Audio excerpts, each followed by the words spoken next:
2 whole years of funny map, man. Wow.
Alrighty, hello everybody, hope you're doing well today's day, new Anbennar update. All we gotta do is wait. It'll come out in a couple of hours from what I understand, so we're gonna have to kind of chill and chat and talk. I've got some ideas of some things that we can do before then if I run out of things to talk about, but you know me. Yapping away. I can yap with the best of them, so we'll see how it goes. Let me say hello to everybody here. How can I just want to see. It's blocking the top. All right, I see. Oh, I can like barely see through a little crack. All right, hello, Tavarna. Meister Antho. Moffel, thank you for the 24 months, 2 whole years. Appreciate that. Yes. We have TTS on now. And a full sec, I do see that yours did not work. And I think I know why. I'm going to fix that. But yes, TTS is new. I figured it out. And by figure it out, I mean I did the smallest amount of work to like look into how it actually works. And we've got it now. And also, the alerts will not pop up multiple times if I switch scenes now. We are so back. We are so back. Supreme Overlord, hello. Edelbeck, Amy, Forever the Sickest Gamer, Alexander the Great. It's rather hot by you. Appreciate a chance to cool off, watch my favorite streamer, watch with some cool people. Well, I definitely thank you for saying that I'm your favorite streamer. I don't know about other cool people, though. Where are they? I don't see them. Candy, hello. Funny Scope, MP, hello. Nooble.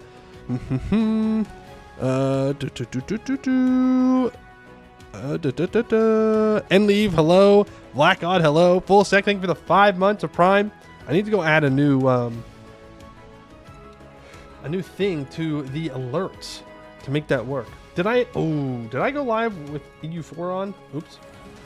Oops, hold on. Pause the hellos.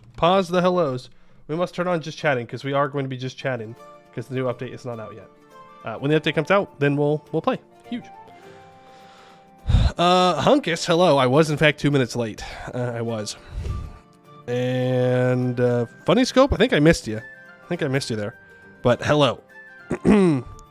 Is it out yet? It is not out yet. No.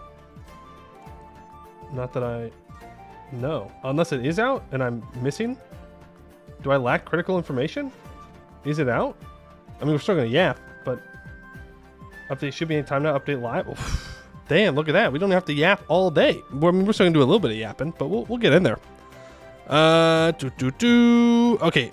Hello, Morton Solace and Tofu Difu. Good to see you. Glad you could stop by the stream. Steam update 10 minutes ago. Well, there you go. Are we tactically yap? We don't have to tactically yap, but we're going to just like regular yap. I did have things I was going to do, but maybe we don't yap as much now. But I do need to go. Hold on. I need to fix something. Is muy importante. Settings, subscriber alerts, variations, add new. Okay, let me duplicate this one. Let me turn it off real quick. Oh, we're doing live changes. Honestly, I don't know how I'm going to fix that. I'm going to have to do that afterwards. Because I don't know how I'm going to fix that. I don't know how to do it. And it's going to take me too long to figure it out now. So I will fix that version of the TTS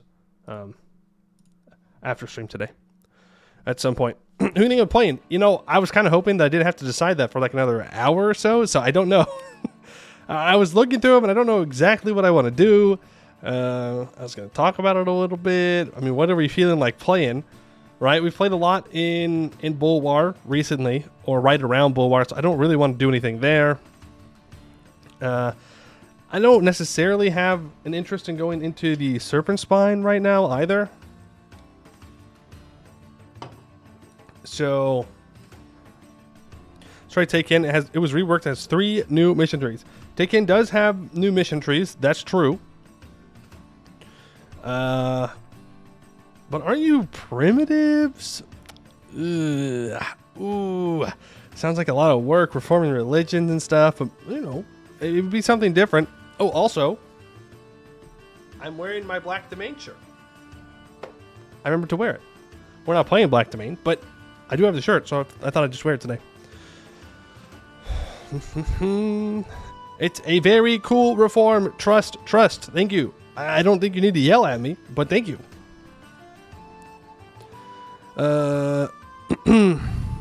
Taking its primitive and stuff like yin. Yeah, but it makes developing 50% more expensive. You're for the 4 family tag? That's Royakottar, right? That's the one with the families is in the eastern part of Taken, I believe. I think. Return to Privet, return to Monkey, more like. That's the only place I return to. Schlerm, thank you for the follow. Appreciate that. You don't dev and take in, you conquer. Well, there you go. But eventually you're going to have to develop for like, well, I was going to say institutions, but it's going to be a while. It's going to be a while to get those, probably. No Hierarchy run? No, I've done the gnomes multiple times. I did it once on YouTube. That was like the first one. And we redid it on stream again. So we'll wait probably the gnomes until they get a new mission tree. Their ideas are new and very strong. I think we wait for them a new mission tree or updated mission tree or at least longer after the last time I played it. Form Blade Marches as Reveria. Artificer Marches. Terrifying. That would be a lot of damage. It sounds like a lot of work too. Korzik is just conquer Sarhal. But yeah, but we were just in Sarhal without Deltungar as well. I think Take-In might be the play. We haven't done Aelintir in a while. There's new stuff. Could be cool. Could be good. Jad time? So I was looking rather not orange, and that is not good. Now you're speaking my language. I'll go get my Jad shirt. I'll put my Jad shirt on. We will teach the heathens about the light of Suriel. And of course, through Jad, the prophet. I'll do it. Don't tempt me. Don't tempt me. I love it. But no, we can't play Jad. I just said we played in Bulwar. But to be fair, we didn't go into the Jad part of Bulwar. Big brain. Greenscale Koboldzan Artificer Path. Yeah, let's just do that real quick. Let's just hate ourselves. You do know, you saw Gwed got buffed, right? You saw that? They're really strong now? They're actually kind of scary? Yeah, I'm good. I don't think so. Guess those of Lakefed. We're not doing Lakefed. I will tell you, we are not playing Lakefed today. Aelintir's last YouTube campaign, though? Okay, yeah, but that was like forever ago, which is a whole nother conversation. I know we say this like every stream, and I'm like, oh yeah, I really got to do something for YouTube, and then I don't. And then it sits there, and nothing happens.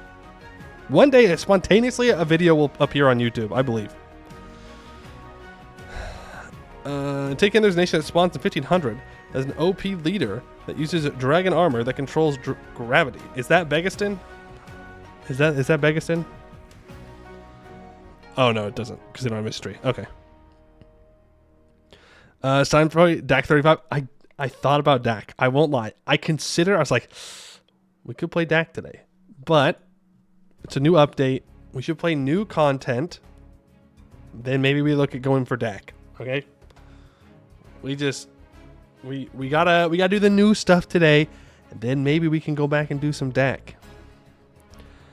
If you want something weird, what about some Black Orc of the middle Dwarvar? They have to expand, then stop for some reason. Oh, are you talking about Skewer Drake? Those guys? We were going to play them the other day. But again, they go into Bulwar. I don't want to go into Bulwar again right away. We just did that. Greetings, mortals. Hello, Spin the Circle. How you doing?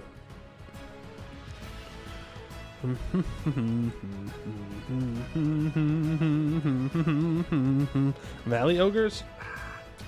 No, I'm thinking Aelintir. I think Aelintir is not a bad play. It's been a while. It's also not long. Okay. Valley Ogres. Does the Valley even have content yet? I didn't think it did. I thought it was just the tags. New content of the Fox Spirit waifus. I am waiting for a green light on the Fox Girl Gaming. Okay. When I get the green light that it's fully ready, then we will go for it. We'll go for it. But not until I get the green light and I'm told, yes, it's 100% ready. Send it. And then we will go for the Fox Girls. We will touch Fluffy Tail. That's right. To do!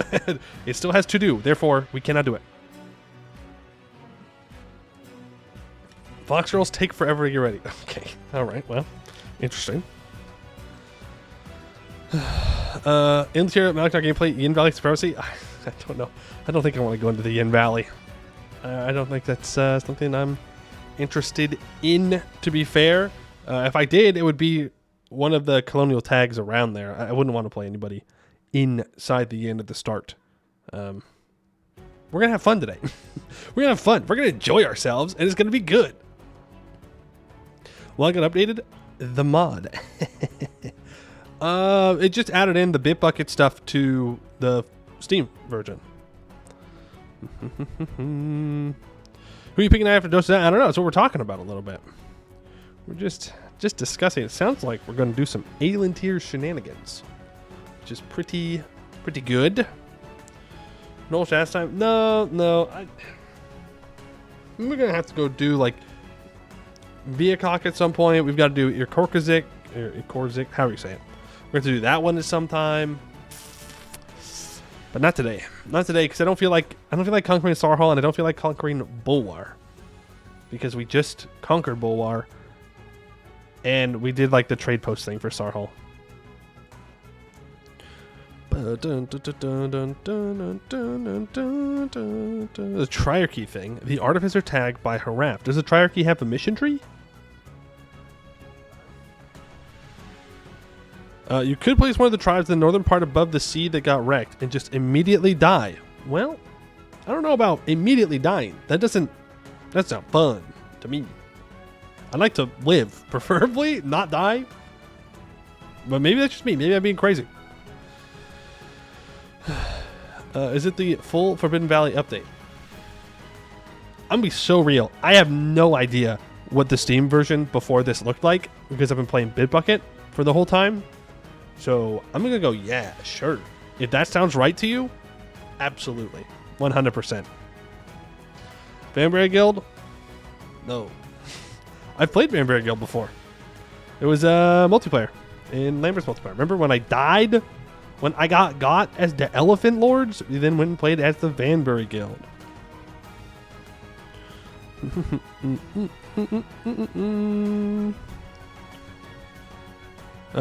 Last year update was something about Alien Tier, even though half the new mysteries were Serpent Swine. Yeah. Hey, people like the Serpent Swine. You know, you got to make the content where people want to play. Or you make content and people want to play there. That's also another line of thought. Me at strategy games, when they say that people only play in Europe, it's like, yeah, dog. If you only make content for Europe, people are just gonna keep playing in Europe. Like you're fighting against a lot of things here. You have to make stuff for people to go play. You have to give them a reason to go there.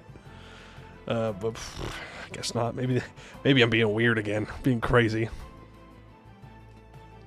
Ice Boss Babe. We've played as the Ice Boss Babe. Weird way to frame her though. Like I understand what you're saying, but weird way to say it. The really evil one, not the company. Yeah, which is why I'm confused. Why you're saying Boss Babe? Because she's super evil, like major evil. Playing some stuff for the natives throughout North Alien Tier. Sick, mysterious, cryptic. I like it. Time to buy an Africa DLC and start a new France playthrough. Okay. Some people, I mean, hey, there's no problem just playing in like Europe. Okay, there's no problem with that. But if you want people to play elsewhere, you do have to make content for elsewhere. And not just content for them to get colonized. You have to specifically make content for them to do interesting, unique things, and then you're good. But if you just make it to where, oh yeah, this is like really good to colonize now, people are just going to go back to playing in Europe. She's misunderstood. Hunkus, no, you cannot fix her, man. She cannot be fixed. There's no misunderstanding. She is evil through and through. She makes a deal with like an evil fae into a pact where she gets like unlimited power. And then don't they like sacrifice people? Like they literally freeze the continent. You can't say it's like, oh, you know, but if you really think about it, there's both sides here. You know, you haven't thought about her perspective. Like her perspective is to kill lots of people. Evil's a strong word. No. There's no evil's a strong word here. She's just evil. You can fix her, however. What is wrong with her is what makes her even hotter. No. Why? No. Look, I get... For some people, like the dummy mommies, they really hit. You're really into that? That's great. I'm happy for you. This is not that situation. She would just kill you. Not even like in a hot way, not a sexy way. She would just execute you. There's no way you could be into that. Like, that's crazy. If evil, why hot? That's not how that works. You can't just be like, oh, well, she's hot, so, yeah, sorry. Actually, she's allowed to kill all those people. It's allowed now. You gotta let it go. Ice Queen Goth Babe. I like winter sports anyways. Hopeless. Twitch chat. Absolutely hopeless. One day, aliens are gonna show up, and their plan of attack is just gonna be to look like goth dummy mommies, and we're all screwed. Society's just gonna collapse. Be like, yep, conquer us, please. We're so cooked. We're so cooked. You shouldn't see me play BG3 then. What, you go full evil? You got Minthara in your party? You got evil Shadowheart in your party? I guess it'd be Astarion. Probably is the other member. Huh, I bet it's what you did. Don't forget she also skinwalks young women. Yeah, she also does that. That's a good point. Just more things to add to the evil list. Yeah, I know that Rogeria is... seems pretty unique. I think we're going to go take him, though. But we do need to do an Eskin game soon. It's been a while since we've gone into the hell that is Eskin. We got to make sure those orcs don't win, or make sure they do win. Because maybe we go like Orcish Adenica at some point. Kind of cursed, kind of funny. Really strong. We'll see. Sounds like a good plan to me. All hail our goth mommy overlords. We're so cooked. I'm just saying, if you said these words to a peasant in France like 600 years ago, you might just give them a heart attack. The Pope himself would send out kill order for you because you must be a demon worshiper. There's no way. Like, that's crazy. Back when things were good, 600 years ago for French peasants. Peak. That's when humanity peaked, of course. So what you're saying is the Ice Queen doesn't age. No, I guess not. Well, no, she does age. She just doesn't die from age because she body wash. I don't know. Okay, she definitely ages though. Like, just because you don't physically grow older doesn't mean you don't age. Like, you still get older. I don't know. Maybe I'm crazy. If you knew the history, the Pope would be down for it. Stop. No. Hey, you leave those popes alone, all right? I'm sure they did nothing wrong. They speak for God or something like that. I don't know. I'm not Catholic. I don't know. But they never do anything wrong. That'd be crazy. That'd be weird.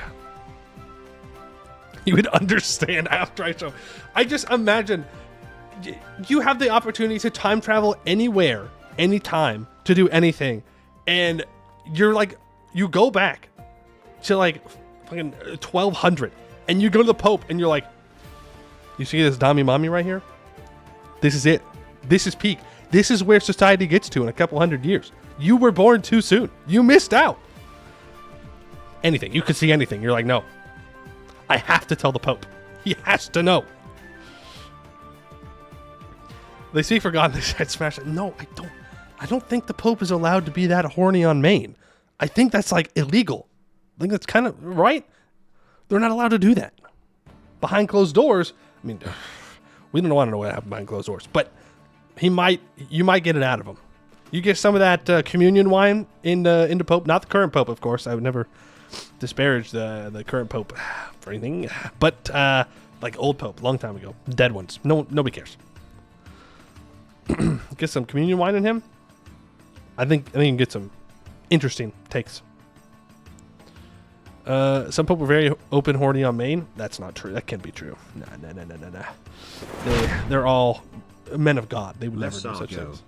Let's all go. Thank you, Goro guy, for the 2 months. Appreciate it. Let's all go. TTS is funny how it interprets things. I was messing around with it last night to see how it would say my name, and it's super scuffed. I love it. Super scuffed. If I've seen Three Body Problem, I've not watched it, but I read the book. I still have to read the third book. But I've read the Three Body Problem and the Dark Forest. Very good. Terrifying, but good.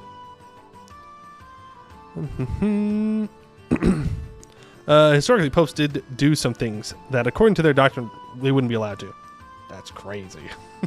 Can't believe you disparage the popes like that. Popes hold orgies and interesting with someone's animals? No, they couldn't. They couldn't be. It couldn't be. How's it say, Poe? I don't know. Someone's gonna have to test it out and figure it out. It says like Poei. It's like Poei Mu or something like that. It really emphasizes the I in the name. It was weird. Have you played Elden Ring? I've played it. I did not finish it, and I know the DLC is coming out. And I was thinking about playing it again, but it's also a super big time sink. Well, not sink, but like it takes a lot of time to play through it. So I'm like, I don't know if I want to do that or not. But I mean, I enjoyed it. I was getting through the game, and then I restarted the game to stream it, and then I stopped streaming it, and I didn't go back to the other game, and so now I would have to restart the whole game to do it because I'd feel really disconnected. Putting sandbags to decide who to play. Look, my plan was to yap for like 2 hours. Okay, I had like 2 hours of yapping ready to go because I thought the update was coming out later, but it's out now. But I'm still yapping because that's what I do. I yap. You want to play as the Cube Pope, right? That's the reason you don't want to play on Bulwar. Nope. I don't want to play as the Cube Pope, actually. Not anything against the Cube Pope. Rebellion State's just fine, but the late game EU4 is late game EU4. And you have to play to get to the late game to have the Pope man spawn in, and then you have to play as Pope, which is a little rough. I know at one point there was a save for playing as the Rebellion State that started later in the game. But so maybe I do something like that, but I don't know. Not today. A Yappy Mew? That's right. Yappy Mew. Is there anything in the update that wasn't Bitbucket that Poe was playing recently? I don't know. I mean, there was another Bitbucket that came out today earlier that had some fixes in it, is what it looked like. I know that Abdel Tunger is not in this update. They're still working on stuff. But for the most part, I think it's pretty similar in most ways. Is the yappiest of his family. That's not true. That's not true. I'm seeing my yappy sister tomorrow. She'll be here later on. It'll be after stream tomorrow. But, you know, she's the yapper. I'm not the yapper. Is it Bitbucket? No, not yet. We've been playing on the full release today. Full Steam release with the update. Yes, I am adjusting my hair. Get over it. Tonga's also not in the Bitbucket anymore. He got completely commented out for bug fixes. We played the Forbidden Mission Tree chat. Secret, top secret information is what we have. Nobody tell them about the VODs, which are all up, by the way. Exclamation point VOD. If you've missed any of the recent streams, it's right there. Yeah, they're all pretty much there. I've got little chapters in it. If you want to skip the yappers, the yapping time, and you just want to go straight to the gameplay, you can do that. It's all fancy and good. And they're in playlist as well. Boom. Professional. It is time Dak calls. You are not the only person to say that today, Battleship Hal. And again, I thought about playing Dak, but I want to do something new today since, you know, the whole stream title is new update. And I go, new update. Let's go play an old mission tree. But soon, TM. Soon, TM. We may, in fact, be going back to Dak, the best goblin, of course. The Glove guys do have a mission tree. It is a shared mission tree, though. Yeah, I'd rather wait for them to have their own independent stuff. Something new he will play in the inn. You'd have to drag me there. You'd have to drag me to the inn.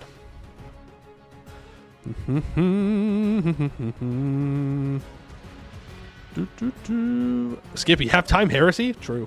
Base take. Dak all over me. What do you mean by... I don't want to know what you mean by that. actually. Sure. Yeah. Yeah. Suspicious, though. We haven't played dwarves in a while when I think about it. True. It's been so long since we played dwarves, guys. Why is nobody asking for me to play a dwarf? Like, I can't even think of the last time that we played a dwarven tag. It's been so long. Literal, like, years at this point. She grasped on my chain till I died. No. You gotta save those. You can't send them out. Write those down, okay? Write those down, and then you can send them when we go play DAC. You're wasting your ammo here. We played Myrma. I played Myrma a while ago. I don't know if they've had changes since then. I think they have. Didn't they make it less Mimi? Less Shrek references? I'm pretty sure I played the one with lots of Shrek references in it.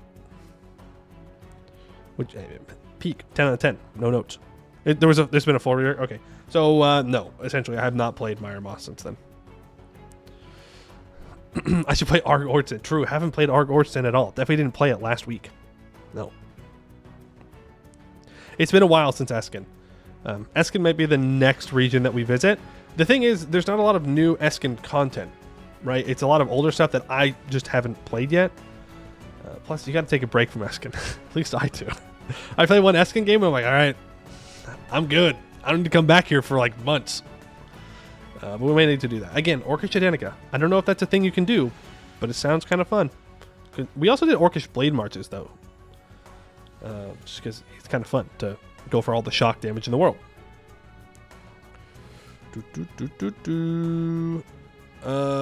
You gotta play New York. It's fun mission tree and not need to expand. That's... I can't remember the name of that. But I know which tag you're talking about. Coven Blade. True. Coven Blade is new. Rogeria is new. I haven't played Rogeria. Okay, so it's Coven Blade, Rogeria, Adenica. What else have I not played there, chat? What else have I not played there? Raven March I haven't played.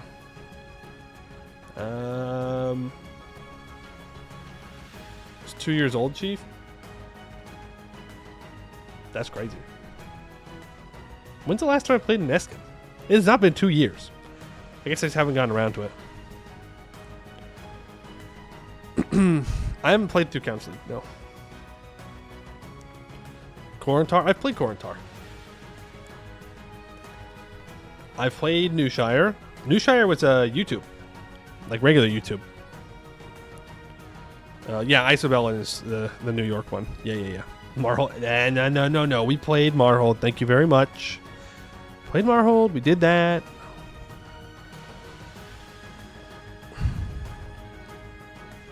Hammerhome. We've played Hammerhome. The dwarf lovers will always find a way to come back to dwarves. They'll find it. They're like, yeah, the one tag in Eskin that's dwarven. Play it right now. Black Domain. Boom. The Black Domain didn't do anything wrong. Now we've done Black Domain.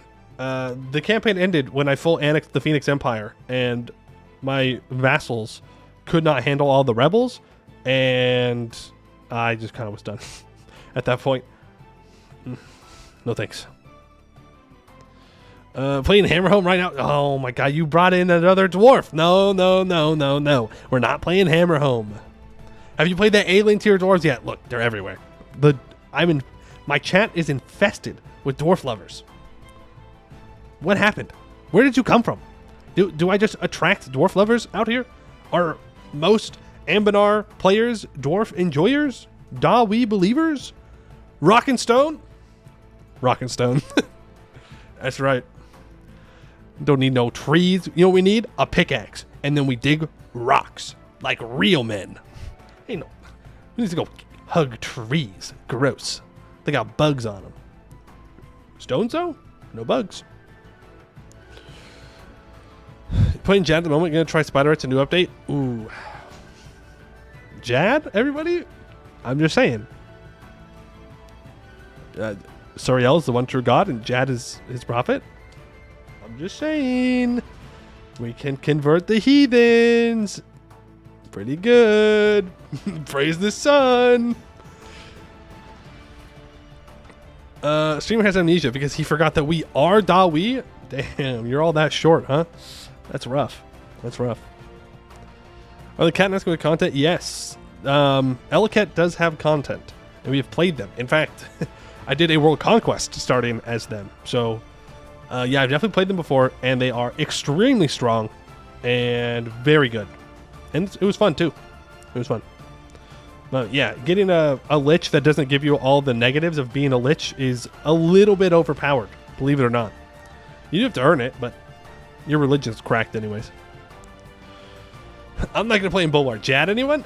Look, Bulwar and Hales and Sarhal and the Forbidden Plains. And at that point, I mean, Canor's just sitting there ready for the taking. You know? And then Aeventyr? Yeah. It was Elven territory at one point. We got to go back. It's that easy. Desert power. Exactly. My Eskin. My Dune. That's a good one. I like that.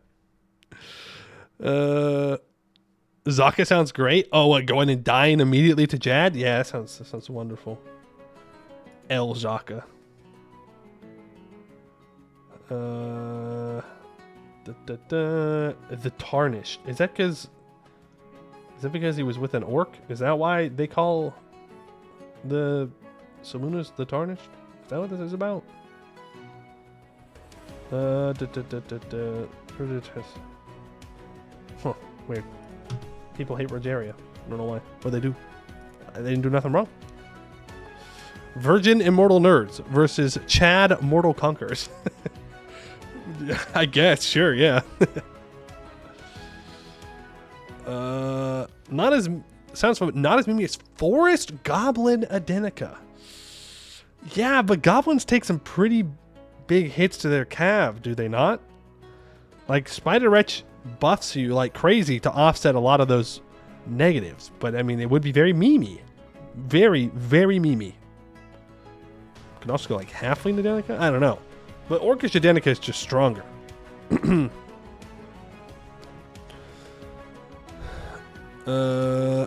Goblin Blade Marches. I mean, hey, you know what? Run it. I think the goblins deserve it. They get beat up all the time. That's the other Roger? Oh, that's the other one. Okay. Goblin Cav is famous for its strength. I think you have fallen for goblin propaganda. I'm not going to lie. Because if there's one thing I think about when I think about goblin cavalry, it is not strength. Not one bit. Is there anything with those swamp tree dudes? Oh, I wish. They nerfed them, right? They nerfed the ideas, I think, of the swamp trolls from the initial release. Because they were just... Oh. They were so busted. If they haven't changed it, if they haven't nerfed it, I cannot wait for that content. You get province war score cost reductions, admin cost reductions. You're a horde, so you raise everything. It is peak possible gameplay. You do lose land from your religion reformations, but you just retake it and re-raise it. That's Silverlar's fifth idea. I threw it because you mentioned Elden Ring. Oh, the Tarnished. Yeah, I don't know. Maybe I should play through Elden Ring. Again, it's a long time. What about the orcs that revolt from Emerald Orcs? I don't know about those. Don't know anything about it, but the Reformed Religion Shadow Pact has some awesome mechanics that look fun. Good. I look forward to it, because right now they just die to Jad or Ryaz. It'd be nice to see them not just die. But they start behind on tech, no institutions, hard to keep up. Which covenant reforms the Shadow Pact? Ooh. Play as Poimu Hia. We do have to do that. We do have to play as Elephant Riders at some point with the best leader in the game. It's just facts. Best leader. Ignore his stats. And his age. And his trait. But other than those things, best leader in the game. Also, his air is cracked. So, like, you're welcome. I take the hit every single game. So that way, that Elephant Rider can be the best Elephant Rider. You're welcome. What about some Yosahar gameplay? Oh, yeah. Yeah, what about Yosahar gameplay? What about Yosahar gameplay? Having said Mulan, I've played Mulan. Unfortunately, those VODs are not available. The gnomes took them. Yeah, really unfortunate. They snuck in. They got access to my hard drive, and they took only the Mulan. Actually, they took a lot of VODs. They took all my VODs. That's where they went. All right. If you hate Yannick feudalism so much, why not play the tanks and leave? I gotta respect the grind for you wanting me to play Begiston. I do. I gotta respect that. You, every opportunity, you're like, boom. Think about it. Think about it. Last time I played Elden Ring, I accidentally fed a lady a rotted eyeball, and there was some weird ASMR that went on with that. Huh, that sounds terrible. Other than being an Enrique level ruler, he's the best in the game. And then you sent a Roadhog emote? Come on. Come on. No way you're out here with an Overwatch 2019 emote saying that my guy is bad. What do you mean by that? He's great. Imagine. No VODs means it didn't happen. That's not how time works or how doing things works. Okay? Are there VODs of you being born? No? Oh, sorry. You weren't born then. Didn't happen. Not real. I hate to tell you this. You were never born. So, I don't know what you're going to do with that information. I probably have an existential crisis. But hey, you don't have to pay taxes if you weren't born. Just saying. The government surely will believe you when they say that. When when the IRS comes knocking on your door and they're like, hey, you didn't pay your taxes. You're like, oh, sorry, Poem, you said I wasn't born. I don't have to pay them. Life hack for you. This is not financial advice. I think I have to say that. This is not it. Don't. But it's definitely true, but not financial advice. Some of those emotes, that's good. That's good. We should play something cool and then just switch to New World Adventure. I mean, that might be what we do. I'm not sure yet. VODs got hued. True, they did. So unfortunate. I think you generally enjoy Pompous-on, but I don't think the Dragon to me has content yet. Well, then we'll probably just wait on that.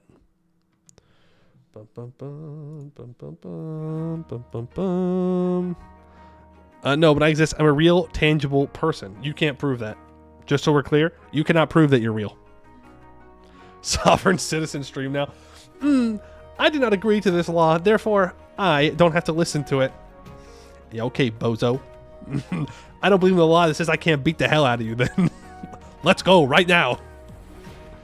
Show you not listening to laws. Your grandma might have a VHS. The deep lore. The VHS birth video? It'd be a weird thing to have a video of.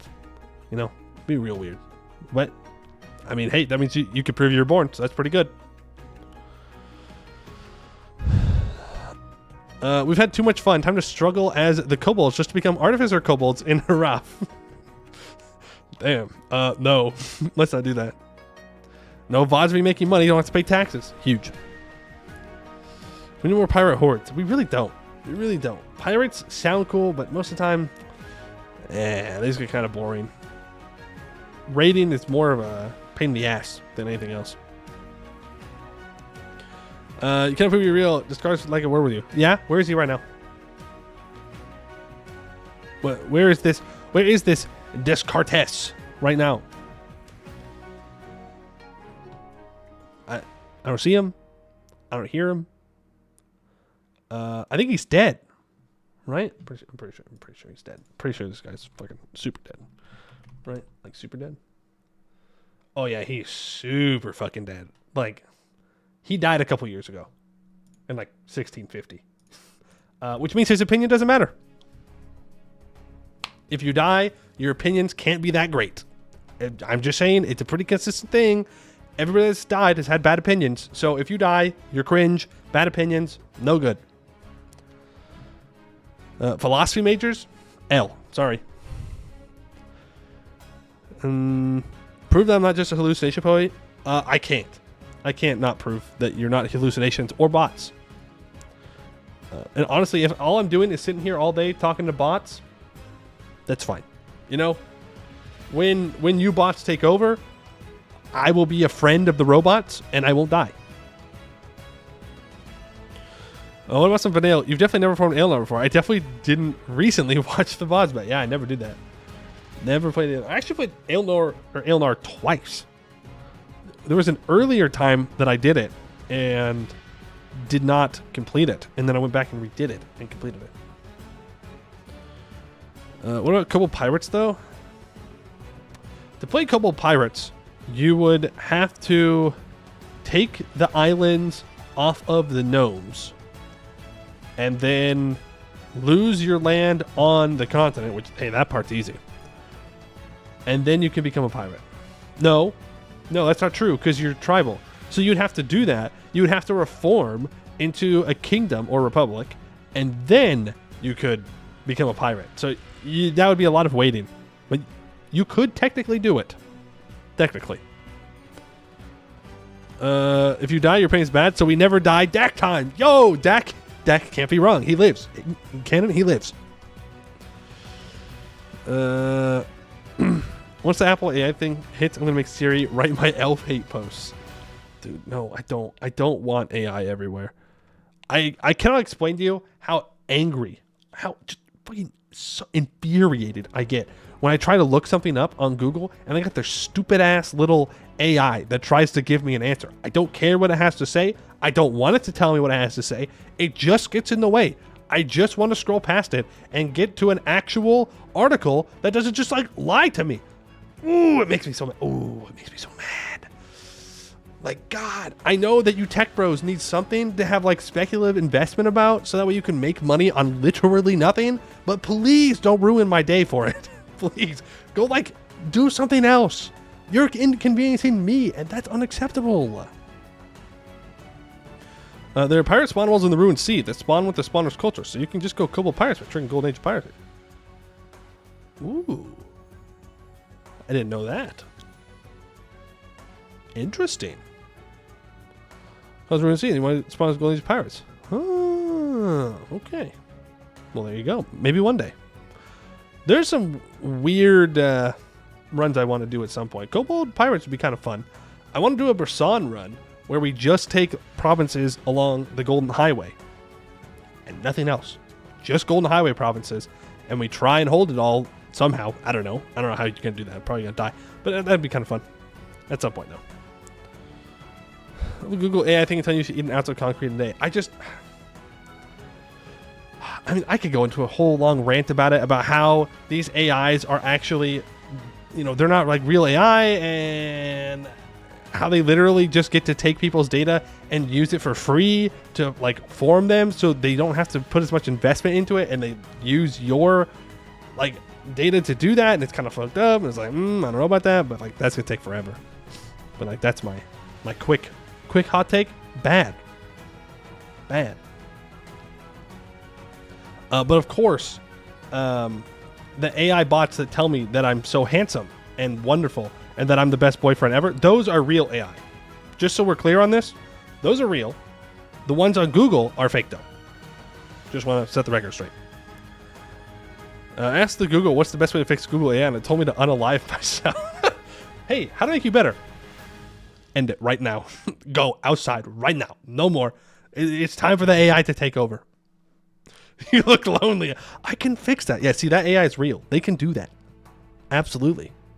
Just like there are, in fact, beautiful women in your area 2 miles away that want to have a conversation, if you know what I mean.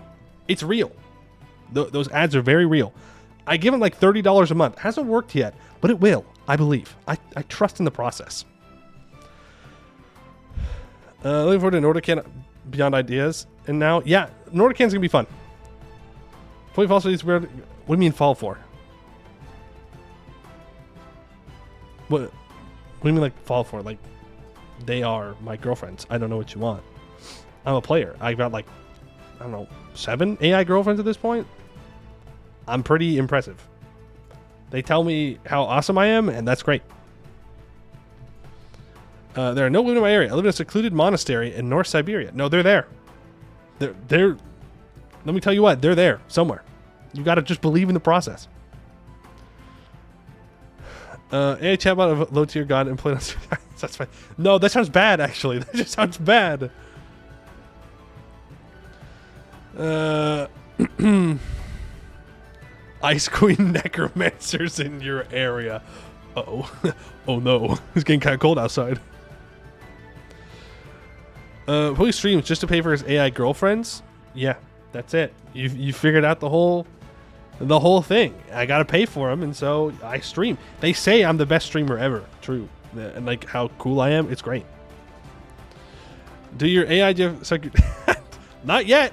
Hey, you give enough money though, they say they'll do it. I just have to give them another couple dollars. It'll be fine. Just a couple more dollars. Hey, Tylonius, Anbennar update is already out, and Poe here yapping instead of being halfway through a Thunderfist World Cup. Thunderfist? Wait a second. I'm not playing as brown orcs. What the? Wait a second. I don't want to fight the command immediately. No, thank you. Hello? I didn't know that was on the docket. I must have missed that part. Ice Queen be like, baby, it's cold outside. Nice. That's a good one. That's a good one. It's very cold. Playing chatting so long I'm not late after all. I told you I was ready to chat for like 2 hours today. So I got things to say. I got words to get out. Bork's taking the shock. It doesn't matter. It doesn't matter. I don't want to. No, I don't need to. Maybe we'll mess around with it at some point. Skill issue? True. Poli streams because he's a poli-sci major and can't do any other job right. I don't think there's a single job that people with poli-sci majors can do correctly at all. So, yeah, you gotta find something to do. I can just yap all day. I could yap about politics all day too, but like, why? I don't need to do that. The only politics you need to know are, number one, you have two options, okay? Black domain, be a mage, and simply you get all the rights. Number two, Jad is the one true god, and oh, that's heresy. Ooh, I meant Suriel is the one true god, and Jad is his prophet. Ooh, I'm getting put on the pyre for that one. I am making it back. Look, slip of the tongue. Okay, I don't see Jad as a god. No. It's different. Okay, he is the prophet of the god, not the actual god. That would be crazy. Please, Inquisitors, please relax. We're all friends here, right?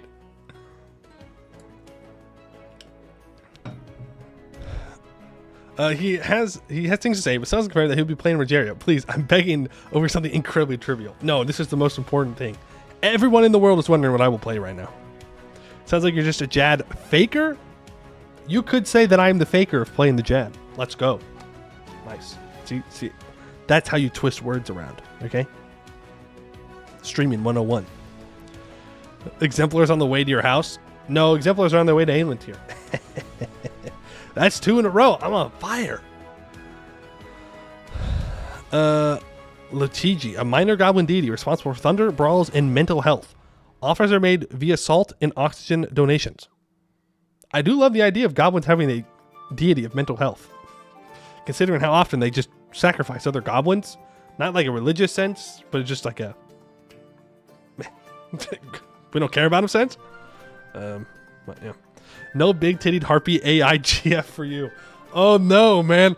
That very specific thing that I definitely want.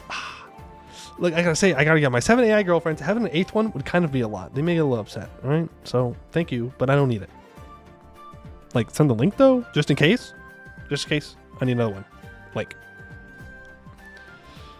I understand. Dak is the one true god. Dak is his prophet.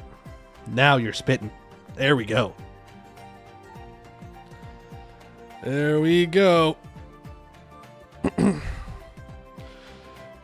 Harpy Jip. No. Why? What is wrong with you people? Ooh. First, you're on Lich Dami Mommy, and then you're on to the Harpies. I don't get it, man. Maybe I'm just not a monster fucker. Maybe I'm not. But I know that there are a lot of people that are. And if you don't think there are, you're incorrect. There are many, many people who are monster fuckers, and they are just too afraid, rightfully so, to say it. Rightfully so to say it. You should not.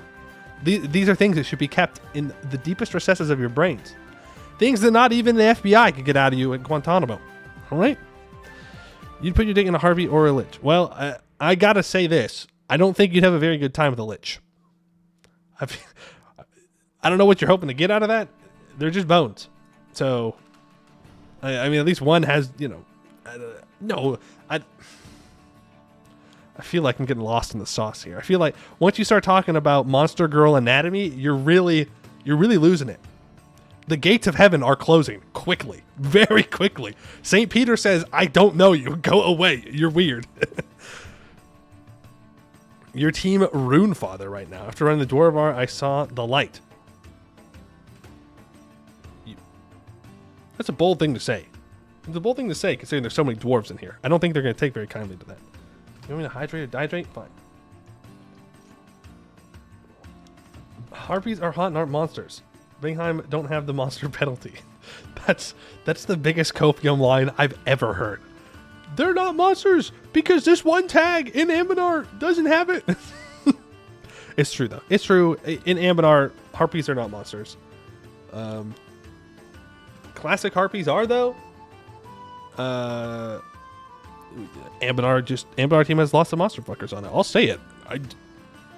They are more than welcome to come in here and contest me. They can look me if they can look me in the eye and say I am wrong, then I will gladly admit my fault. But I know that I am not. I know that I am right. So what flavor of good guy stuff are we doing today? Probably nothing good guy stuff. It's hard to find good guy stuff in a game about, you know, imperialism and mass conquering and, you know, conversion. Usually hard to find good. Fun though, I guess. Some the Brit in me. Just lost to the disasters. They're better than any other dwarf. That's rough. That's rough. Obsidian Legion's a rough one. I'm not a liar, and thus I'll not contest the statement. There you go. There you go. Yeah, I told me to go check on them. I swear. Oh, yeah. It's a Jad run today? No. We're not doing a Jad run today. I'm always tempted, though. Always tempted. Which is weird, because I don't like the color orange. Maybe that's a controversial take. I think orange is just a bad color. Number 1, doesn't rhyme with anything. Not fun. Number 2, it's too bright. It's too bright. Why? Why orange? Yellow's right there with it, by the way. Like, second worst color is yellow. Without a doubt. Best color, blue. Blue, gray, black, great colors. Wonderful colors. Goes with so many things. It's not too bright, so it's not hard to look at. 10 out of 10. Red? Red's fine. Okay, here's my largest problem with red. It's what every young boy says is their favorite color because it's the cool color, right?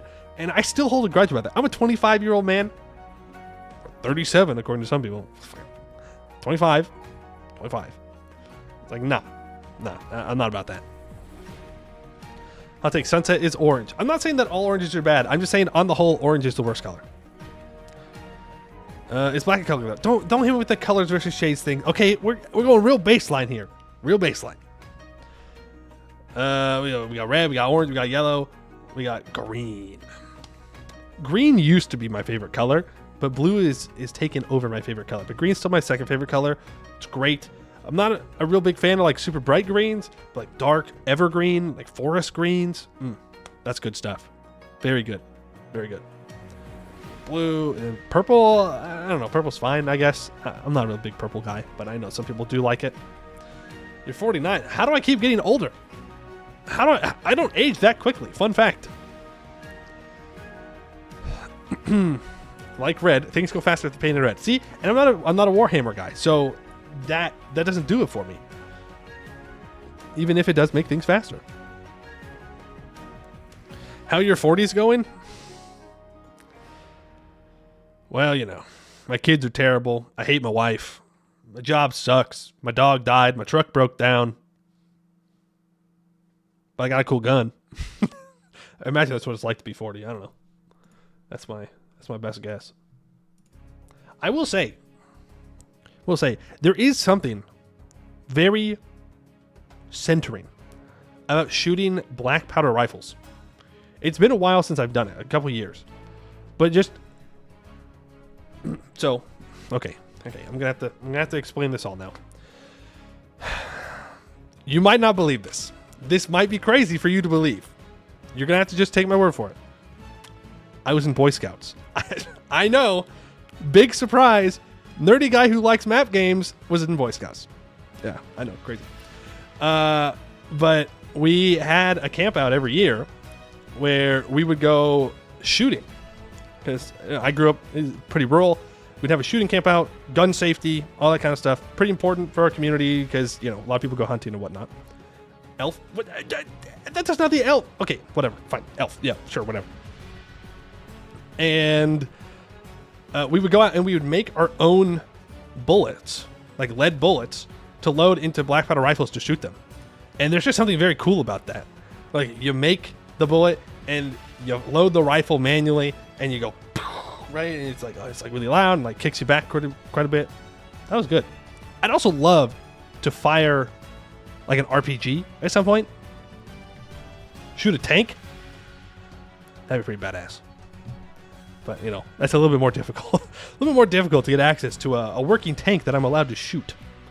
The government might not appreciate that very much. Chad Elf only bow hunts. I mean, I had my bow phase, right? After you read the Hunger Games books, you think you're going to go out and fucking tear down the corrupt government with the bow, and you go out back to the backyard, and I'm shooting arrows into a side bank of dirt. I'm like, yeah, this is it. I win these. But I wasn't very good at it, unfortunately. Not accurate enough. The most American thing I heard today, I'm just saying, it's fun. Shooting guns is fun. Like it or not. You go pew, pew, pew. Don't look a day over 50. Congrats on reaching 60. Looking great for 65. How's retirement? Thanks, guys. Really gassing me up today. I see we're being mean today. I didn't know that was on the dock. I thought we were all gonna be cool since there's a new update coming out. But no, apparently it's all bullying. He had a bow phase. Confirm out. Do people not have bow phases? I don't know. Maybe if you grow up in like the city or the suburbs, maybe you don't really have a bow phase. Like, I lived out in the middle of nowhere growing up. Well, not the middle of nowhere, but I did grow up in the woods. So, like, I don't know, you just fucking go out back, shoot a bow. Why not? Shoot a gun. Why not? No one there. Not to spend the elf perception. There's nothing I can do to disband you guys calling me an elf. There's nothing. I can be like, I executed 10 elves yesterday. And you'd be like, just another elf trying to get to the top, Taking down his own people to try and get power. I can't. You guys don't call me an elf no matter what I do. 70? Damn, I'm getting real old. Woods, huh? Where are the pointy ears, sir? They're not pointy ears. You can live in the woods and not be an elf. Crazy, I know. Hard to believe. But you can do it. You can't beat the allegations now. I never could. It's a losing game. Poe's aged at least 20 years since the yapping started. True. Unfortunate. Can't believe the streamer is a Dawi and already having decadence events at the 100-year mark. Nice. Hopefully I can increase my stats. That'd be nice. But I know what's going to happen. It's going to ask for like 16 years of income.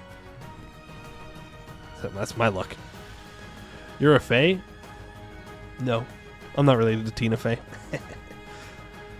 I don't think being a Fae would be cool. Like, you're immortal, which I suppose is fine. I don't know if I'd really want to be immortal. Sounds like a lot of work. Yeah, honestly, no, being immortal would suck. I don't want to be a Fae. Wish I had your looks when I turned 80. Okay. All right. How was high school graduation, kid? I went to my brother's high school graduation, and it was fine. My graduation was good. His was fine. Mine was good. Oldest sibling on top. You know how it is. Right? Am I right, fellow older siblings? Older siblings are the best. Is it out yet? Oh, yeah. No, it's been out for the whole time we've been yapping, actually. So I'm just yapping because I wanted to yap. Nothing to say. Be Faye, be an asshole, question mark profit. Okay. But imagine You have to work for all that time. That sounds like it would suck. Worst sibling confirmed. That's just incorrect. That's just not true. Oldest siblings are the best. Yep, so much the Forbidden Valley became real. Damn. Yapping. Yapping for a while. I do have to update Anbennar though, so I should probably just like do that. Gotta uninstall it, reinstall it. You know how it goes. What are we playing today? I think something to take in. I gotta get a haircut. I gotta get a haircut. I gotta get a haircut. Does that mean that I'm actually going to correctly do the thing where I contact person, get one scheduled? Nope. No way. Can you tell us about the final days of the Dwarf Market? Okay. All right. Well, number one, the dwarves deserved it. Number two, my hottest take? Okay, hottest take about what? You got to be more specific than that. There's lots of hot takes out there. About what? Don't choose anything too dumb or else I just won't do it. I'll give you my hottest take. I fear nothing. I fear no one. Is the new Anbennar update on the most recent patch of EU4, by the way? My hottest takes, but the last two Tinto talks. That's the character one. And what was the most recent one about? Can't remember. What was it? It was a character one, and damn, how am I supposed to remember these if Lambert isn't here to tell me about it in his video? You tell me I have to remember it all on my own. 1, 2, 3, 4. The cabinet, right? My hottest take.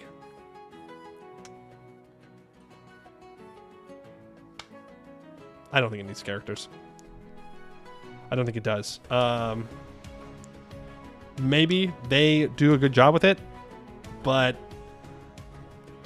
in every single Paradox game I played, the characters have been underwhelming or just not fun to interact with after like one playthrough. So that's my hottest take. I don't think it needs it. That's the hottest take I have. Like, what do you want? What do you want me to say? Oh no, yeah, everything's great. Okay, I thought the cabinet also looked underwhelming. Like, people only having access to 2. But it's hard to say it's bad because we don't know anything about it. Like, we know that there is a cabinet and that stats probably have something to do with it, and you put characters in there. But like, that's it. My biggest worry with characters is that I have to pay too much attention to them. Like when you play CK3 and you have your family and you're doing marriages and stuff, you have to micromanage even like your grandkids because the AI won't do it for you.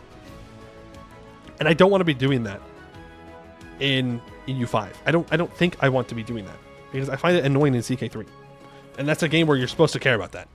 It feels like it's gonna be more of a distraction at the moment. But again, it's hard to say because we don't have all the context.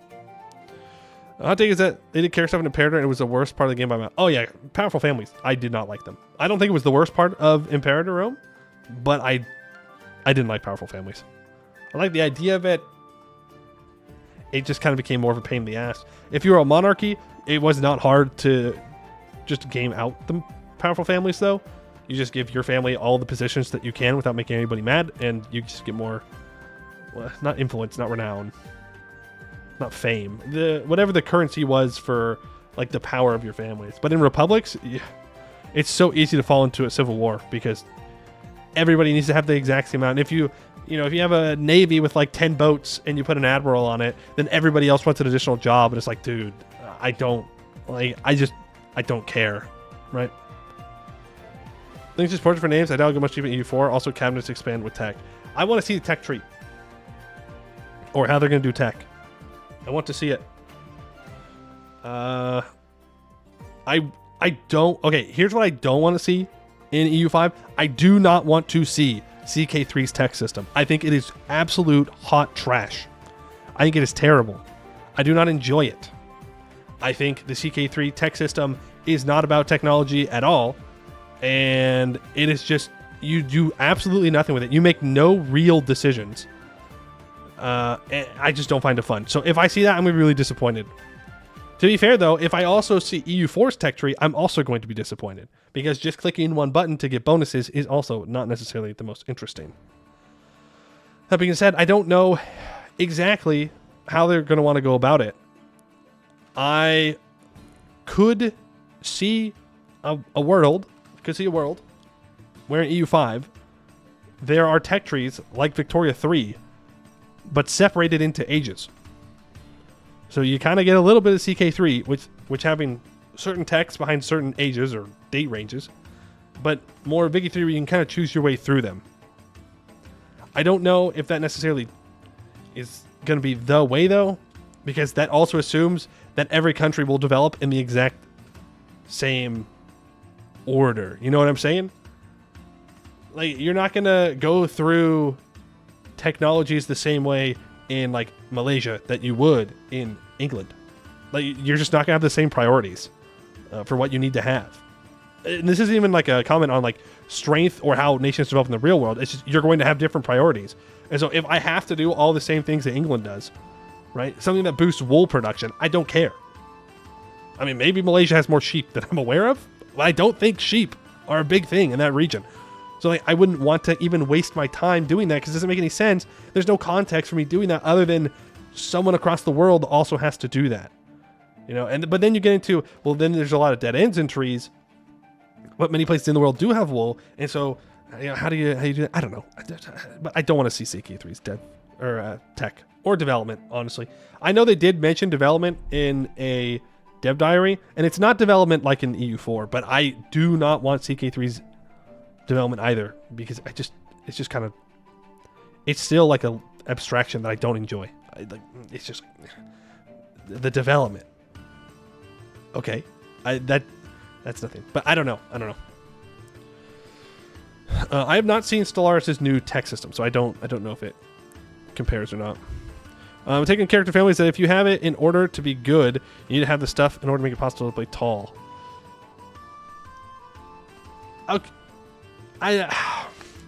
Like the whole idea of playing tall versus playing wide, I think is not good. Even though I use it myself, because that's just how we kind of understand it. But I don't think the game should encourage playing tall or playing wide. I think it should just encourage you to kind of do what you want and what makes sense for your country. Like, yeah, there are some times when playing tall is the correct play, and there are sometimes playing wide is the correct play. But like, I don't think you should try and cater to one or the other. I don't think that works. I don't think it makes any sense either. For example, EU4 definitely caters more to playing wide in single player. I know multiplayer is different, but really, single player EU4, you never develop. Always take more land. It's always better, pretty much. But yeah, I don't know. Have we come to a mission decision yet? Nope.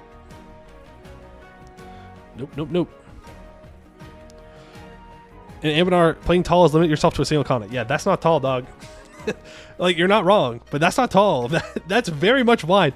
Believe it or not, conquering a whole continent is quite a bit of conquering. Believe it or not. CK3 is fun, but only CK3 because you can murder, wedding your way to cultural leader, something like that works in that type of games. Yeah, see, my least favorite part of CK3 is the intrigue system. I dislike it even more than tech, actually. I think it's terrible. Horrific. Bad. Not fun. New tech since when? It's been a while, I think, since they changed how technology works. At least I thought they did. They did like a beta test of it. I know that. I don't know if they put it in, but I figured they would. People seem to like it. Snorioy Mew. A little bit of honk shoe? No. I'm not stalling. We're talking. We're talking about CK3. We're talking about Europa Universalis 5. It's okay. We can talk. So you tell me there's a chance. That you can get what you want. It's possible. Yeah. Let's see. What's my hottest take about EU5 in general. I don't know. I mean, I'm liking a lot of the stuff that I'm seeing out of EU5. I don't talk about it much. You know, I have many videos on it, but obviously I'm paying attention to it. I don't know.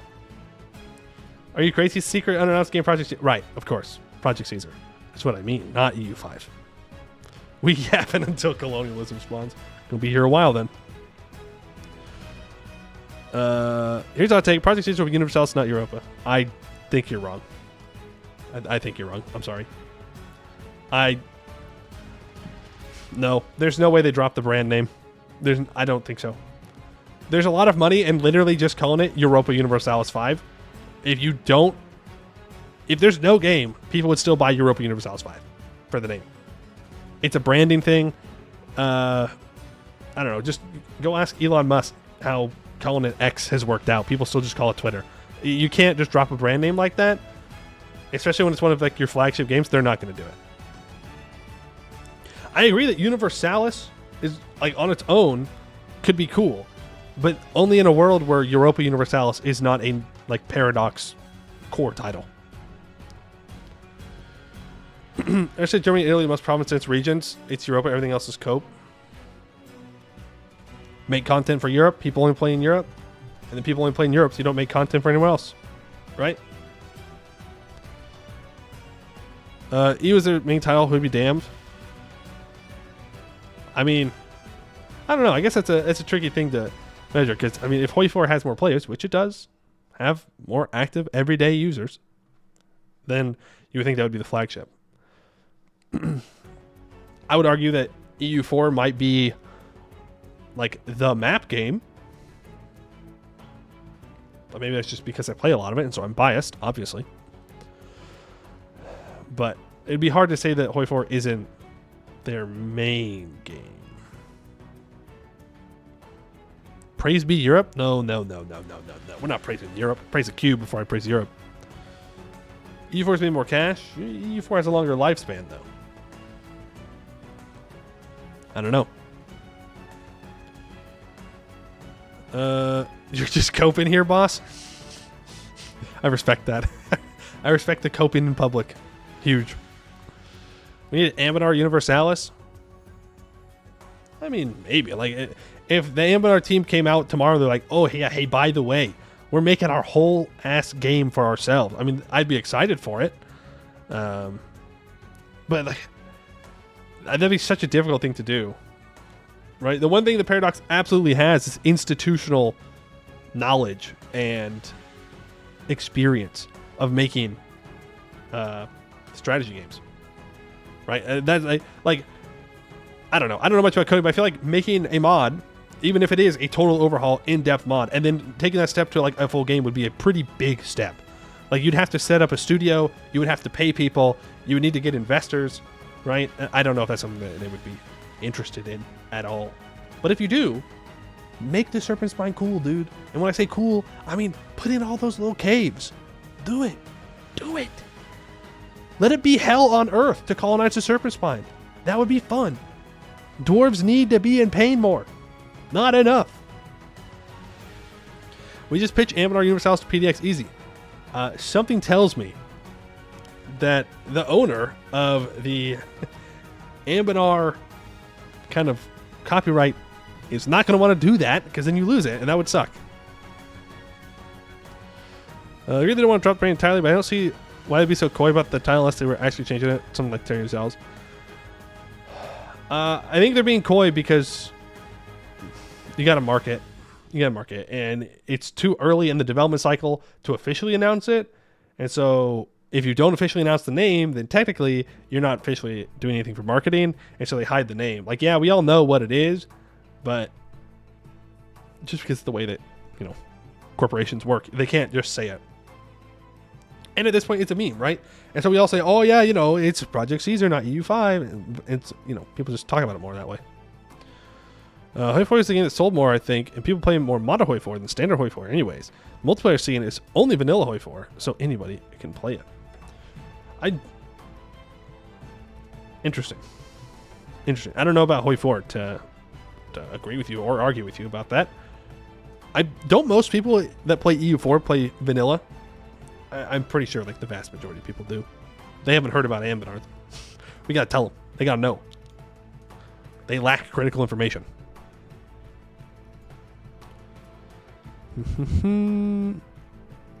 Again, Market Plus is saying you announced the name. There's more of an expectation that it's close to release. True, and they've made it pretty clear it is not close to release.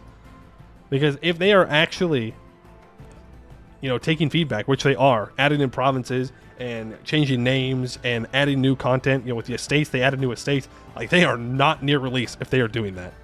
So, which is fine. I think it's great.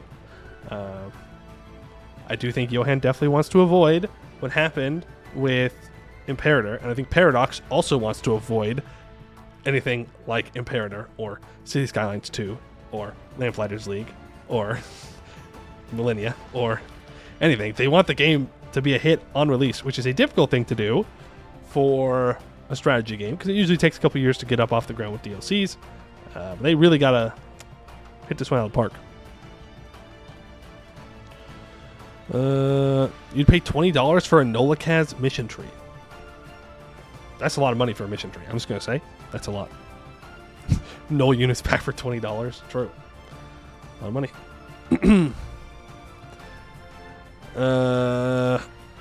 Voltaire's Nightmare with the Serpent Spine. I think that'd actually be super fun. I would love a Voltaire's Nightmare Serpent Spine where the whole game is just inside the Serpent Spine only, and it's just 10,000 caves that you have to try and colonize and fight your way through with like an in-depth expedition system. I think that would be so much fun. It'd be a lot of sitting around probably, but it'd be so much fun. You think they'll do early access, aka BJ3? No, I don't. How in your business model making shit ton of DLC often planned pre-release? Yeah. Yep. True. But no, I don't think they will add in early access. Not like BG3. I mean, I played through Act 1 of BG3 like a year and a half before the game came out or something like that. Maybe even a little more. I don't think they'll want to do that. It'll be like closed beta testing for sure, obviously, but the open access was partially because they wanted to fund the game for BG3, and it's owned by the CEO. It's not a corporation in the same sense, so he can make decisions like that. I think you'd have a very tough time convincing investors to have the game come out early when it's not completed, and for early access. You'd also have a hard time convincing people to play it too. At least I would think so. Dawi Universalis. I'm telling you, it would be fun. It would be lots and lots of fun. My brother and ancestor Eurus, the Greenskins, they're coming out of the walls. Average Dawi experience in Halana's Nightmare. That's true. That's true. You never know where those little goblins are hiding. They're sneaky, sneaky little guys. Hearts of Bungus 5. No, dude. I see a Bungus, dead on sight. Immediately. No Bungus allowed. Can we bribe M&Ms? I don't think you should.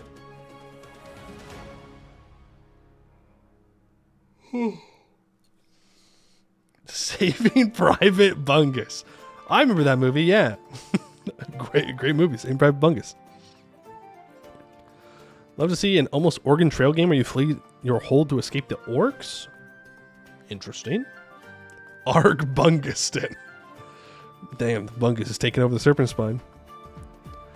Divinity had an Easter egg alluding to BG3, and recently in an interview they said they had Easter eggs alluding to their new game in BG3. What do you think they are? Oh, I have no idea. I have literally zero clue. We know that it's not Baldur's Gate related. I'm pretty sure they've said that it's not Divinity Original Sin 3. So, I don't know. But I'll buy whatever they make. It'll be good.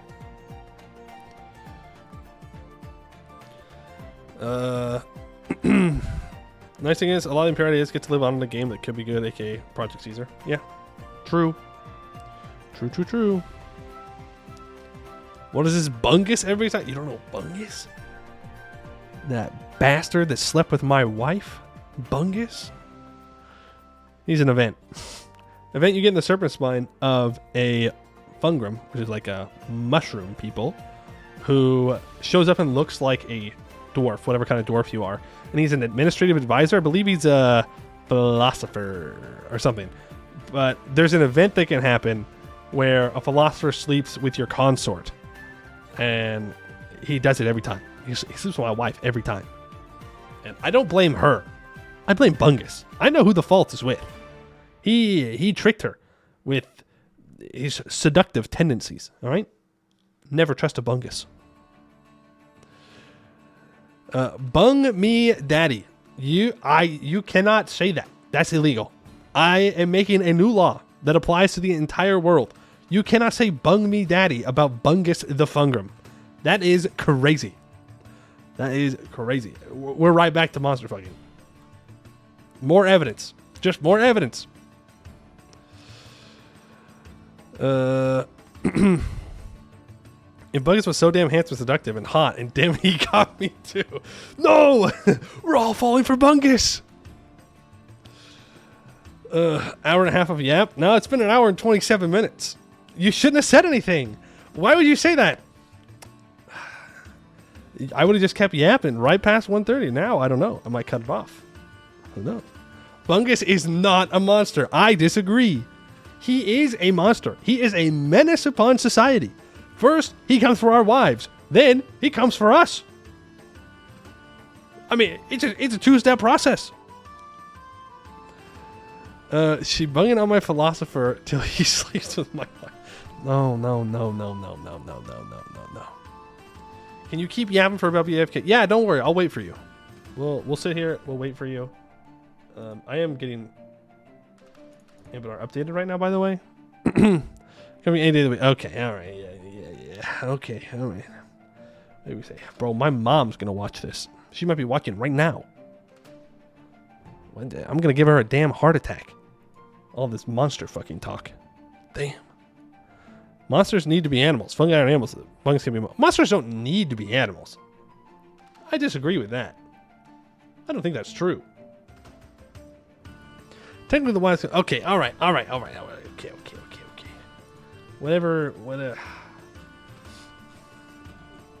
Next thing you know, they're gonna have ads about Bungus.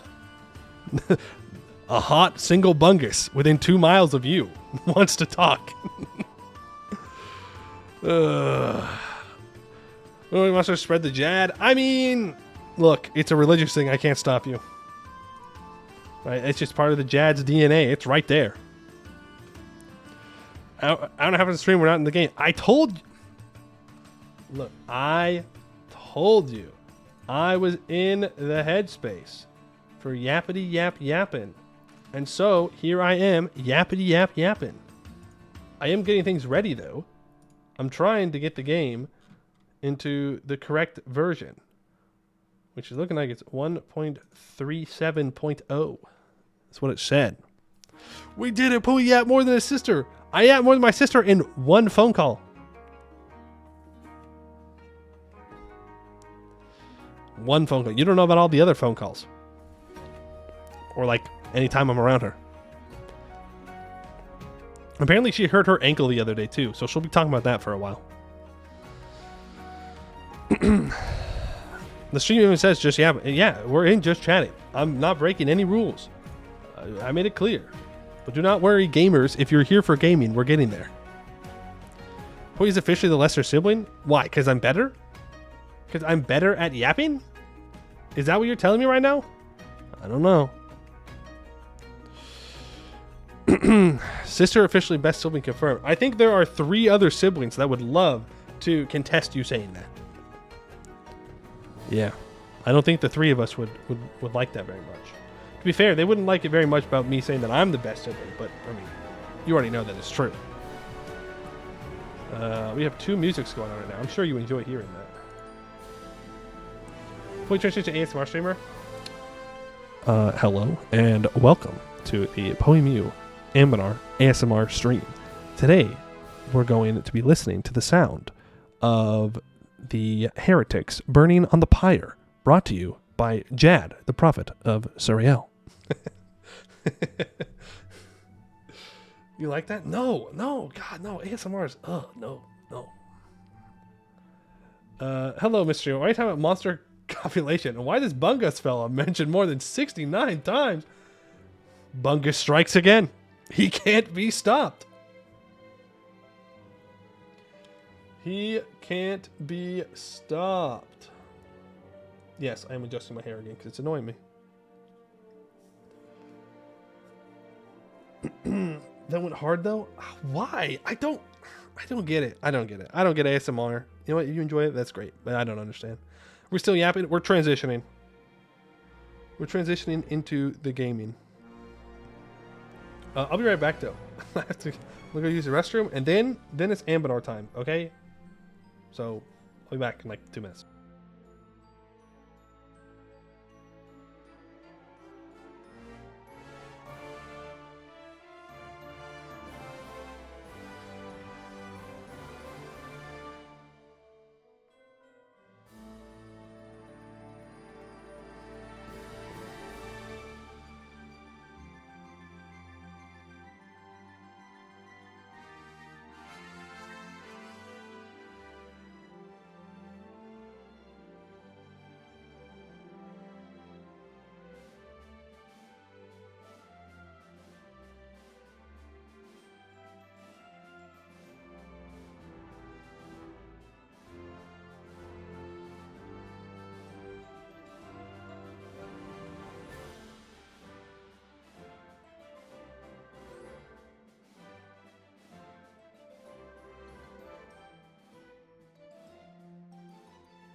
We are so back.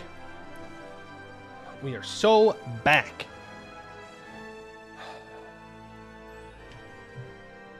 Okay.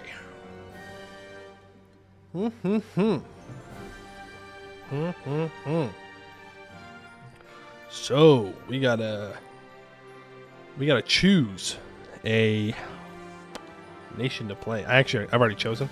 I chose like probably about an hour ago. Maybe hour 20 minutes ago. We're playing Royakottar, the one with the families. That was the one I was looking at before stream. It was between them and Rakib Butai. But, you know, I didn't want to spoil what we were playing. We're going to take Hind. The who what now? The who what? I told you. The family. You'll see. You'll see. Let's go into the Europa Universalis category.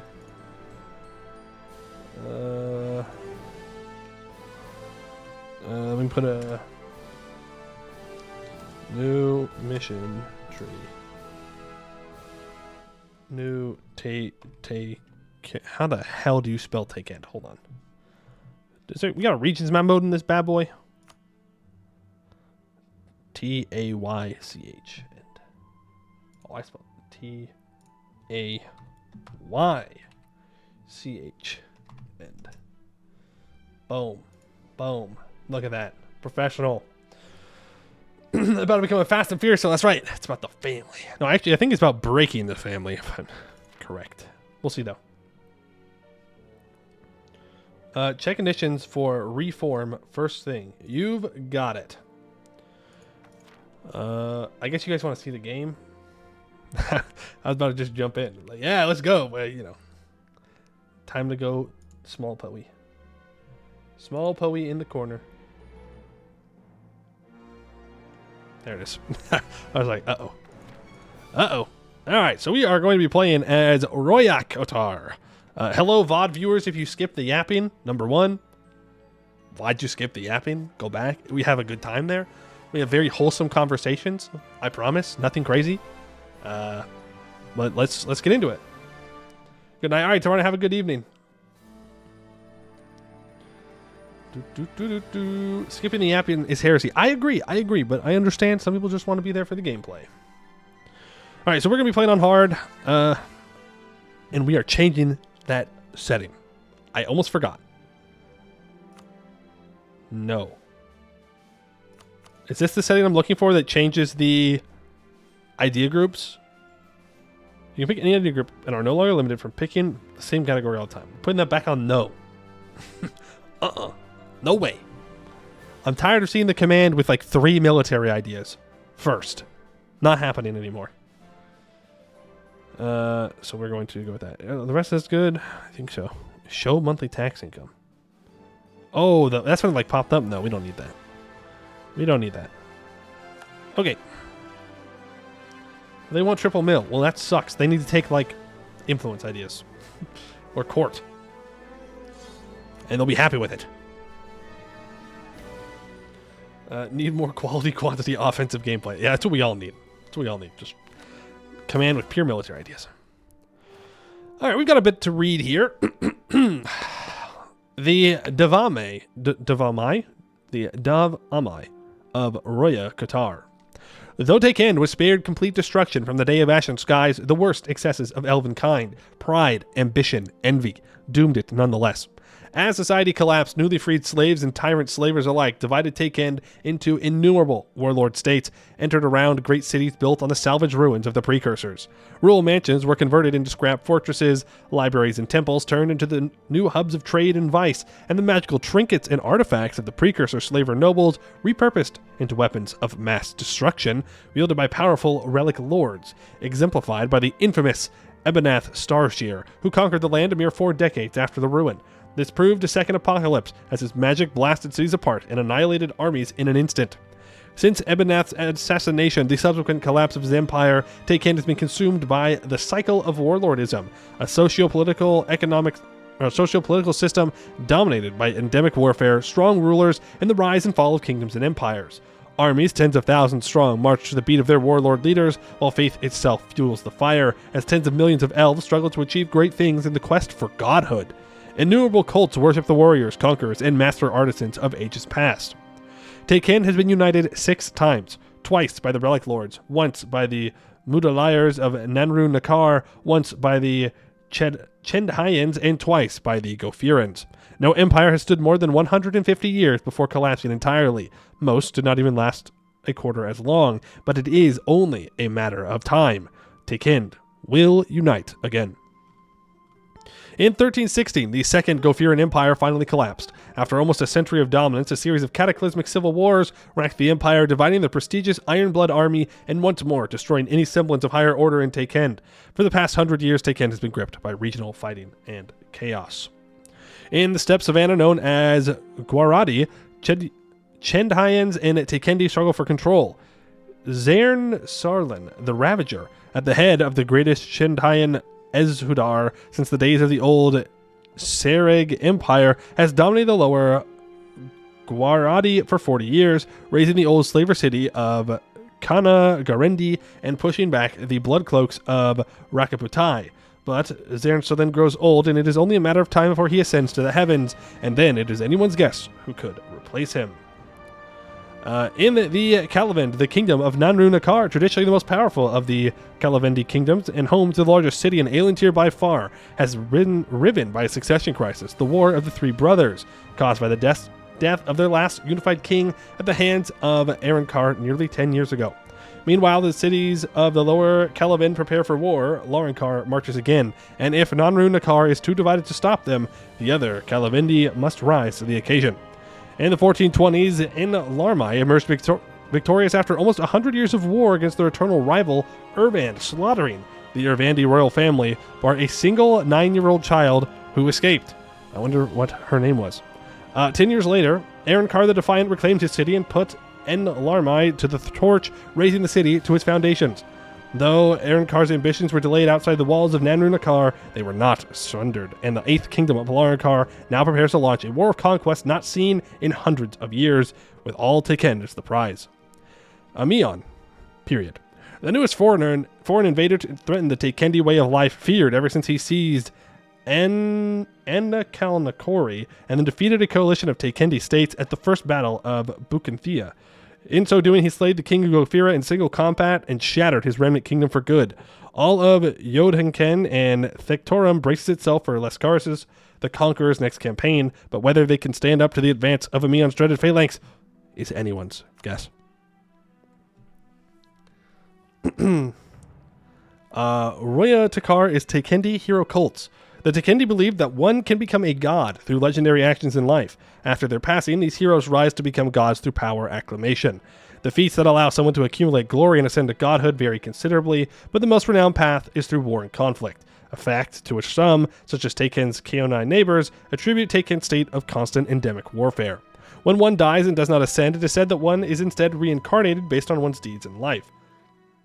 An exceptional spearman becomes a military commander, a potter respected in their village becomes a renowned artist in a city-state, a petty warlord may become a king. Through this, all are encouraged to excel and live a glorious life, no matter their station. I don't know, it kind of just sounds like an excuse to tell your soldiers to go die, but what do I know? Hero cults have often formed around these god heroes, their members emulating their god to both gain favor with them and potentially follow in their footsteps in order to stand a better chance of ascending in this life or the next. These cults, both the secretive and popular kind, are very prominent in Tekendi society and hold great religious and political influence. In order to unite Tekend and not fall to internal collapse like so many empires have before, we must tame the cycle of warlordism that has gripped Tekend for a millennium and a half. To do so, we must institute religious and societal reforms that address every aspect of Tekendi society as we conquer the region. Passing these reforms will require us to hold both directly owned provinces and loyal vassals in order to properly administer Tekend. As we expand, our religious reforms will enable us to hold more of each. However, the inertia of the state is not enough to maintain an empire and Tekend. Special attention must be paid to our ruler's glory. Gained by subjugating other warlords, coring provinces, humiliating rivals, and defeating enemy coalitions, greater personal glory allows a ruler to effectively control larger parts of Tekend. Most rulers start at level 1 glory. Glory levels directly affects national unrest, subject loyalty, and governing capacity. Beware, however, a ruler's glory is their own, and upon their death and hopeful ascension to godhood, glory will be reset. It must be rebuilt by their successor. The death of a ruler is a moment of crisis, in addition to challenges from opportunistic pretenders to the throne. Disloyal vassals will declare an independence war on ruler death.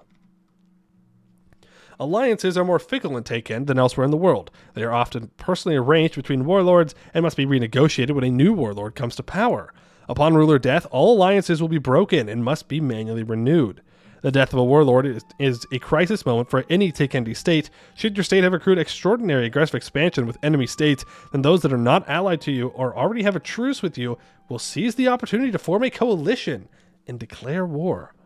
Crisis also brings opportunity, however. Should you defeat an attacking coalition, the momentum of opposition to your expansion will be broken, and aggressive expansion will be forgotten by the former members of the coalition and your vassals. Ooh, interesting. Very interesting. Government. We're a monarchy. Okay. Environment. Tekend is a vibrant warlike land filled with warring states and empires recently emerged from northern hills. Laurenkar, they hope to subjugate all of Tekend. This is the true Thunderdome. It is the Thunderdome. Do we want to turn on Great Conquerors? I don't think we need to. I don't think it's going to add anything to our game. Right? Like, if we turn it on, maybe Laurenkar gets it, maybe Emion gets it. I don't think we need them. Keep all regions on. Achievements can stay on. It's fine. Alright, one more one more big read here. Under the bronze wing. Kalazil scratched at his neatly trimmed beard as he watched the leaders of the four families and their close associates enter, taking their seats at the long conference table. Even 2 years after his ascension to the throne, he sat uneasily. He was a foreigner and a former mercenary, brought in as a compromise when the old leader no longer suited the family's collective purposes. He grimaced. He knew that they could just as easily replace him. His wife, Izermanthi, who was standing beside him, placed a hand on his shoulder, offering him a reassuring smile. He would get through this one way or another. Finally, once the family heads were seated, the Devana spoke. I have brought you here today in light of the worrying news from the south, with Lascaris once again on the warpath. Kalazil spoke of dangers from north and south, then to more internal matters. He noted the reactions of the different heads as he did. The head of Kativa looked bored, barely listening. He knew he didn't need to. Saranpan Nimkorai studied the other family heads and their attendants, ever vigilant, always scheming. The patriarch of Urisabdur leered at Kalazil's wife, while the head of the Vustarin took copious notes, fingers stained with ink. The family's heads were all powerful, but they were all different. If he did not take those differences into account, they would overcome him. As Kalazil finished with the pre-prepared parts of his speech, he glanced at his wife, who offered him a knowing smirk in response. But of course, we have bigger problems, starting with all of you. That got their attention. Spiked wine in the house of vice from Nimkorai crates, of Ustarin Scion dead at Kativa's saber tip. Ismarthani's spies saw all, and their reports painted a grim picture. Make no mistake, our city's future is on the line. The Bronze Wing stood up, slamming a gauntleted fist on the table, but instead we squabble and bicker while war approaches. No longer. Kalazil looked around the room, and the faces staring at him half in awe. Their king, not their puppet. He smiled wide. We march together as one, to conquer Takend. We march to conquer Takend, and the families must march with us. We get a 75% cheaper Skill 1 Spy Master. We enact the 4 families Tier 2 government reform, and it enables factions of the Kativa family, the Nimkorai family, the Ursibadur family, the Vustarin family. We cannot switch government type. And the Kativa family is taken over, which gives 5% production efficiency and 5% national manpower. Now that was some yapping. Right there. Okay. Okay. So let's see what we can do here. The yapping lasted longer than the average Taken Empire. Oof, nice. Alright, so we have the Kativa family. The Kativa are the oldest and largest family in Royakottar. They originate from the followers of Kadradar, the Stormbringer, and seek to emulate their god hero, searching far and wide for new relics and precursor scrap. They are the primary excavators of the steel-scorched citadel. We have the Nimkorai family, which will give 10% trade efficiency and global trade power. As expert caravaneers, the Nimkorai have grown rich by trading with partners from across Takend. Their pride and willingness to do anything to get what they want have made them the most feared family in Royakottar. We have the Ursibadur. Ursibadur.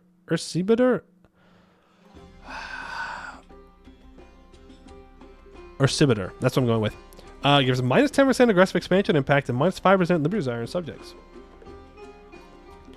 The Ursibadur are experts in smoothing over bad blood with a few drinks and an invitation to the center of power, their infamous House of Vice.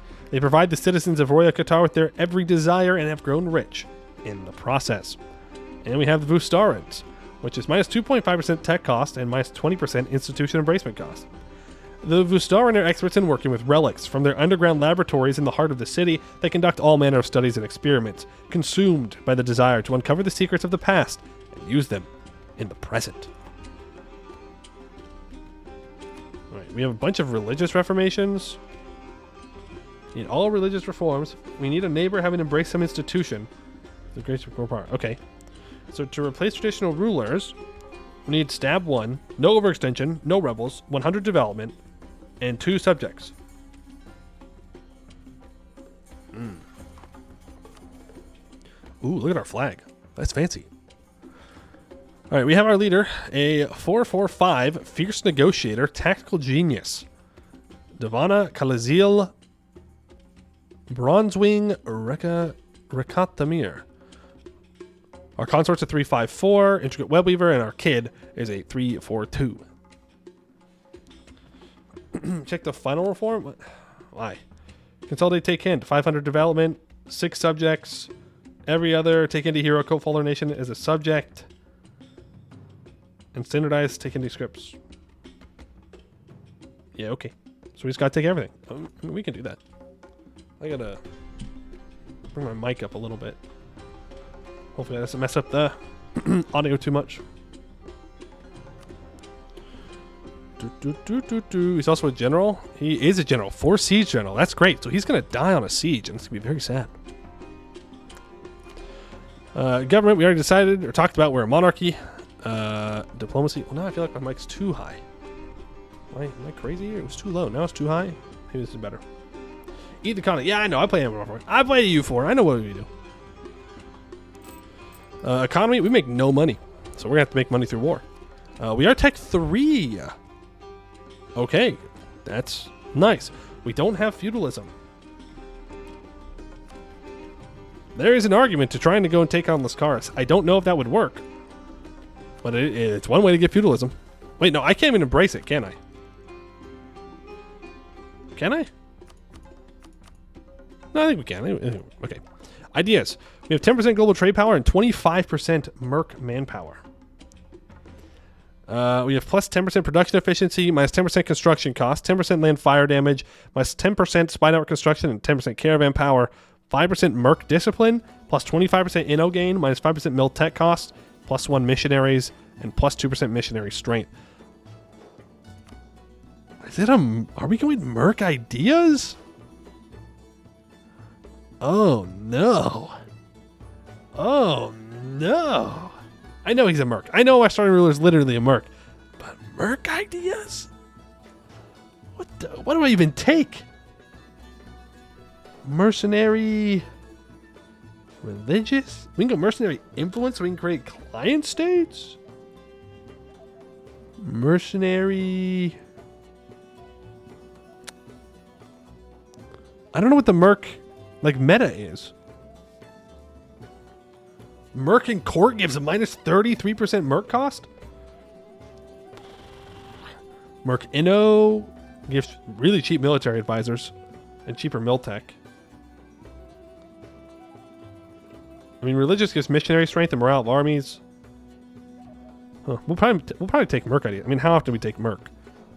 When we play halflings and these guys, I guess. We'll see. We'll see. Mercman's giving adventure privilege to get better mill than the command. Oh. We do have this. We have lots of missions. Is this our last mission? Yeah, it looks like it. Have passed the 5th religious reform. Okay. So we're kind of chilling. Alright, Unite Take End. We need 900 development and stab 1, and we've passed all religious reforms.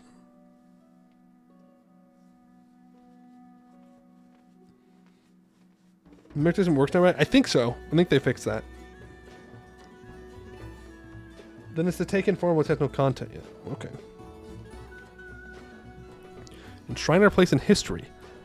If I replace traditional rulers, and I have 23 provinces in Kalavend, then I can enact the Tekendi Kingdom Tier 1 government reform. Which fixes you to a kingdom rank. But it's really good. Gets rid of most of your dev cost.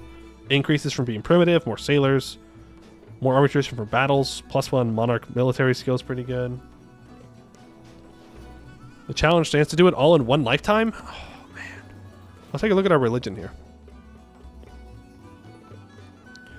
So it gives minus 0.03 monthly war exhaustion and 50% prestige from land battles.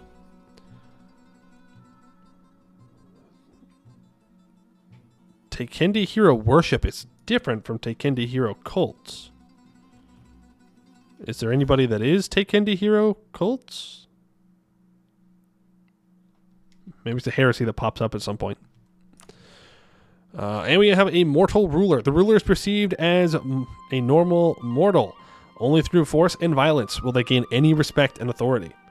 Glory level increases every 100 glory. Subjugating a country gives 50. Coring a province gives 10. Showing superiority over a rival gives 100. Winning a defensive coalition war is 100. Losing a battle will lose us 5. And a rival showing superiority over us loses 100. Your religion allows you to select which god to follow as your main okay, well, not really. Can I see how much glory I have at any moment? Is there anywhere I can look at that, or do I just kind of have to keep winning until we see it? You give the decision to start and give 10 subs. It's a tough thing to do there, but we'll see. Well, if that's true, then what do I need to do for these? 100 development and 2 subjects. Am I going to lose the subjects when I do this? How do these religious reforms work? Is it like when you're the Aztecs and you lose all of your subjects? Or are those just things that I need? No losing subjects? Okay. So it's just, essentially they're just goals. They're checkpoints.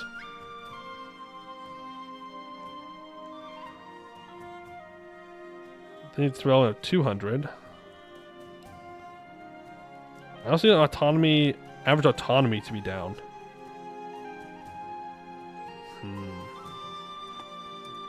Lose only if they're disloyal? Okay. Yeah, I know when they died. I didn't know if it was like in addition. So that means we don't actually want to give out a bunch of privileges, I don't think. We want to have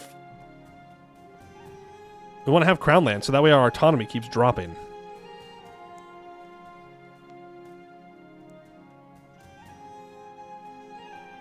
But at the same time, tech is super expensive. Super expensive. And if we don't get Tech 4, Amion's going to kill us.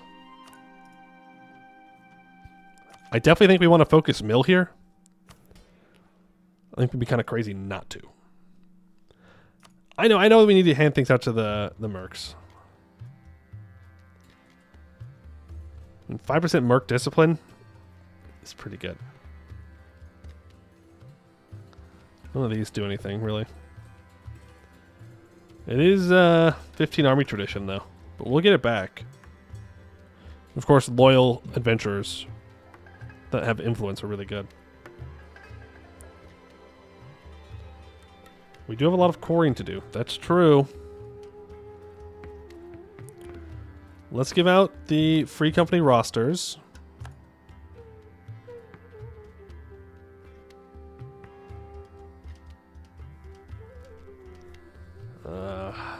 All require me to lose crown land. We're gonna focus mill. And I'm gonna take the monthly admin.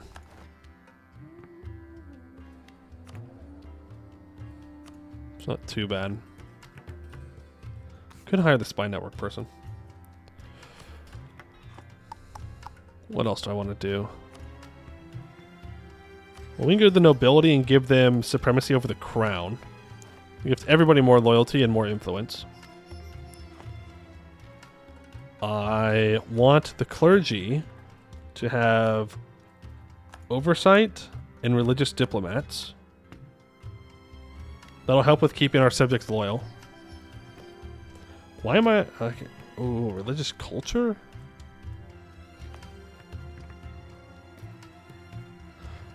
I don't think I need to take it right now. King Conquest. Crown land from states if below 60 influence. Yeah, it's something like that. I don't need to give the clergy anything else. The nobility is going to be pretty loyal from that. I could give right of council out, but we'll just wait until I can give out strong duchies. The merchants, let's give them free enterprise. I think that's all I'm going to give them. Just free enterprise.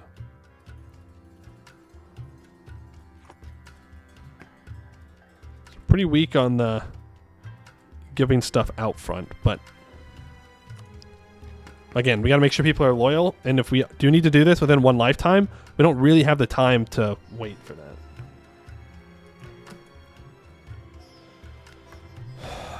I have no claims or anything.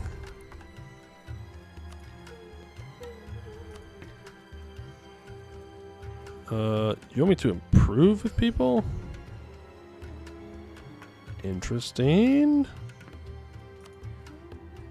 Okay. Let's see here. Well, what mission? What do we need to do? So we need 2 countries that are not me, with the primary culture of Yodhenpir, who are allied with me, or have an approved opinion modifier of 30. No, sorry. Wait. Improve with the culture group south gives you crown land.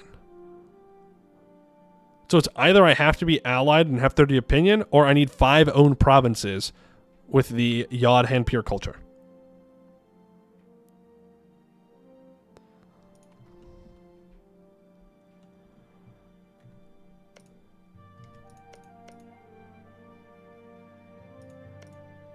Well, I mean, we could ally Tirsin. Not looking good for us on the alliance front here.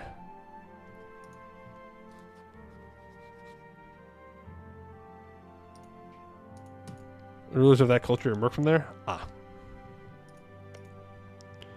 Well, that's not looking very doable at the moment. We got a rival here and a rival here. Level 3 fort? Oof. Yeah, 30 improved relations works too. So we can ally Tirsin and then improve with like Gofira.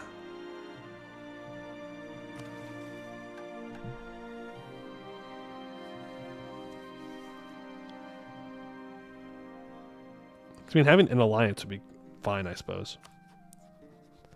We just can't keep them around for too long. So we can do that.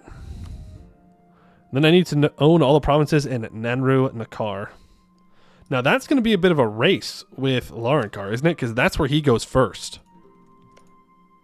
If I recall. He wants this state. I also want this state. It's very good. Okay, so that could be my first target. Urban level 3 fort with a vassal. Are you disloyal? You are disloyal. Well, it doesn't matter if I'm trying to unite it in one lifetime, right? If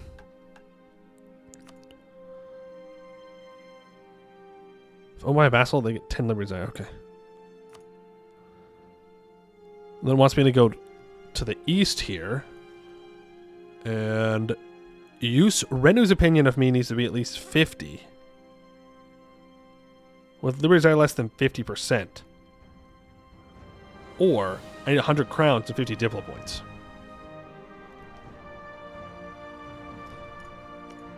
So they're saying, like, yes, we could vassalize them. I'm looking at that gold mine. Could vassalize them and feed them land. This state is 3 dudes with a vassal each. You can use them as your first vassals to reform. Just keep Central City. Ah, I see. I see. Now, is this a different culture? Do we have Kelevindi accepted? I'm sure they're a fine vassal, but this is my primary culture. I'd rather own this stuff and vassalize people down here, you know? Like, that would be my preferred thing to do. We're going to hire the spy network construction person. Guess we need to get claims. We have to make them manually. Merchant loyalty of 50 or higher. Influence 35 of greater. Marketplace, trade depot, or stock exchange. Ooh, and 100 monies. So we need tech 4. Gotcha. And then this area we need to own. We need a natural scientist or a court mage. Or any other admin advisor and 50 admin points. We need 5 regiments. We have a CB. No. Ooh, baby, we get Tekendi Glory. Wow. 125% aggressive expansion. Okay. Wow. Youchers. Well, I suppose that's something.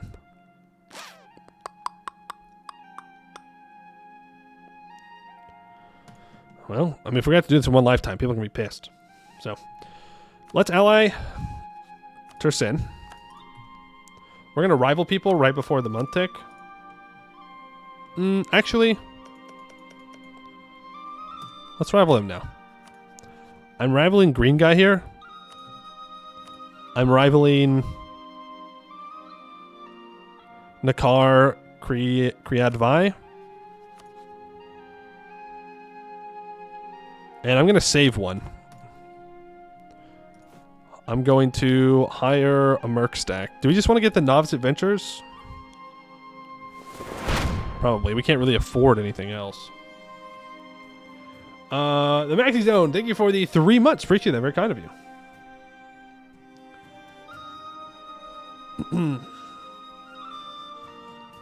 Establish kingdom?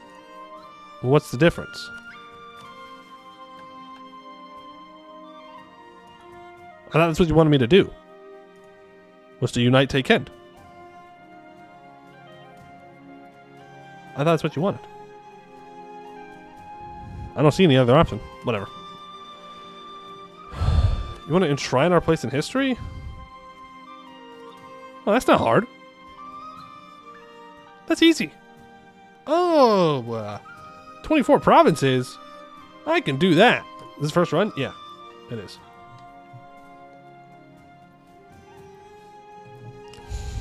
Okay, I mean, that's a lot less stressful, I suppose. Let's get those novice adventurers going. 2,000 calf, we're going to keep them. I think our first conquest should be these guys.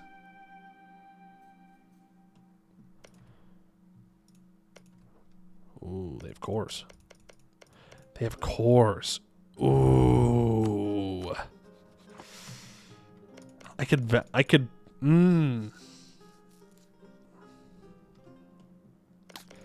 attack them, annex them, and then release them.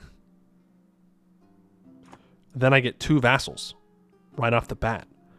And then I can do reconquest wars for these 2 provinces. They'll gain liberty desire, yes, but then I don't have to core all this up. Are they in my region? They are my region. Larkar goes for the white tag first, usually. How? Oh, because he attacks the vassal. So I can either focus going east, which doesn't sound too appealing because of all these level 3 coastal forts. I could go south to try and contest Amiens. Or I can go north to contest Larnkar. I think we go Larnkar first. The city looks pretty valuable to get a hold of. Has a center of trade for me. That would give me 2 centers of trade here. Pretty nice. Let's start improving with Gofira. We need to get to 30 to complete a mission. Right? Yep. We do. That'll give us a bunch of manpower. Merc manpower. Increases chance of getting rid of adventurers wanted. Oh, it'll give generous quest rewards out. Ah, it'll give generous quest rewards out without losing the crown land. And we get more national tax. Okay. Then let's go after... Let's go after purple guy first. We'll see how it goes. I mean, I guess there's an argument to try and do a show strength war on somebody, but...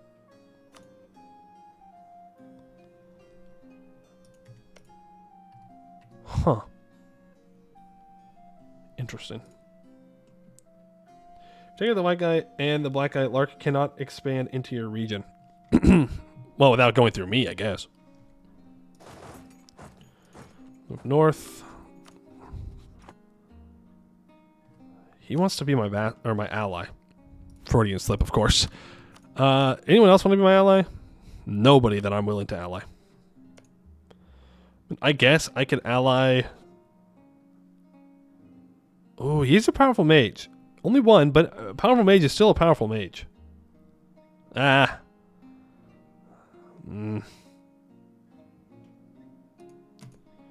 Extra strength-ish is very good for us. This is true. Who have you allied? Nobody yet. What are you doing there, bud? I see you're walking to my border. Not very cash money of you. Just want to make that clear. Not very cash money. We are not royal marrying anybody, that is for sure. Okay, he did get an ally. Unfortunately, it's with someone I really don't want to fight.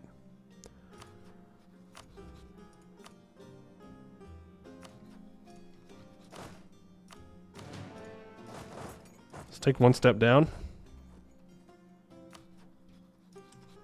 Okay, here's the game plan. We're going to declare war here. We're going to walk down. We're going to wipe this guy's army. We're going to get access through this dude. We're going to walk around. We're going to siege down Urish Bumk. Hopefully we're able to get these two provinces occupied. Occupy this. We piece them out. Probably just for money. If we can get a humiliate, that's great. Bars forward deck? No. It's fine.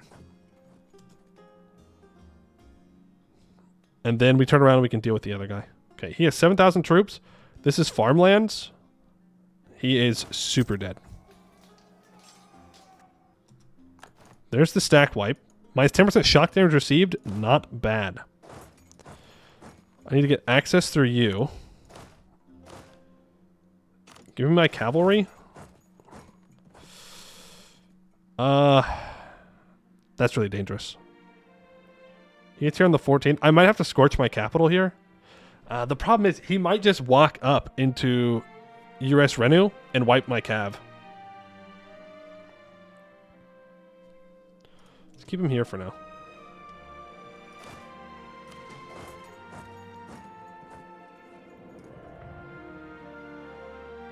I wonder if he'd let me white piece him here. He would not. He's walking onto my capital.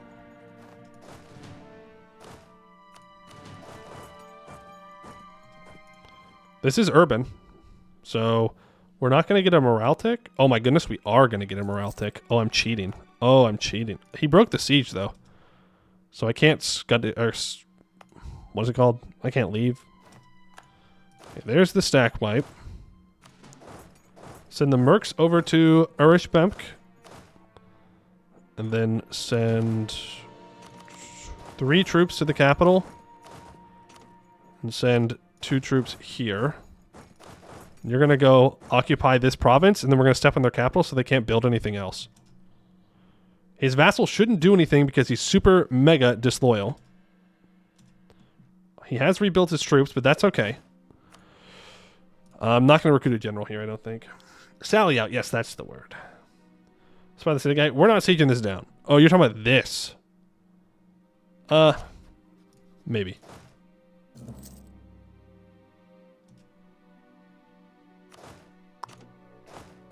I think we win this. Even though we're going to... Yeah, we win it. Okay. That should be a wipe as well. Ooh, he just reinforced with the boat. That was fancy. That was very fancy.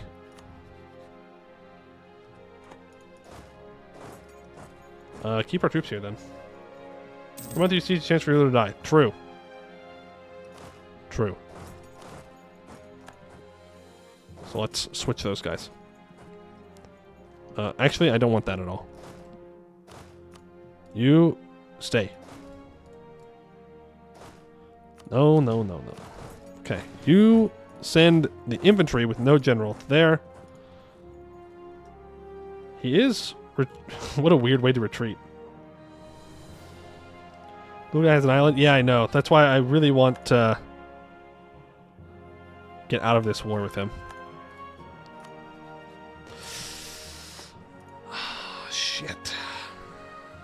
Shit. That is rough. I have to siege it down.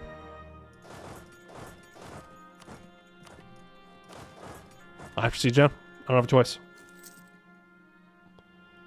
That is super, super rough. We're no longer at war with Green Tag because he declared his independence, which sucks, but on the bright side, maybe someone will help with our siege.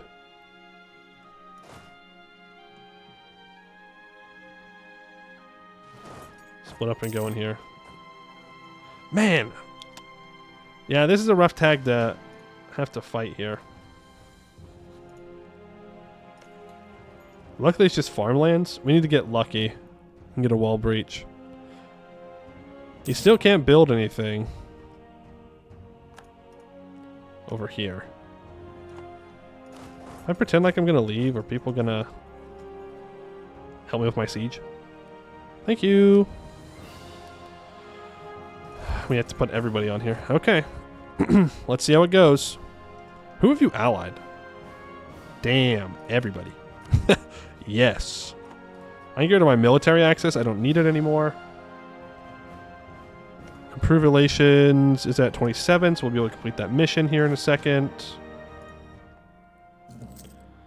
Mass allies can do a defensive war? A defensive war against all these people? I don't think that's a very good idea. I don't think so. I can complete calling on our old friends, though.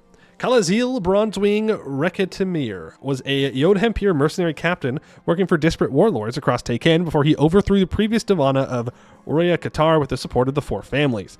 Needless to say, Kalazil has a wide variety of contacts from his days as a mercenary captain, particularly among his Yodhempir brethren. If we are to survive the current crisis, with Kionai invaders coming from the south and Arankar descending from the north, our rulers will have to pull on every lever they have, even if it means calling on some old friend. Gain a bunch of permanent claims, 4,000 manpower. We get more mercenary manpower, less national tax, but because we're still alive until the death, we get 10% more tax, and we get our crown land back after giving out the privilege. So now I need to own all provinces in that area. I need to own this. I probably just want to annex this blue guy.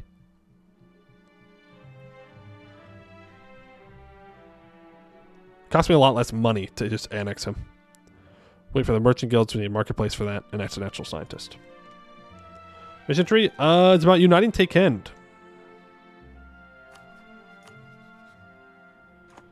So is this a situation where I just like...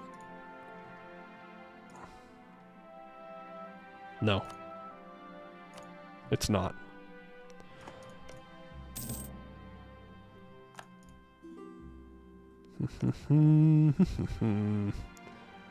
I think I just break his alliance with Vul Tenvak. A is just a number? That's... yeah. Sure. Sure, A is just a number until I have all of Taken in the coalition immediately. And then it's not so much a number and more so a restart. Do Taken supremacy on them? What the...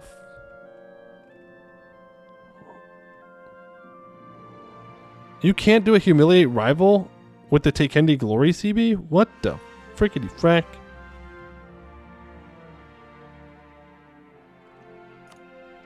You have two separate bestials? What do you mean? Can't demand this with the Takendi Glory CB. What? Oh, you can only do it on the primary war goal. You can't do it on the separate piece. Gotcha. But I want to annex the main guy is the problem.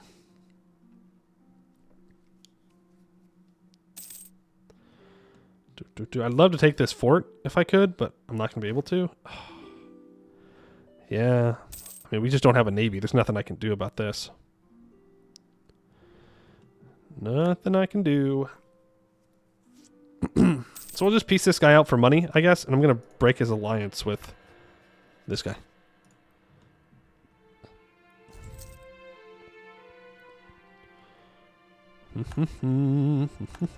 There is the capital taken.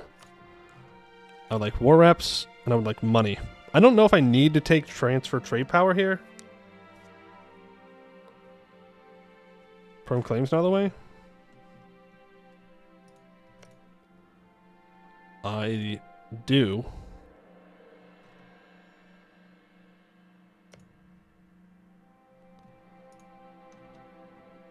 It's on their island. How am I supposed to take that? It's gonna be a while.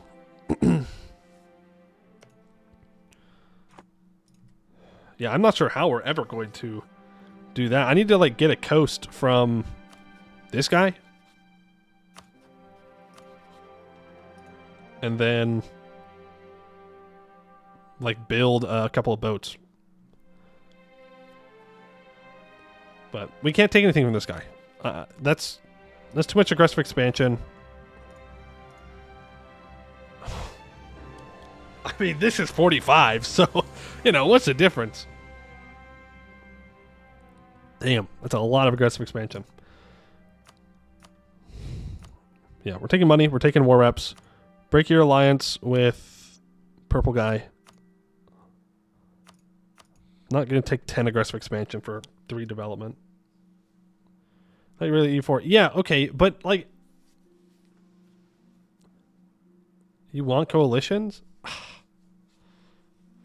Do I? Do I, though? Because if they declare a coalition war on me, I can't take anything. Really, I mean, you can, but it's a pain in the ass.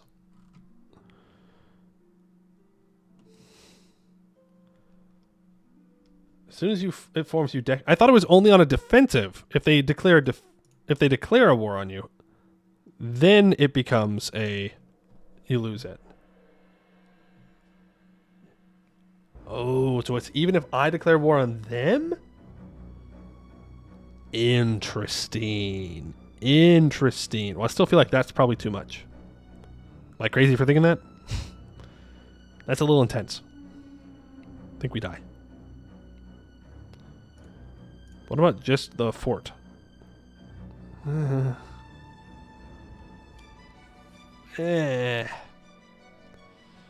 think we just take money, but we'll be aggressive. We'll be aggressive. Take money, break your alliance. Have a nice day. This is going to help pay for mercs for a while. Right, go back to speed 3. So, Nakar Mlarek. Usrenu. I don't think we declare war on Usrenu because he's currently in this war, which means he's helping siege down this province. I could go south and fight Green Guy. I could declare on Ketel Parai and vassalize them.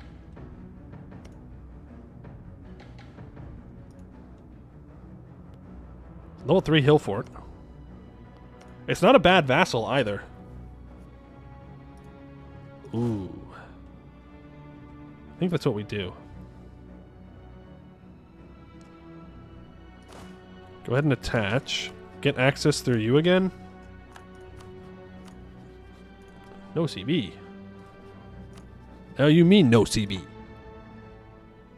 What you mean by that? Has it really not been a month? You can't declare for your claims? Ooh. Well, that's spicy. You have to use your special CB. Okay.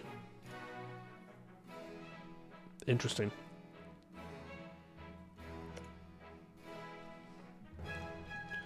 You're allied to Gofira, who's allied to 10 million people.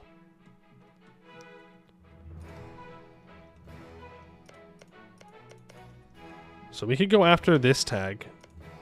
Oh, this is actually great. It's actually wonderful. Because this is a level 1 fort, so that's not even difficult to take. Once Blue Guy's your bastard, you get a CB on the one in the corner. Wait, do I get the Tekendi Conquest or Tekendi Glory if my vassal borders somebody as well?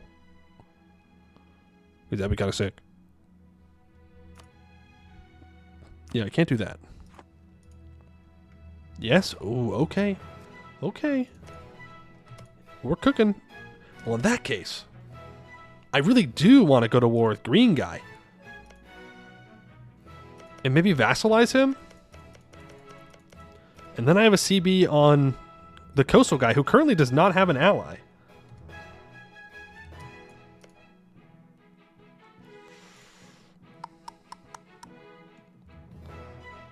But I kind of want to annex people that are in my culture group here. But, I mean, accepting this culture group isn't a huge deal. It's not the end of the world. But this is such an easy war. Yeah, we could do a show strength war on this guy really quickly. Because we're just waiting for this. I mean, the big threat is that he walks up and beats this 1k stack.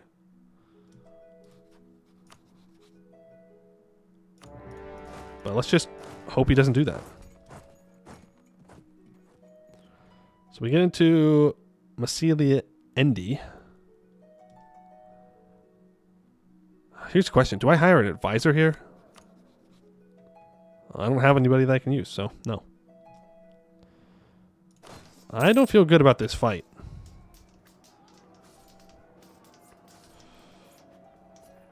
I think I just threw the game.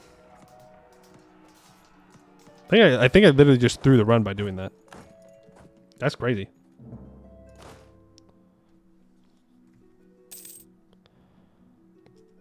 Yeah, I did. I literally just threw the run by doing that.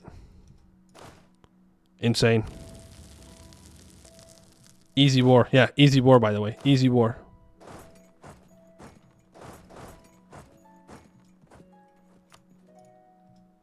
Hold on. So you're telling me there's a chance? What? What? You lied to me. You lied to me. You said he was going to escape. Well, it's just a free company, to be fair. Throw on a defensive edict. Hire a better merc stack. You have movement speed. Let's get you. Probably should have hired a better merc stack from the beginning.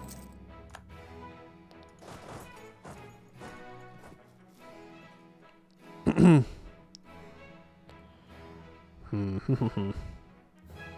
think we're fine still.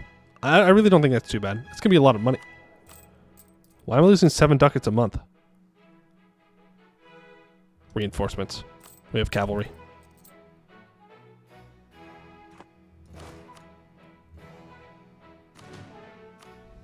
The answer is cav. It's always cav. The answer is, why am I running out of money? Cavalry. That's why. Take this. Take your money. Have a nice day.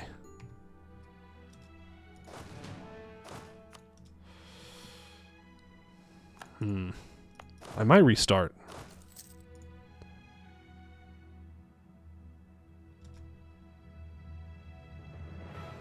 Option 2. We go get his ally out of the war.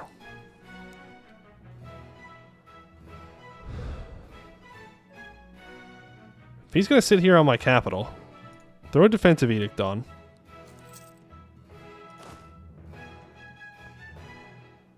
We throw the mercs onto the capital here. We move over. Lose time? I don't know. I mean, we really didn't lose that much. Well, we lost 1 fight. That's rough, though. Wall breach? Flurry worry wouldn't restart? I don't think that's true. I think he actually would. I think he actually would restart.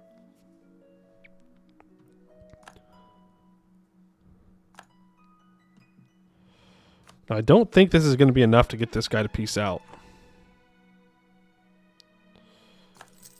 You go speed 4. I mean, we're literally just siege racing. We're just going to have to get, I don't know, crazy lucky, I guess. Like stupid lucky. Like a wall breach somewhere. I don't think we're going to get it. Where's the update? Right now we're in Take End, which has had some changes. 7%? I don't know. So you're telling me there's a chance. You're telling me there's a chance. There's Laurenkar. So he's going after those guys first. Oof. Why you got so many troops? Damn. Corland? No, I'm releasing a vassal there. Well, I can't because I'm at war.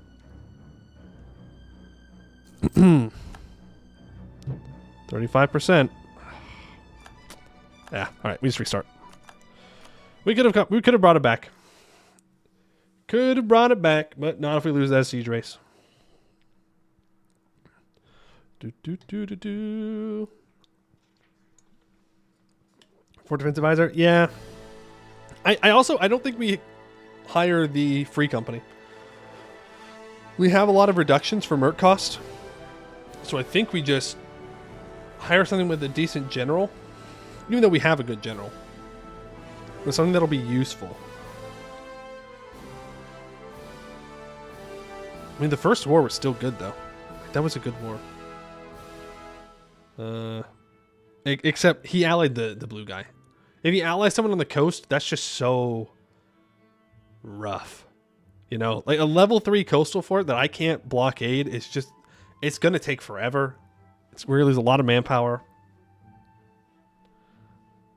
So if we can just get him to ally, I don't know, like that black tag we just fought, if he allied him, that would be like perfect.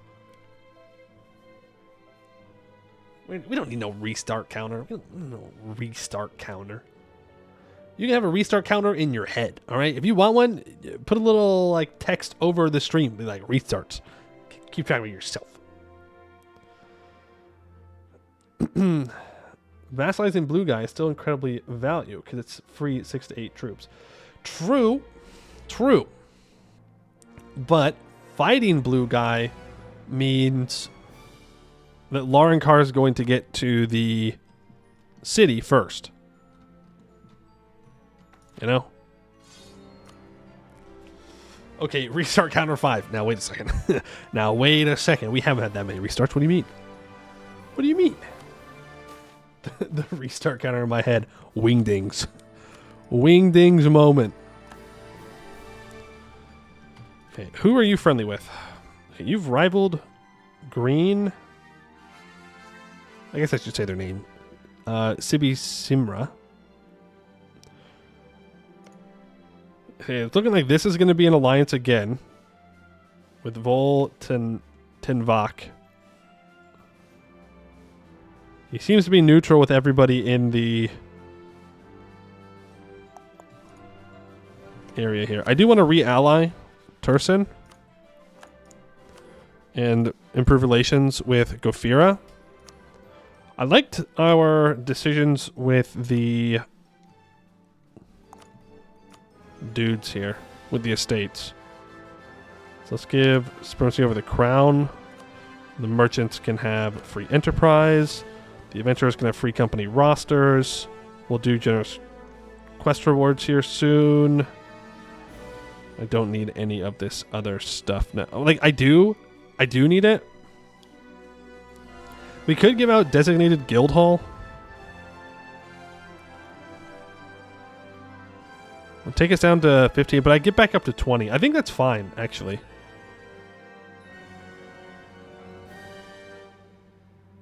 Yeah, let's give out designated guild hall.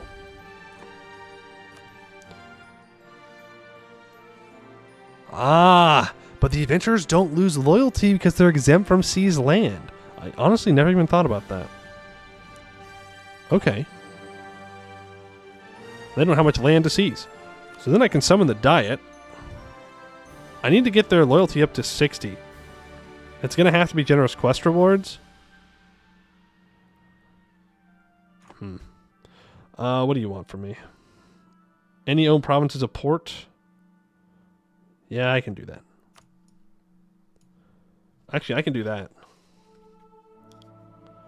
That's free mage loyalty and 50 mil points. I'm going to take it anyways, and then release him as a vassal. 3 years of adventure are legit. True, it's 25% stab cost. It's 25 more admin points. Well, I mean, we're playing a merc tag. We just have to send it, you know? And I'm assuming that I will get 5% crown land if I click this now. Let's just do it. Let's see. I will not. Interesting. Okay.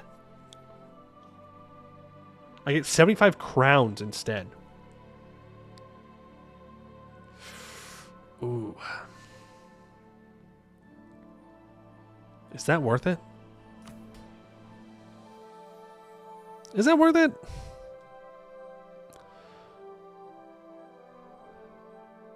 It's a lot of money. But I don't think so.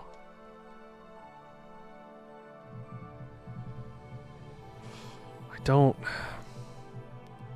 Let's just sell. It's 116, but I can't afford to go crazy on the selling of titles. Because otherwise people won't stay loyal. I don't think that's worth it. I don't think it's worth it. because we'll get it through the mission. It'll take a couple more months. So what, we go down like 2-3% loyalty, and then it goes back up. I can just not click the summon the diet until after we get the privilege. It's fine. We're thinking, chat. We're going big brain with this one. We're gonna figure this out like a little puzzle. We finally playing the lizard folk? No, we are not. Restart counter 427? What? I went from 5 to 427? You might want to check your math on that one. Bungus. No. Bungus would not like wingdings. It's like Eskin. You thonk. You big brain. And then we do a world conquest? No. The last time we went this big brain and Eskin, we did a world conquest. It's the run that surprised. I really don't think I'm going to ever be able to surpass Elikand. I don't. I peaked. Well, that's not true. I think Tellum was a more impressive run than Elikand. Much more painful. Much more painful. But Elikand just went so well. Exclamation point VODs if you want to go watch that one. It's on the VOD channel. It's the Castnor World Conquest. But Elikand's also just busted, dude. It's so strong. It was impressive because you were willing to put out looking at all that pink. It was a lot of pink. It was a lot of pink. No doubt about that one. I think All Clan the worst color. Yeah. But I didn't have to look at All Clan for as long. It's the only difference. Alright, let's do this one more time. Admin points, oversight, diplomats, supremacy, free enterprise, free company, courtiers, guild hall, seize land. Loyalty equilibrium is currently 56, so we actually are good to summon the diet here. Can we do some Diplo dev and that makes the merchants happy? I'm not increasing autonomy for the adventurers. That's not worth it. Yeah, we still with the mages one again.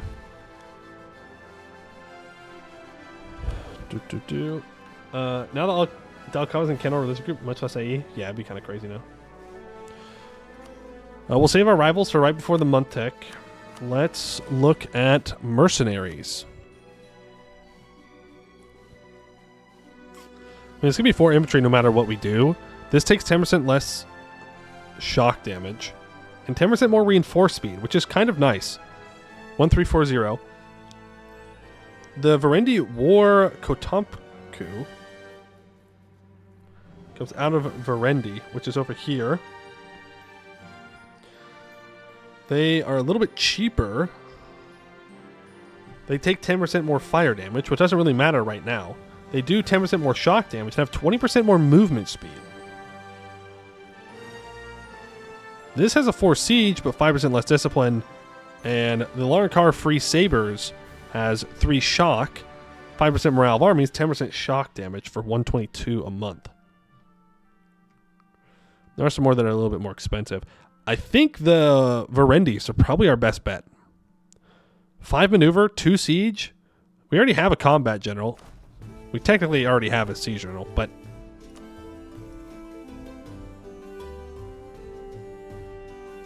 the 4 siege is a siege merc stack. They loot faster too.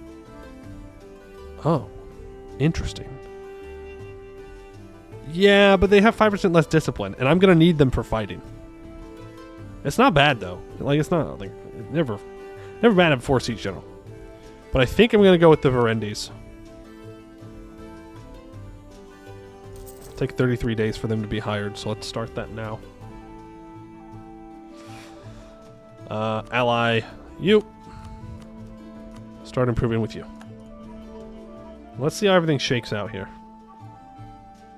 Preferably, we go after purple guy again. He has allied coastal blue guy, who is currently just allied to him.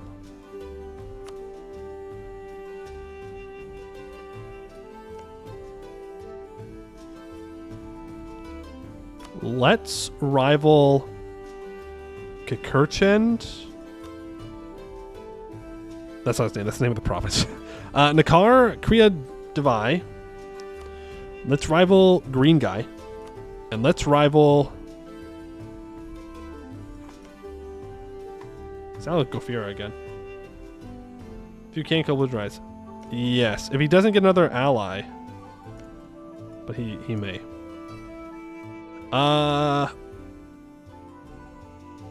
Breaking rival costs 30, right? 30 war score?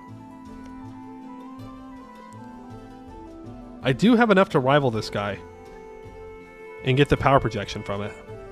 Vassalize him. And break his rival so he's not disloyal.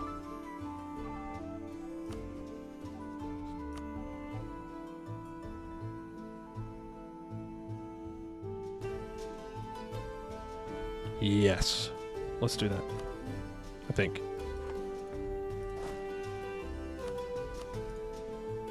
I think that is the key.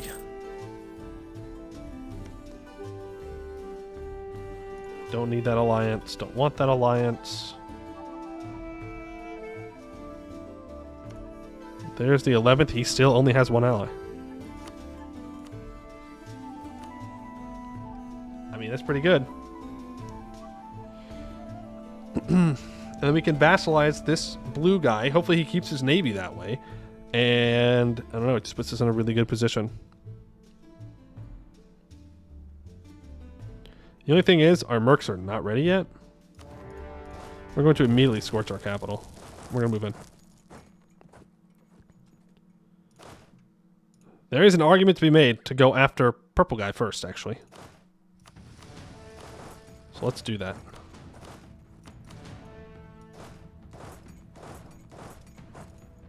Because he's going to have to step onto my capital here, so he can't get through to reinforce. At least he should not be able to.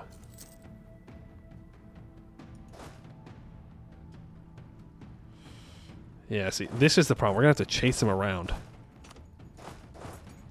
We don't really want them to meet up. If we can help it. So I can either walk onto my capital. I get there on the 20th, and I get there on the 26th. Or I can cross a river. I wouldn't get the river crossing penalty, but fight on the forest. Or I can cross here, force him to have a river cross. Yeah, you know what? We just attack into the capital. He's going to reinforce. I don't think it's going to matter, though. We're going to bring 3,000 more guys out. I don't think he's going to get there in time. He most certainly is not going to get there in time. Most certainly. Okay, you are built on... Oh, you're built in 2 days.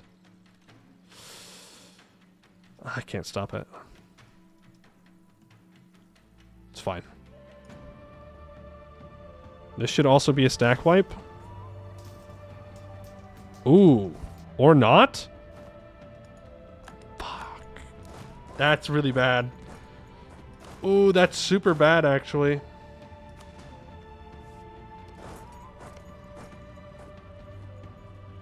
That is actually super bad. I know. These guys are preparing to declare war. I need my mercs to get up here. Can move in.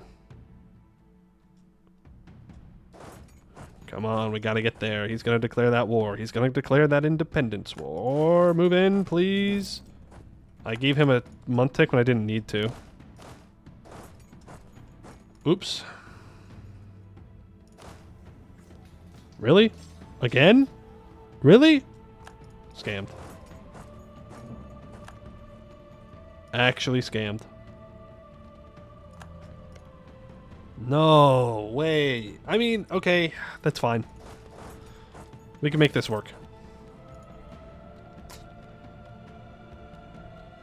So he's going to go and fight Oren Koraim's troops here. I don't really want to fight him, necessarily. I don't see a reason to. Varam Raya declares independence. Calls in these guys. Let's pretend like we're going to leave. Move back in. Pretend like we're going to leave. Move back in. So now he should help out. Wait a second. Wait a second. Am I the only one here? Nope. Keep moving. You know you want to help out with the siege. I don't think it's going to work. Not this time. Let's take our leader off that. Shift consolidate. Leave our calf behind. He's going to wipe blue guy's troops. I do have to send my cav on. I don't have a choice. Ah, they're not going to help with this siege, I don't think. We'll see, though. We'll see. Maybe. Maybe. I guess now the only hope is that we have enough war score to vassalize with these two provinces. I don't know if we will. And we're going to have to walk back and siege down this city. Nice early wall breach, though. So that is at least nice. Oh, they're going to chase down his troops.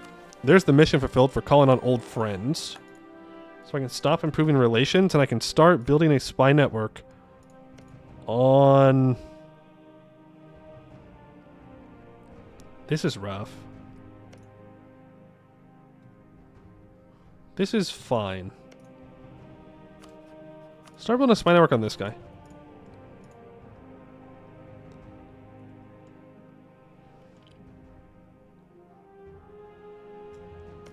How many people do we have sieging this? Ramaya's not sieging these guys down. So it's still just me. Still just little old me. Second diplomat? Second diplomat's for piecing people out, but I mean, build a spy network if it makes you feel better.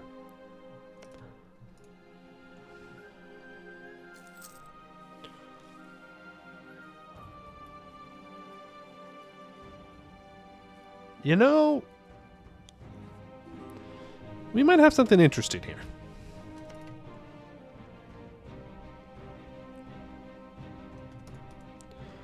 Because I'm seeing entire armies on this little old island. And if we vassalize blue guy and we vassalize this guy, then they're trapped here. And then I can just siege him down for free.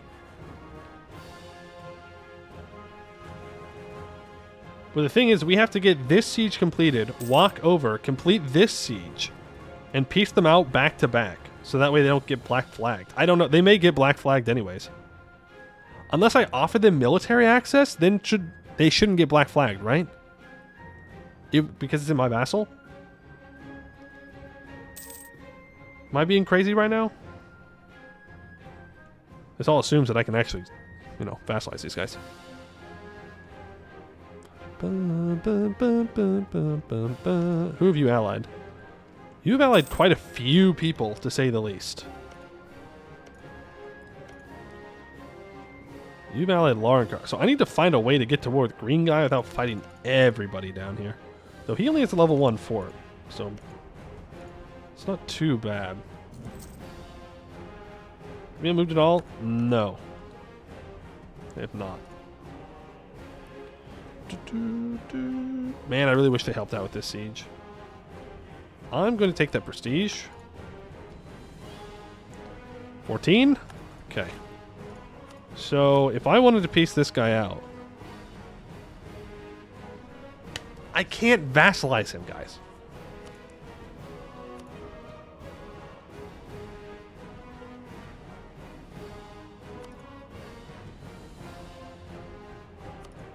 I can't vassalize him because I can't do that with this CB.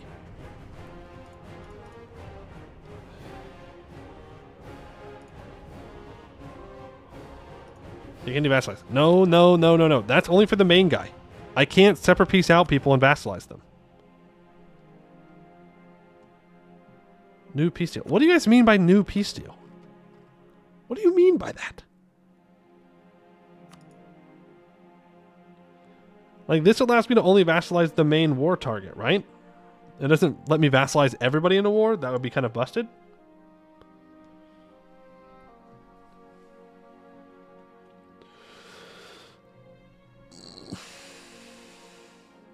So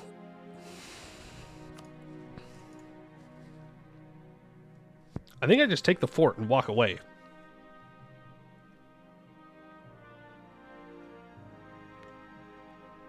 Like, I could take the little island.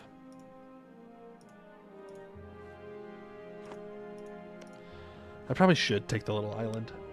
I probably should.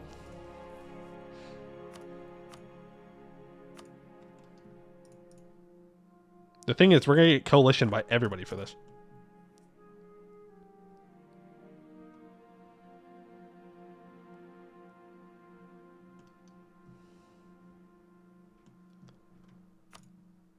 Like, we're going to get... Yeah, you know what? Fuck it, we ball. We ball. We ball. We ball. Why not? We just restart if we lose. You know? Bring this diplomat back. Give me your money. Give me your war reps. If I do it this way, then hopefully Usrenu will... it's going to move his capital. His capital should get moved here because it's the highest development. Which means Usrenu will hopefully take it. Unfortunately, we can't take this province, but there's nothing we can do about that right now. Opening moves, first war. Second, coalition war. Yeah, I guess so. I don't need to end rivalries or anything like that. Just give me the provinces and let's go get our other stuff done. Start corning it up. We do need to own a bunch of provinces in our home region anyways, so. Levy a fleet? We can buy boats?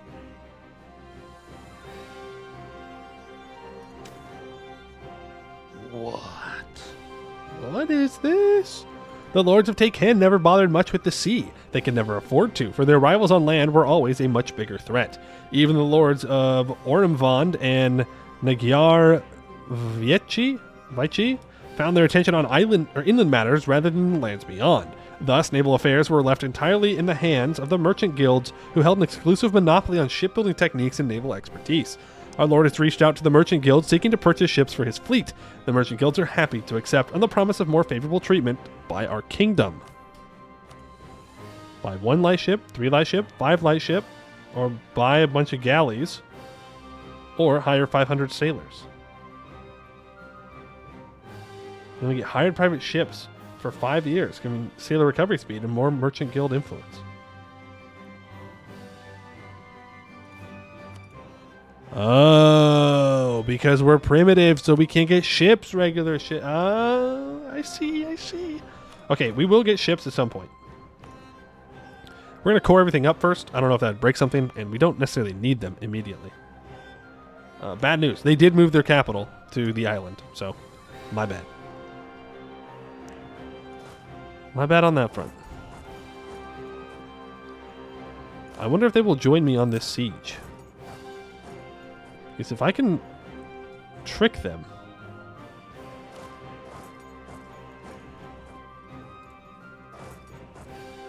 To joining my siege here. Oh, I stopped moving. Okay, I just can't lock in.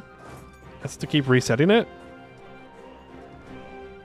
We do a little tricky trick of the AI. Now they're locked in, and they should help me with this siege. Good. Send the mercs on. Right? Do we send the mercs on here? I think so. And then we just loot this province. Hey, what you doing there? I mean, best case scenario is that this guy tries to 1v1 me. You done anything yet? No. Look at stuck in a forever war? Maybe. Eventually he's going to get ticking war score. Oh, I guess maybe not. What's ticking war score? Ah, it shows superiority. I think he might have it from his fight. Yep, he does. He has ticking. So, no, he'll get that. Which is great. I thought I got more aggressive expansion than this.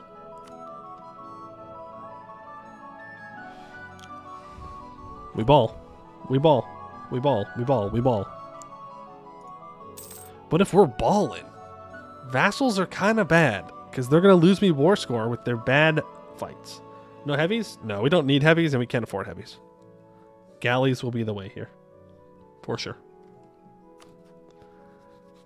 We will need a navy that can contest Amiens at some point, but we'll see. Once coalition starts forming insta deck, yeah, it's gonna just have to be the way we go about it. Scootage vassals don't lose war score, provide double the money. That's true. It's true. End of sentence. It does give you more money, and they can't lose battle on war score. War score from battles.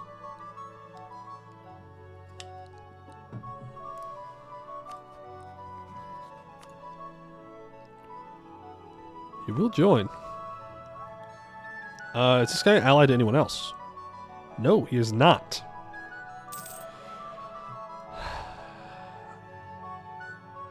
I mean, how crazy are we feeling? Because what we could do is... I mean, he's got 9,000 troops. This guy is not a pushover. This guy has 7,000 troops. Like, we could immediately just deck Pierce Attel.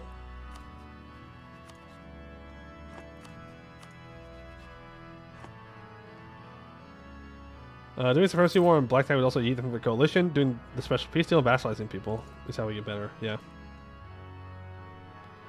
And what Poe is doing? I mean, true, but I would rather, you know, not just fight a show superiority war for very oh. Well, that's going to cause problems.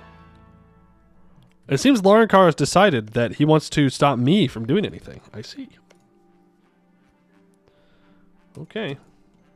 Not all the city forts level 3, but most of them seem to be, yes.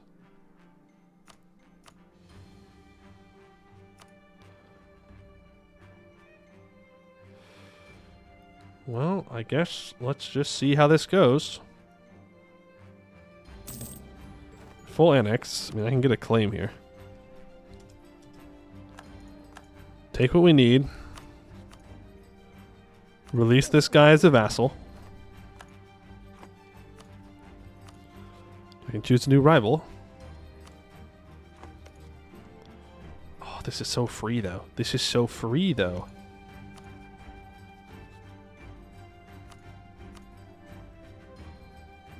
Maybe not so free.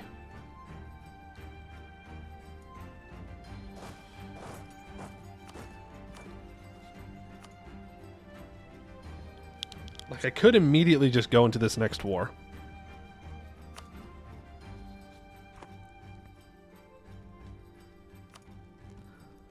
But we're gonna get... I mean, Laurenkar is... like, we're... Maybe I should have improved with Laurenkar.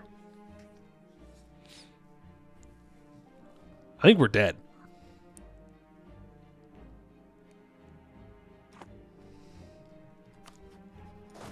Ah, fuck it, we ball.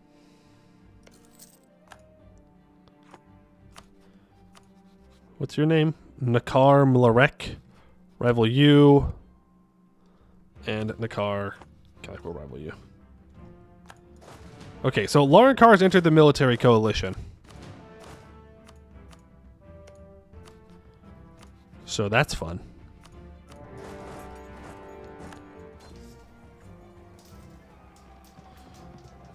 Alright, we are rolling like absolute trash. Just in case you were wondering, we rolled horrifically. Actually a crime how bad we just rolled.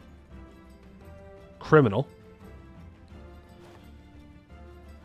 Lars only 13,000 troops. Yeah, but it's 13,000 troops. He has his vassals, though. He's got 2 vassals. Who else can join? I mean, you can. You can. But if I declare one more war, we're going to get overrun. Hey, shout out to my vassal for siegeing that down. And all we got to do is win the coalition war, right? I was not focusing mill. Not that it really matters. Do I have a... I do have a level 1 morale of armies guy. If I get a coalition war decked on me, we're gonna...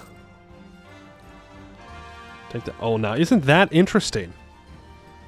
Royakottar has declared war upon the person I'm at war with. That should make you pretty disloyal, right? Yes. Is that who you are? Yes. I have to keep everybody together, though. You're at minus 49. Well, I suppose it means it's good that Royakottar will not declare the coalition war. They will probably, you know, join it when they do declare, but it's fine. Vassal time? Yeah, I mean, we could vassalize Royakottar. Why did I just get taken... Wait, if they join a coalition against me, do I get a CB on them? Yo. That's actually kind of sweet. That's actually kind of good.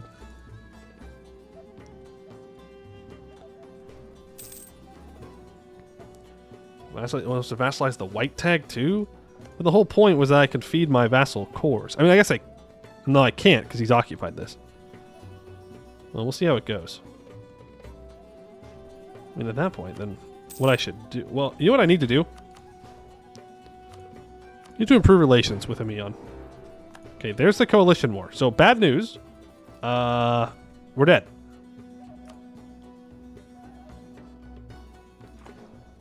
Unless I can get this right now, we are so super dead.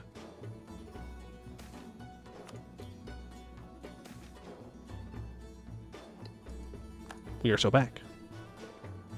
We don't care about professionalism. We have mercs. I want money.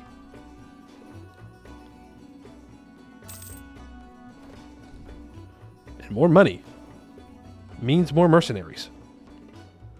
I can... Wait. No, I can't lose. I was going to say, I could feed my allies' land away, but we can't lose. Who decked? I think it's these guys. Yeah, it is these guys. Right here. Well, can I peace out with you? He will not accept a Take-Hendy vassalization. Fun fact. Is this a level 3 fort? It is. I'm... Oh, I can't I can't scorch it because we sacked it. Yes, blue guy is not in the coalition, so we're going to go after him. Let's hire another merc stack. Now I think we get the novice adventurers.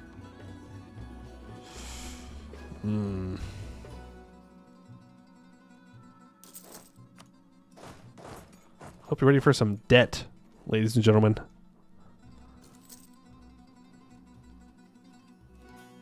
Let's pick up the novice adventurers. Losing 4 ducats a month. We can handle that. Okay, we have 7.5% merc discipline right now.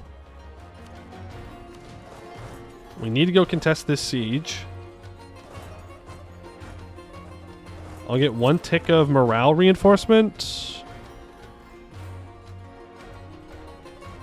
Alright. Well, here we go.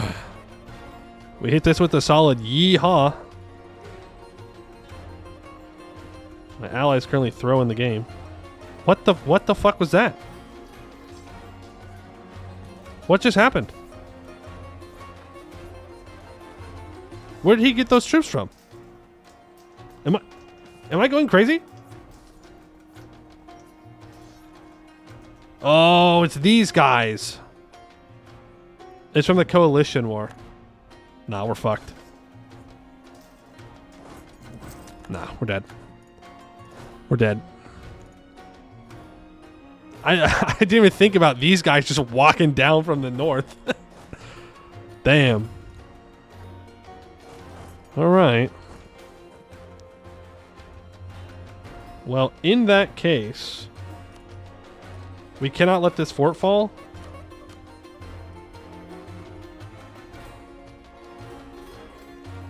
Oh my god, Laurenkar pieced out. Oh my goodness. So now I can't piece out of this war. Damn. Yeah, I think it's over for us. Once again, my mercenaries are not moving when they should be moving. So I get... Maybe this early conquest, the way we're doing it, is not the play. I mean, taking this was a mistake. I think. It's too much AE. We should be improving with Laurenkar and then improving with Amiens to make sure that the two big boys don't join.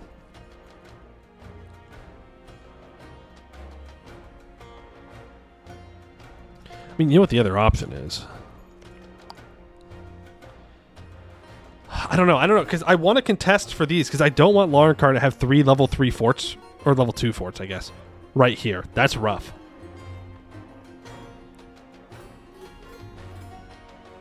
Suggest blue guy first. When you say blue guy, you mean this blue guy? That we go in and we vassalize them? We have to make our merchants a little bit more loyal. You mean light blue or dark blue? You're talking about dark blue guy. Right here, this gives me dev cost in my capital, more trade power, more goods produced. That doesn't give me troops.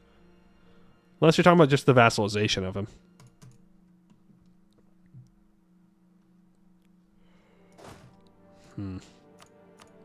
Yeah, we're not gonna win this war. We're cooked, I'm afraid. Capital C cooked. I can wait for my morale comes back till the cows come home, but it's not gonna matter. There goes my vassal, or my ally. Goodbye, ally. It's nice knowing you. Send it.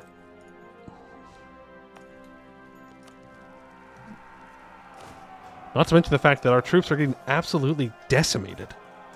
What the fuck, man? So much for Merc Discipline. Merc Discipline my ass. What was that?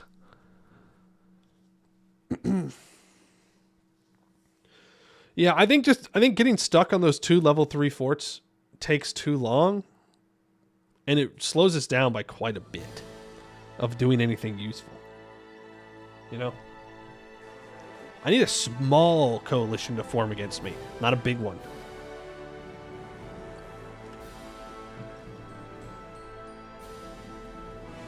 Restart number 69.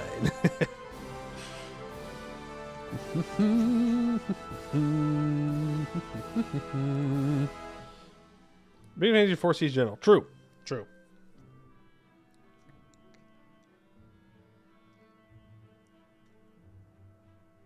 I mean, if I can vassalize the guy to my north and vassalize the guy to my south, that would be really nice.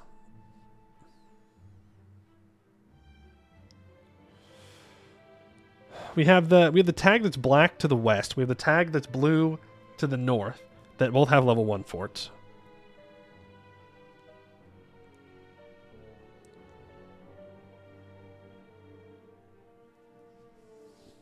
We might just have to accept that we have to let Laurenkar get the cities.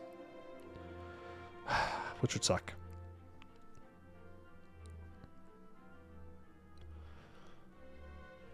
But, I mean, what are you going to do, you know? Gives you glory. Yeah, I mean, I really don't know what glory does, to be fair. We haven't gotten to the higher levels, so I don't know what benefits it gives us. But, I mean, clearly it's good, because it wants you to do that. Alright, let's do this again. Clergy, oversight, religious diplomats, monthly admin, nobility, supremacy, merchants, Free enterprise, adventurers, free company, courtiers of adventure.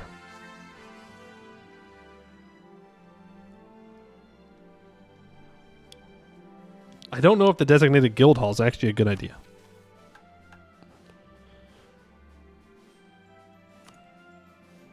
Well, I can't complete this mission anyways, so let's just do it.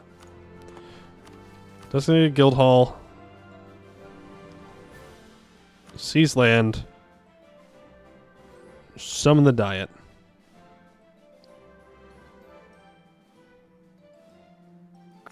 I don't like any of these options. I think that one's going to be the best choice for us, but I'm not a big fan of it. Alright, we're going to go after this guy first. I don't want to rival him because I don't want him to get free allies from it. It doesn't show in the decision, but you can own the land via vassals, which then lose the resurrect from the game. Oh, really? Okay, that's good to know, because I was under the impression that... No, it's owned by me or my subjects. I just didn't read it fully. Okay. Let's focus on getting our region then. And we need to hire mercs. Alright, what do we have this time? A 3-3-3-1 for the Varendi.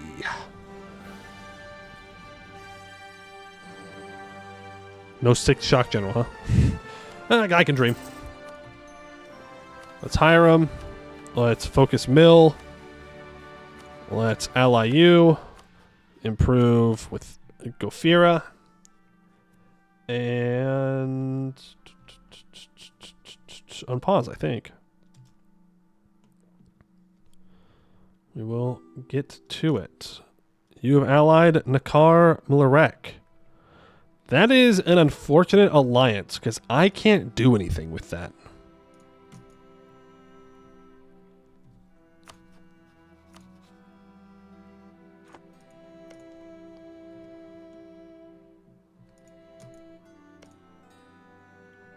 You've got a shit ton of allies. Oh, hey, he's got a different alliance this time.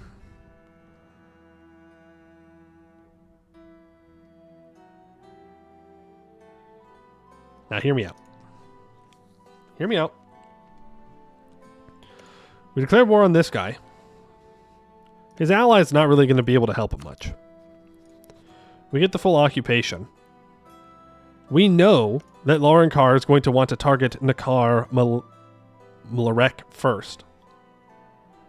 So what we do is we just let him do that and then declare war on Usrenu. Because then I don't have to fight this guy's troops. We let Lorenkar annex this guy, but it makes this war much easier. The ally guy also usually dies to Lorenkar. This one?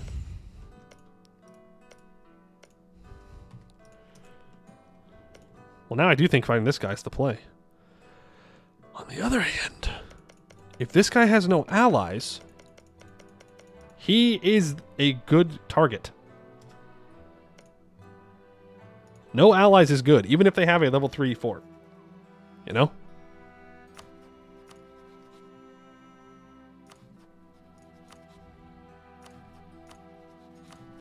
You know what I'm saying? You picking up what I'm putting down?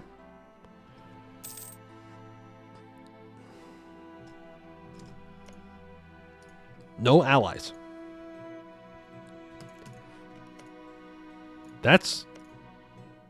I think that's the play then. We go south, right?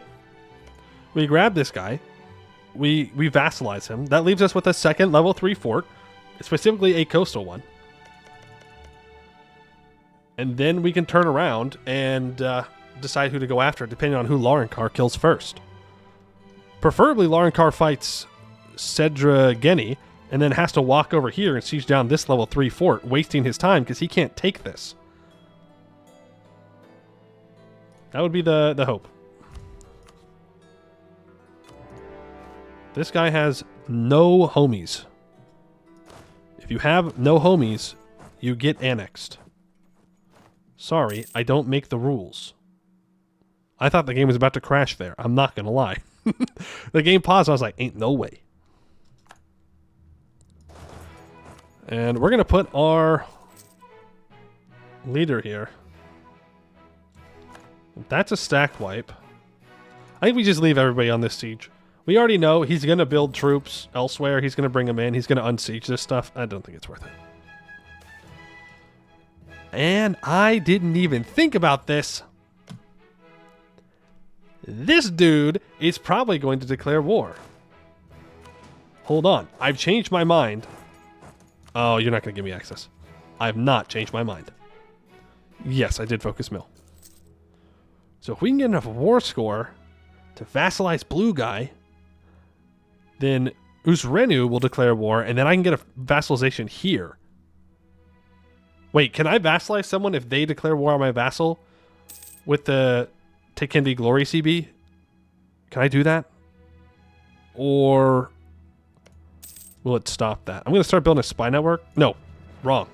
Incorrect. I improve relations with Lorenkar. I need Lorenkar out of the coalition as long as possible. I don't like him standing here. Fear. Oh, he's friendly. This is good. This is good. This is what we want to see. Lorenkar's gonna have to waste resources, manpower, money, time to siege down this level 3-4, and he cannot take anything from him. I guess he could. No, he can't vassalize him. If he vassalizes him, the AI is cheating. We know it. We learned every possible condition to take in. We will become experts in Taken. And you, oh, okay. Calling on our old friends. Thank you very much. I can stop improving relations with Gofira. And I can start... He is thinking about declaring this war so badly. Either way, I built a spy network on him. He's going to do it. He's going to do it. He's going to declare the war. He's going to do it. Can I get this 14%? Please, please, please, please, please. I want to get this siege so I can occupy this province. Come on, come on, come on, come on, come on, come on, come on, come on. Interesting. Very interesting. I'm not sure if that's good or bad. I think it's good. I think this is a good thing.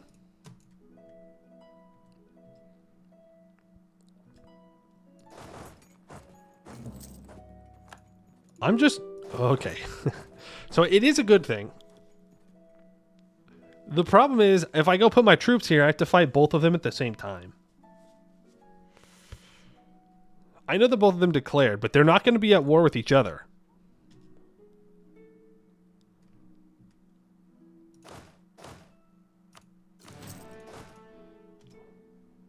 Didn't actually mean to be unpaused there.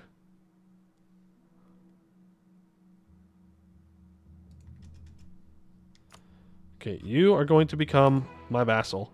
No way. That's crazy. What? One guy?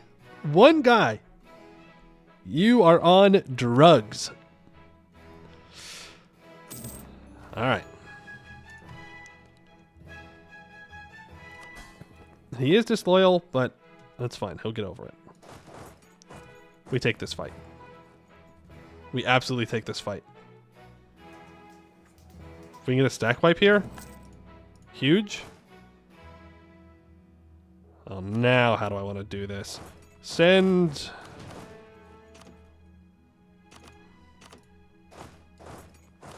Go like this. Because we don't want to engage Catel Parai. He'll be here on the 24th, and I'll be gone the 20th. We don't really want to engage this guy at all. I would love nothing more for him to do exactly this. The coalition's going to form, and it's not that bad of a coalition. Oh, yes, yes, yes, yes, yes, yes. Okay, so Vampalnakend has annexed the guy we were closest to. We're just gonna have to wait. We can win that coalition war if it declares. Depending on how quickly we can get this siege. Because remember, we're gonna be... Oh, I need to improve with my vassal. Hey, Brian, how you doing? We are playing... Royakottar. Are you actually fighting this?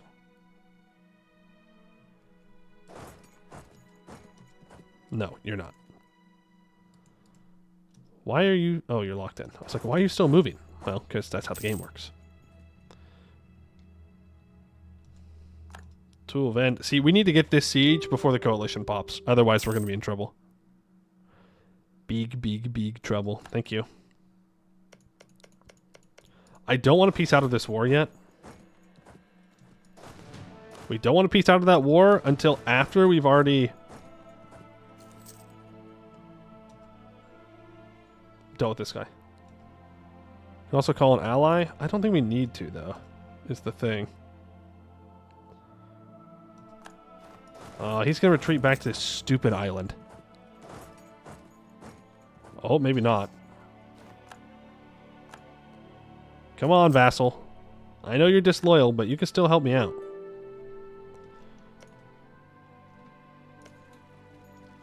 Ooh, okay. Unexpected. The cities are fighting to unite it. Larankar is busy fighting over here in this other part. Okay. Trying to play a new come by mission tree, but I've gotten like 3 events that cost me 25 gov reform each. So 1479, I haven't taken your last government reform. Curse you, RNG. Hate the adventure settling in Casnath. Well, my tribal land. Dang it. True. True, true, true. That is going to be a rough coalition war to fight. We are going to need another merc stack. Vassal has a bigger navy? True. And navies are always loyal. He is full surrendered. It's fine.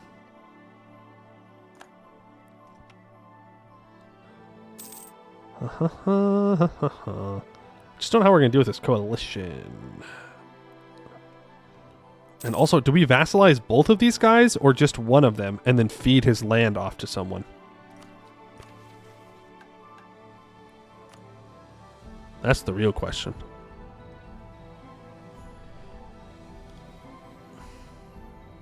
Check peace deals. Oh, good point.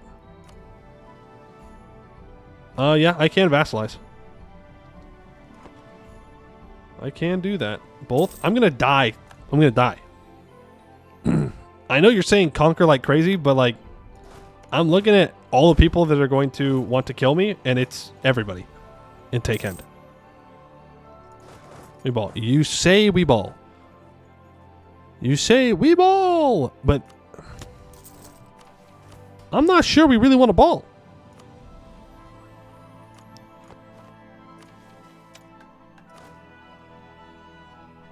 Three siege general too, huh? We need better combat general.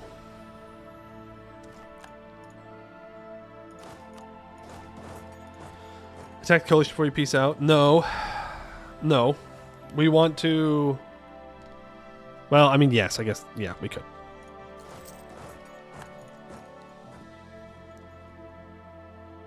We need to pick up these mercs. Do I want to feed this guy off? No, because it's another level 3 fort. Not that this one really matters. It's in the middle of nowhere. But it gives me even more navy. Which is pretty good. If I don't have to pay for it. My only concern is that they are not going to be loyal. In the slide. I didn't break the rival when I subjugated this guy. Boop, boop, boop, boo. I'm throwing. Boop, boop, boop, boop, boop, boop, boop, boop, boop, boop, boop, boop, boop, boo. Ah, it's okay. So I can do this. Like, look at that. Though, to be fair, eventually, everybody's just going to be as mad as they can get. Subjugations give you glory. I mean, yeah, I know. Hey, we're a local hero now. Ooh. Don't like that government capacity. So who am I declaring war on?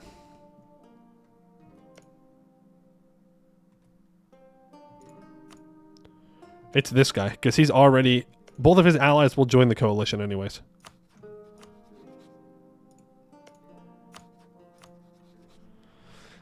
I mean, that doesn't look like very good odds.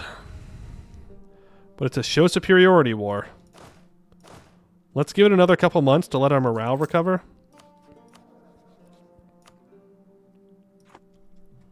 Go ahead and scorch the capital immediately. Does this bring Laurenkar? It will definitely bring Laurenkar into the coalition. Four season level. It's not the sieges that are the problem. They'll just come fight me and they'll kill me. That's the problem. Let's vassalize you. Take your money and your rivalry. Go to the nobility. Give out strong duchies. Yeah, there ain't no way these guys are going to be loyal. For a long, long time. Vassalize money and your rivalry with me. Thank you very much. Everybody hates me. They'll just have to get over it. There we go. That gets us up to a growing legend. And mission fulfilled. Delving deeper.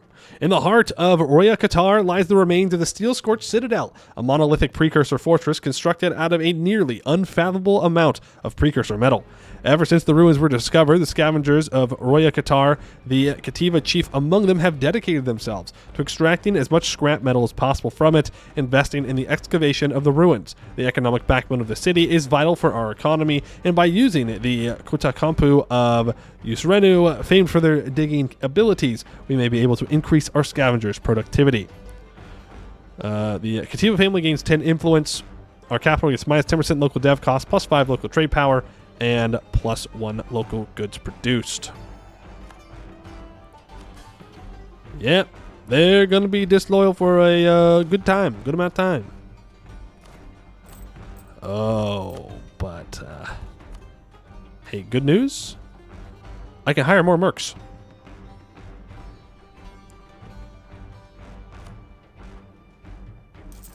Great news. More vassals is more force limit.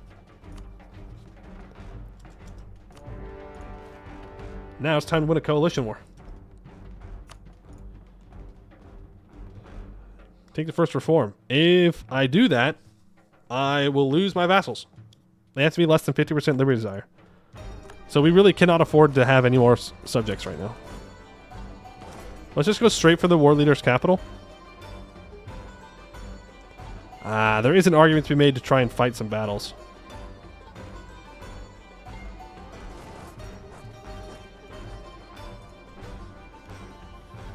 Nah.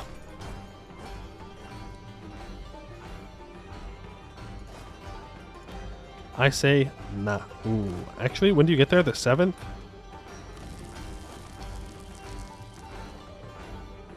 You're going to be there on the 18th? I will be there on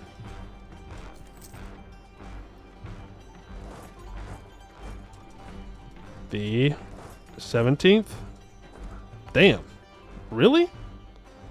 It takes you that long to move to the province? 22nd? You get there on the 1st? You really don't lock in before then?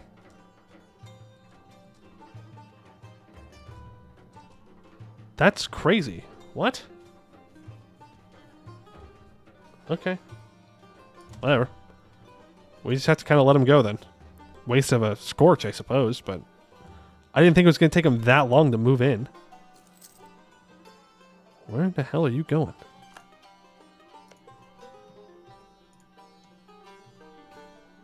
Bro out here going on an adventure. You going on an adventure? How you doing? Pretty good. Extra Diplo.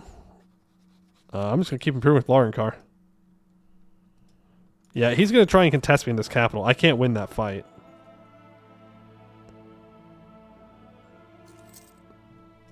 Maybe we can get... See, remember, it's a show strength war.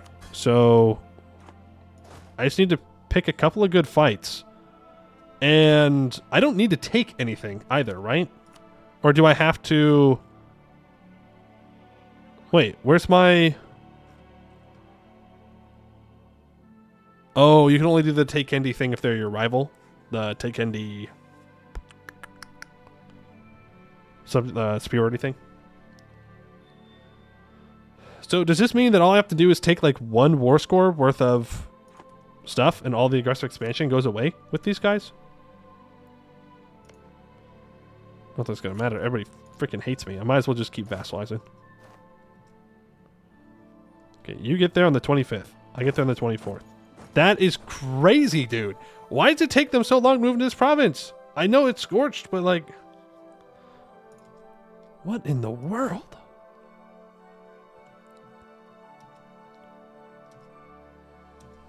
If he moves to this province, we're going to contest.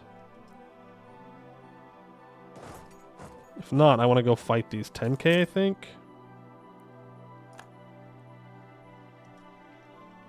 I want to see where they go. Okay, they are making their way to this province. This is hills, so it could be a really good fight for us. Okay, well, you get to stack wipe on them. This is Varamaya. That's 7 war score. They're never sieging this down. I don't need to touch those 10,000 troops.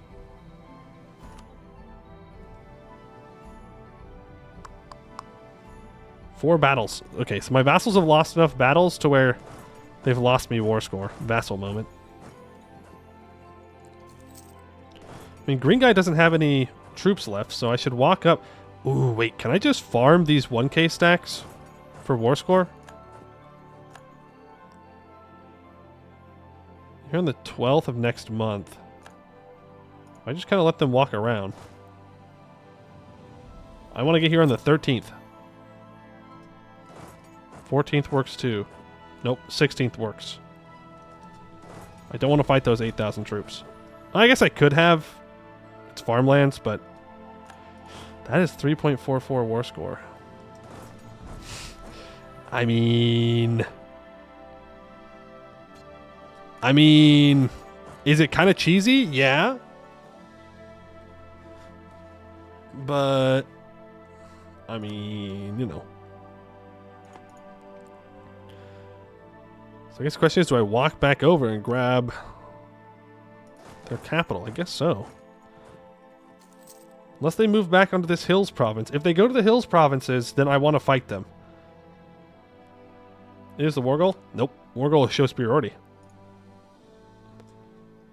Actually, I think that's kind of dumb.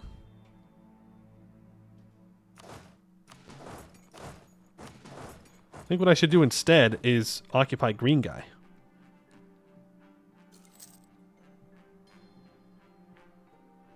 This may attract them up here, though. It most certainly is attracting them up here.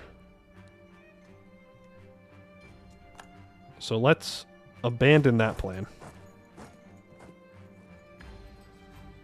Bad plan. Bad plan.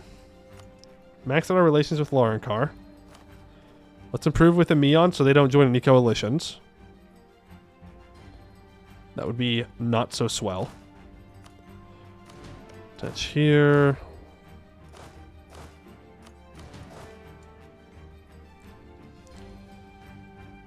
They're not... They're only committing to that siege on the coast. Which feels kind of bad. Because it's farmlands. I need them to go, like, back over here. That would be better for me. Please and thank you. I would appreciate that very much. This will automatically unsiege from our fort, so I'm not worried about it. Because we scorched it, so it doesn't really matter. Farmlands but river crossing, no. I mean, yes, they did just get a wall breach.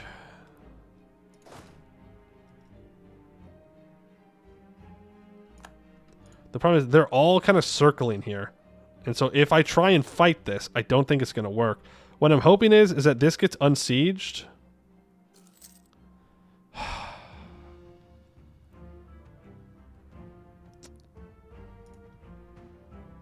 Dude. We siege race. It's so infuriating. I fucking hate vassals. Oh, I hate vassals so much. See, but now they're going to walk over and they're going to attack me. Is the thing.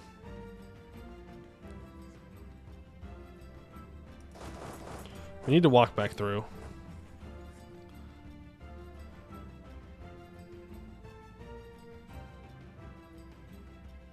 Okay, now they're busy. They're walking up here, they're walking over there. I don't think they can walk down like that. That's fine. We can still take this fight. It's forest. They get there on the 27th. We get there on the 5th. They have no reinforcements, though, and we have way more combat with. I think we take this fight. No way they're able to get there in time. That's crazy. They're zooming, dude. Oh, they are walking away, though. All right, there's a little bit more war score. Fighting coalition wars this early is very stressful. Because we don't have a lot of... We don't have a lot of land to hide behind, is the problem.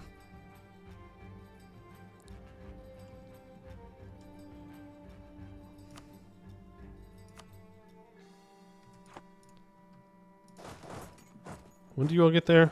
10th, 22nd? Yeah, I'd be taking a Bad Woods fight. When do you leave? The 3rd? Deal. I can stack wipe these two. If I could get to these guys, that'd be great.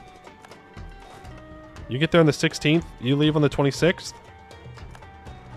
I will arrive on the 27th. They will not get another reinforcement tick. This should be a stack wipe. They don't have full morale.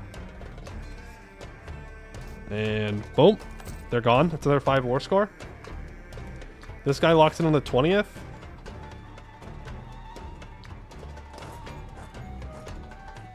I'm going to take this fight. They can't reinforce in time. They're going to go fight this 3K, and they'd have to walk through the Scorched Province. Oh, you got to wait.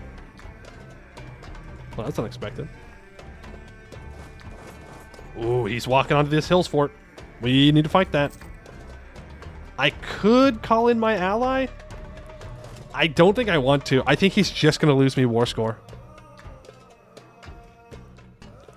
Those 1,000 troops did not...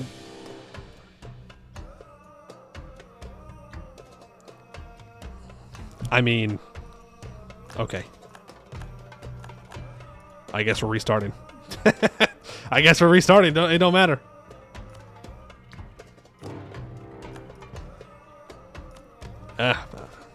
Fuck it, you know?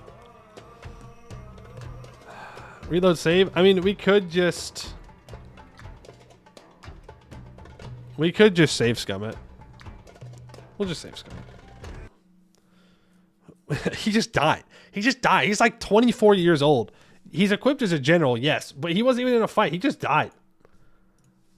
Dude tripped while walking, hit his head, Jover. Absolutely Jover. It's rewind time. It's rewind time. Yeah, he died. Tripped in a puddle and drowned. Oh, you know, Ruinborn aren't very good at swimming. We all know that. And so, like... well, I guess, actually... These ones probably do. These guys could probably swim. I don't really assume so. I mean, they have coastal... They have boats. Though, having a navy does not mean you can swim. But, I don't know. Armor too heavy. That's right. Puddle. Deep puddle. Yeah, I think it's just a... Can the Keona not swim? I thought it was the Yin Valley. Somebody can't swim. I know that there's someone in Ayland here that can't swim. Hydrate, you got it. Warlords can't do boats, so it's just merchants. I mean, yeah, the merchants can build it. Drowned in a tragic nut milking accident. Oh, you know how it is. Those nut milking facilities are just so dangerous.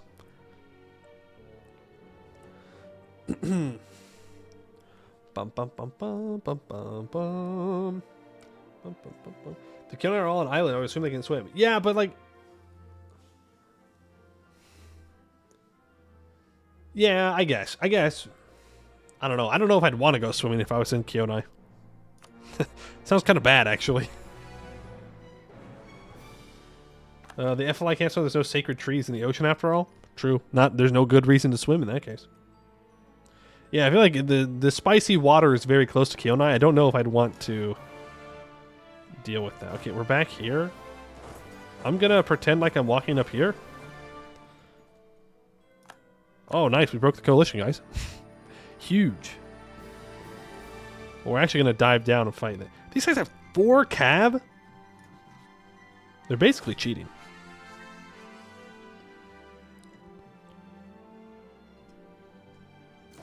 Okay, let's move into our capital.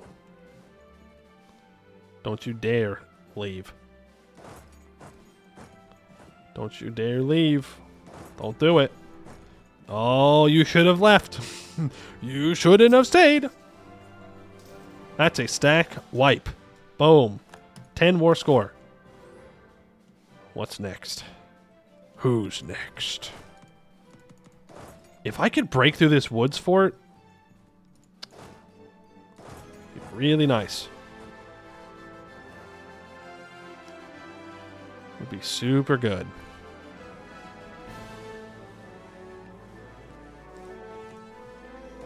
I want to see what these guys do. I want them to walk over here.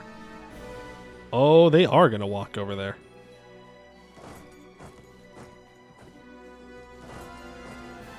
And I'm going to reinforce that. Oh my goodness, my vassal leaves? Big brain vassal? Hold on. Hold on.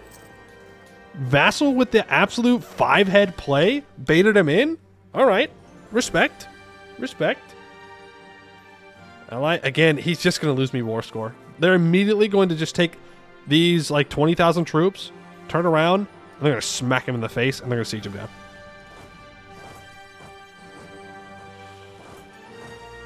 Okay. I'll take the fight with these 2K. Oh, he's not interested. No way they do this again. The fight is on the 4th. I will arrive on the 4th. May the 4th be with you? He's locked in. We do not want the adventurers to lose power in any way, shape, or form. And he takes a -1 on this farmlands. We rolled an 8 in the shock phase. Yeah, have a nice day. Alright, he's busy sieging this coastal fort down. I'm not worried about it. Let's get out of here. Now there is a temptation to call my ally in.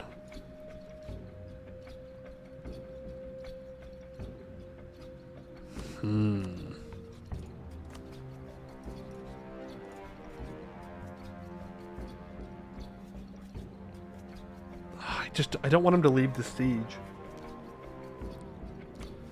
I know his ass will. I don't think it matters. I'll call him in. Just don't throw the game, please. They got a wall breach.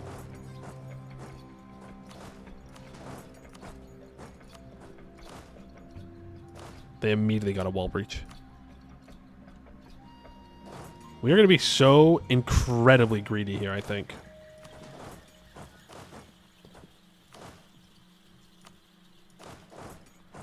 Put you there. I knew it. I knew it. Oh, I hate. Oh, ooh, ooh. You feel that, chat? That's anger. Ooh, I hate the AI. Fucking, oh my god, dude. There goes like 15 war score. Oh, I should have done it. I should have known. I should have known that is exactly what they do. I said that's what they do. Infuriating. Just throwing away my war score.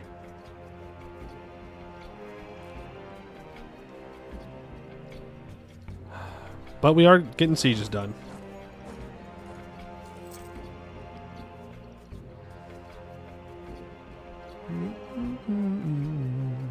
Yeah, meanwhile, my vassals are taking good fights. They're doing good. They're doing good. If I can get away with doing these 2 sieges at the same time. Oh, my vassal's going to go siege that down. That's good. What is this? Oh. Interessante. Nagar Vecchi has decided to attack from the south. I can't set for peace people out, but it will keep them distracted. 2 coastal vassals are actually hilarious. They hide on the Isle. They do. They do hide there. There's nothing that our enemies can do to touch them.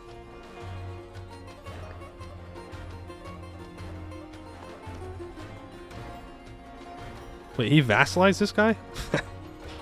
Okay. Well, Laurenkar's going to come in here and give him a very bad time. A very bad time.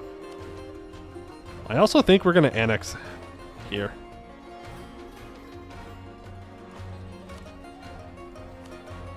I don't see any reason why I wouldn't annex him. Ooh. Can I declare war on this guy? No, I can't. Oh, this is beautiful. This is actually beautiful. Who is this? Tierson, can you please siege us down? Now he's just going to fight his enemies, and he's going to leave this guy on this siege where he doesn't have enough troops? Oh. That was an unfortunate roll of a 0 there. That 0 absolutely obliterated him. Wow, he was going to win that too. Well, you got to roll well. We have the war target's capital. He will not peace out though, which is interesting, all things considered.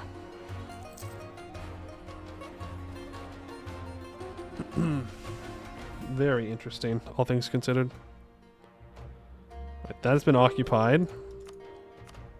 64. It's because I'm asking for a full annexation. I don't necessarily want to fight him again. Not necessarily. I don't want to fight him again. All right, there we go. That's the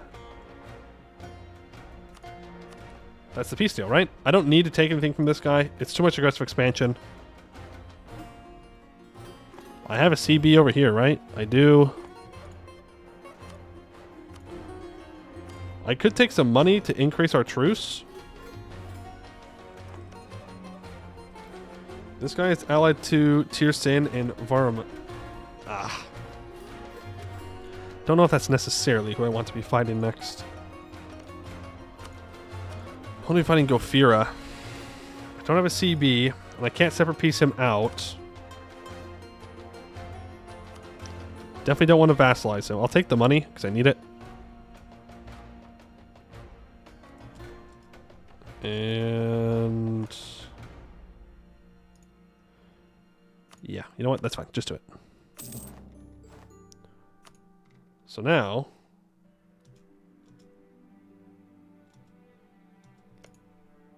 chat, did you lie to me? I think you lied to me, chat. Because they still have aggressive expansion.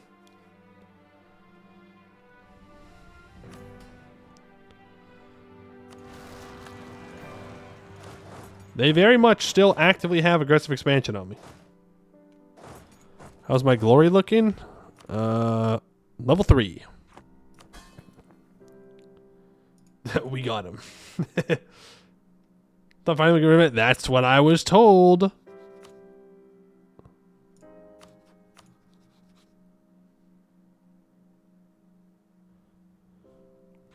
mean, I could declare war on this guy.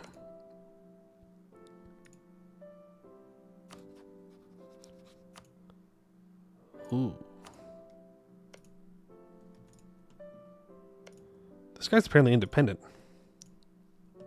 You're surrounded by liars. People on the internet can't lie. How about you? AE gets gone if they're all gone. I mean, I can't argue with that logic. That is pretty solid logic if you ask me. You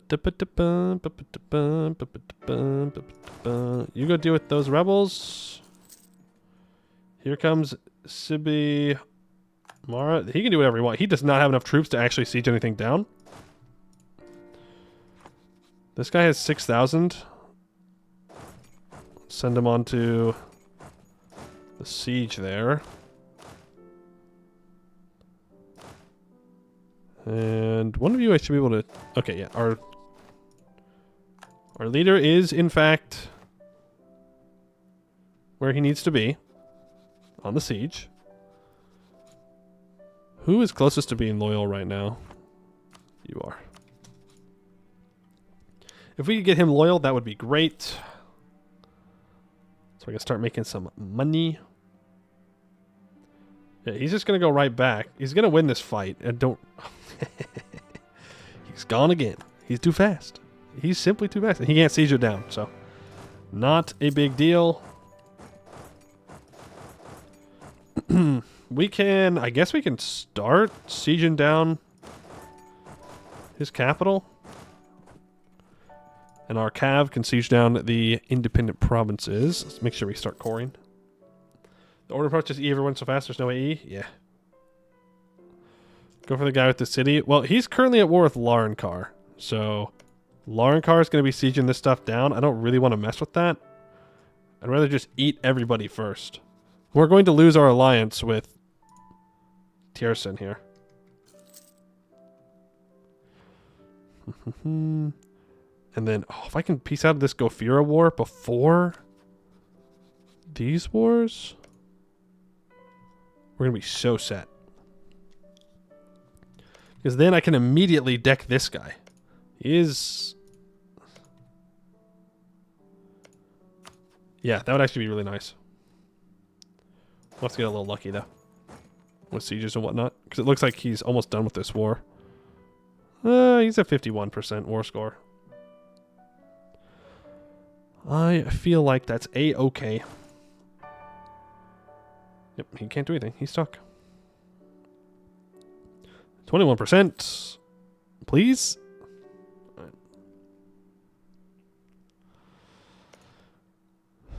Oh yeah, his vassal is disloyal, so...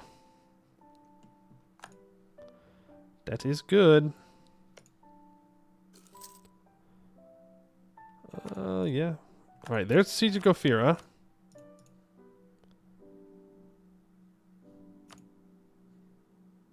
I mean, how...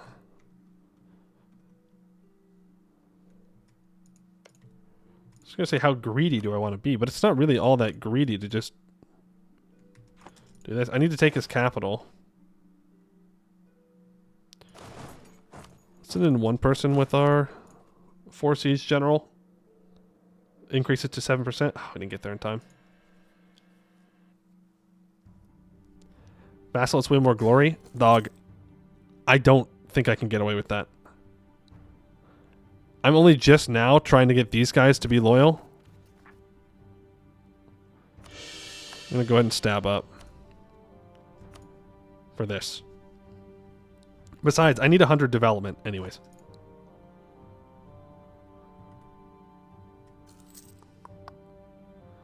So it don't really matter. Bum, bum, bum, bum, bum. Who's in coalition against me? You and you. Tempting. There's a reason not to eat everything you can. They'll all be mad anyways. I mean, to a point, you do have a point.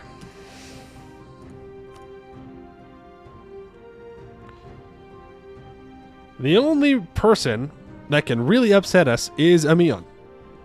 If Amion joins a coalition, we may have a problem.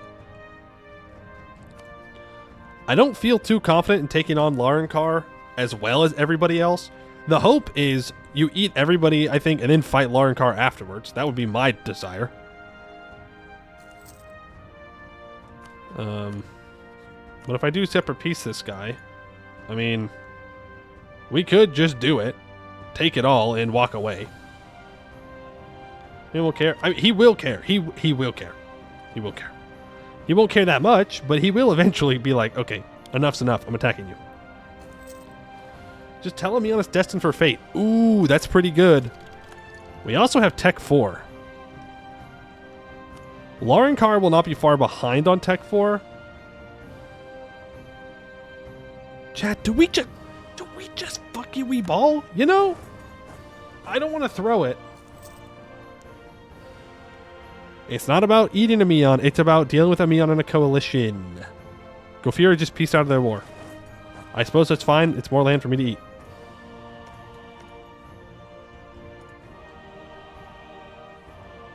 We ball? We ball? We ball? 1451 is the year of the ball? Okay, well, you said it. Okay. Just remember, we ball. Declaring me on next, much less AE from killing 2. No. I think that's a mistake. All right, we have to go kill these 6,000 troops. Should have allied Laurenkar. No joke.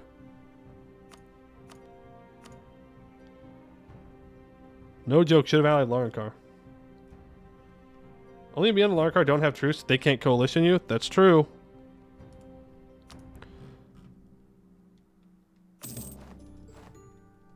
Alright. Core all. The rebels will... Well, they should move back into me. We'll speed up the process.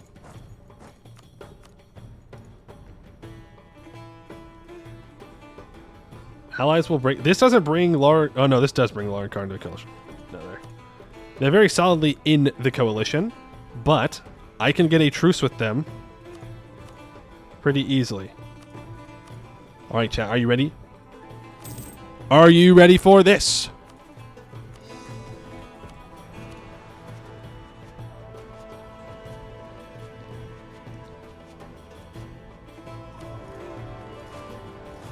Retreat.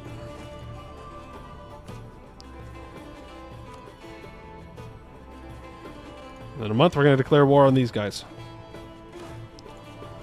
All right, Laurenkar is busy right now, fighting for the cities. I could just deck... Okay, so Tierson is allied to... unfortunately, it's the guy we're at war with. But I could just immediately deck here to make sure that he doesn't join a coalition. We were already 3. We're still 3. Remember, we get glory when we finish cores. So, we have all this to core up.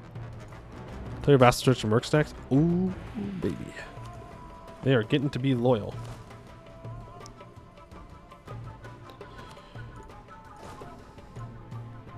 If we can get in, take this province, and white piece him, that is a huge success for us.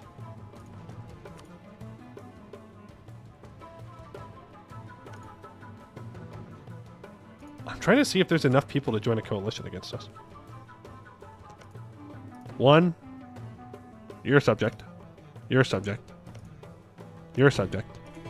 No, sorry. You have a subject. So that's 2.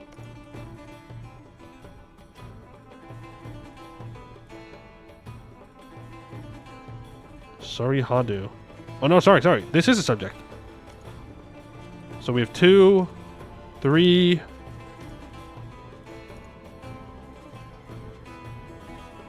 4. I mean, there's 4 with this guy. I think we just deck this guy, make sure another coalition can't form, and then it's Jover.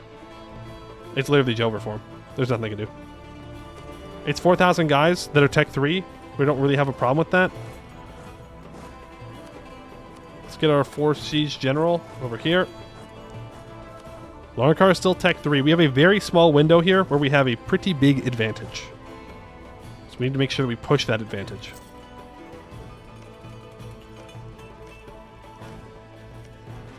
He's at minus 7% on this siege. We're at minus 14 here.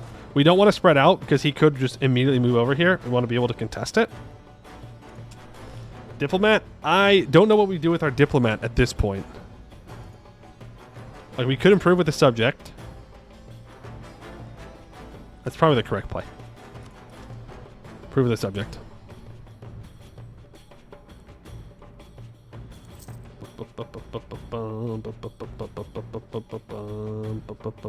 Like, I want to siege this stuff down, but I don't think it's worth it. That's a wall breach.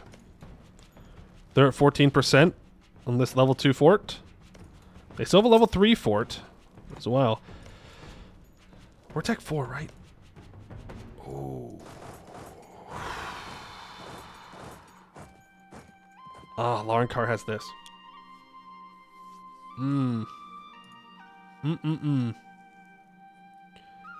Clear war on this guy and steal it. That would be a pretty spicy move. I won't lie. That's a pretty good idea. I don't know how we're going to be able to pull that one off, though. Unless we get this 14%.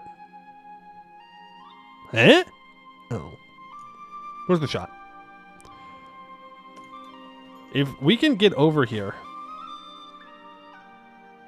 We have a tech advantage. I think we can win.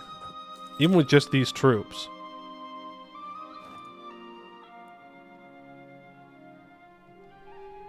Of course, I mean... Did I miss something?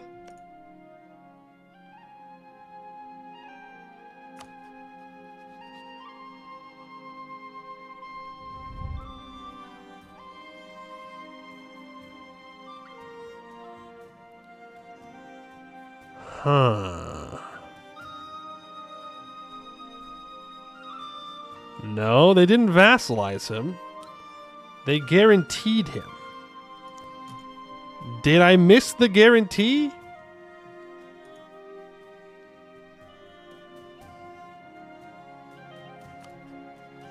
Did I miss it? Did we like look away for a second and then I went back and I declared war and he had guaranteed him by that point?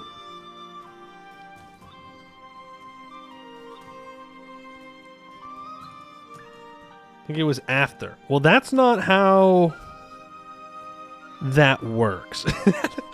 That's not really how that's supposed to work.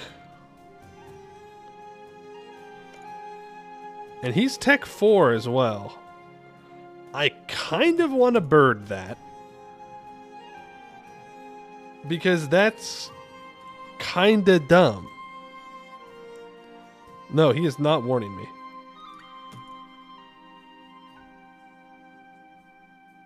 That's kind of dumb.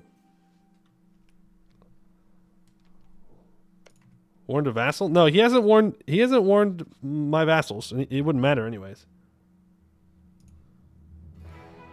Yes, my white piece. No. I think it's fine. We'll just burn it. I think that's a fair burn. I don't know why he would be able to join late. Stream blindness. Maybe I just missed it, but I really don't think I did. But I mean, it's definitely possible. Where's bird counter? We don't do bird counters anymore. Okay, we've moved beyond things. I'll be right back.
The game is still loading. The game is still loading.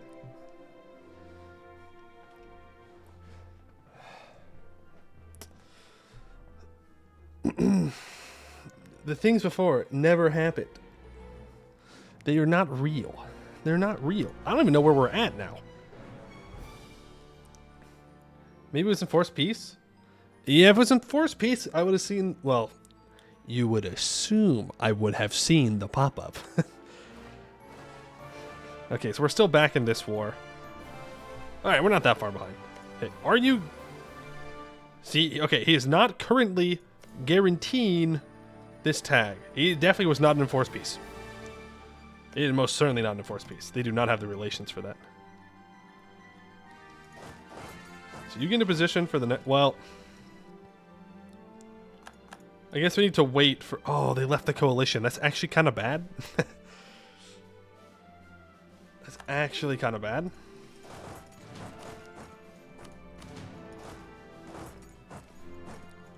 For problem, he was letting time pass and declare war screen. They guaranteed while he was in the screen. Screen's not update. Yeah, I mean, that must have been what happened. It must have been. I don't see another way. I kind of want to wait for Gofira to end his wars with these guys. That really benefited us. So I was able to take another province. So anytime you want to get there, Gofira, I would be down for that. Oh, no. Gofira is not going to be able to do that in this timeline. God dang, dude. Well, whatever the thing is, it doesn't really matter. We have to put Laurenkar into a truce. What do you mean, no? Well, eventually he's going to have to give up. There we go.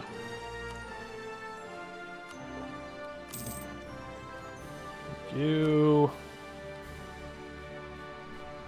very much. Let's start coring.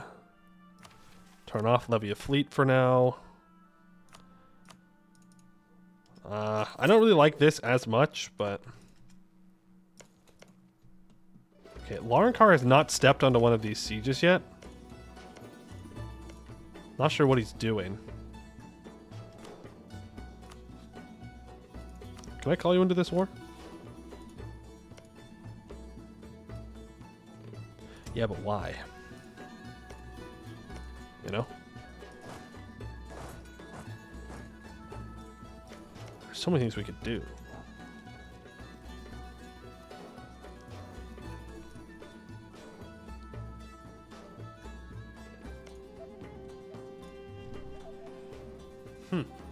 It's because he's still on this one.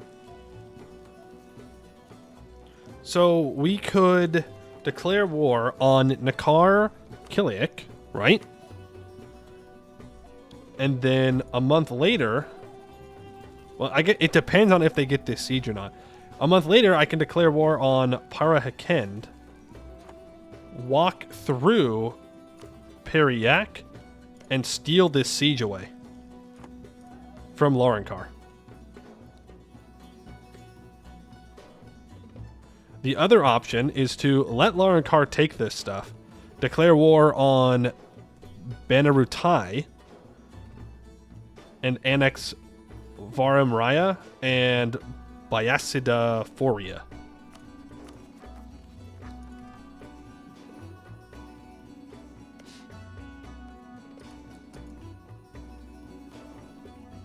And then deal with whatever Laurenkar takes.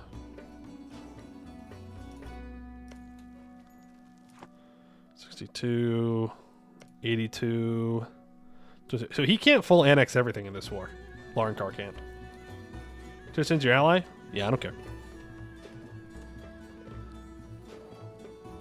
Yeah, like, I could call him in, eat the other two, but I mean, I have to kill Tirsen at some point, right? And he's going to break his alliance after I peace out with Gofira anyways, so I might as well just get into a war where I can eat him. you know?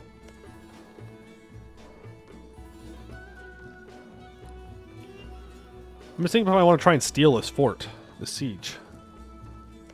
We have the Tech 4 advantage right now. He will not be far behind us. He is a 6 mil guy. In fact, I'm surprised he's not already there.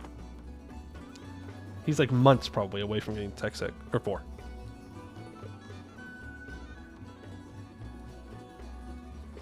Fight the small guys, then annex the big guy. Fight the small guys, then annex the big guy.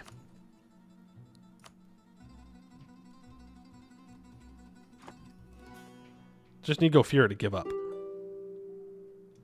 There it is. The giving up portion. Boom. This leaves this little guy alive, but he's a vassal, so I don't particularly care. Core those 2 provinces up. And immediately... No cores, right? Nope.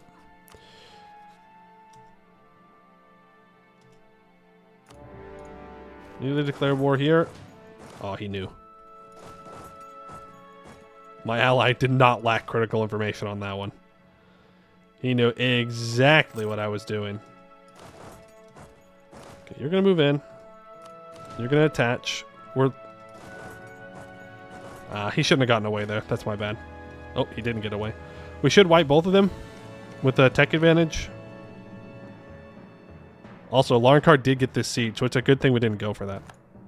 It would not have worked. So you went to the siege of Tursin. Give me 3 troops.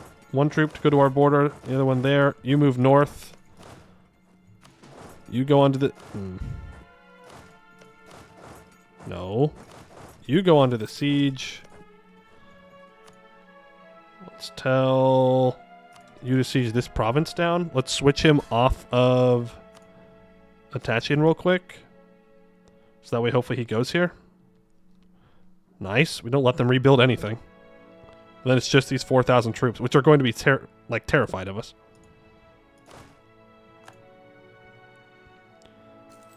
Which we can immediately start moving up towards this guy. Where are you going? I mean, okay. I don't know why you'd move to the less defensible place, but what do I know? And yes, we can improve with vassals.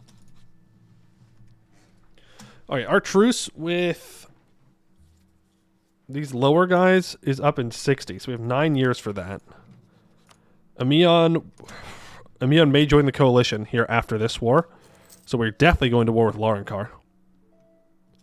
If we can finish this war up and steal this siege, that would be pretty huge.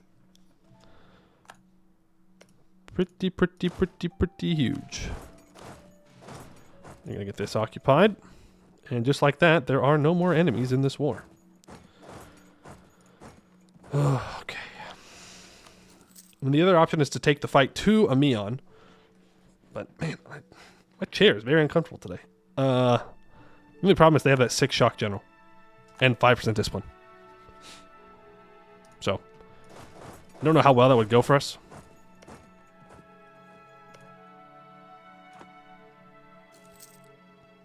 Yes, the truces are with our vassals, the first 2, but then 1460 is when the guys in the south, these 2, our truces are up. We can loot in the middle of this. 7%. 7%. 14%. I don't think we're going to be able to pull that off in time. That's some pretty serious luck. All right, well, Amion moves into the south first. There goes the first siege. I have no reason to peace out with these guys yet.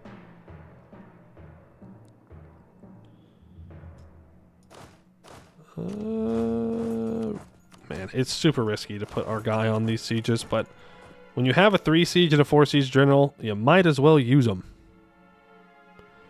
Bump this up to 7. Oh, sorry, up to 14.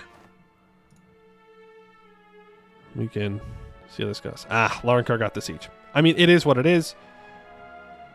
Sure, there's still technically a chance that we could get in and steal this, but he does have a lot of troops around here. Even with a tech advantage, that fight would hurt pretty bad. counterpoint, though. Otherwise, I have to siege down the whole province.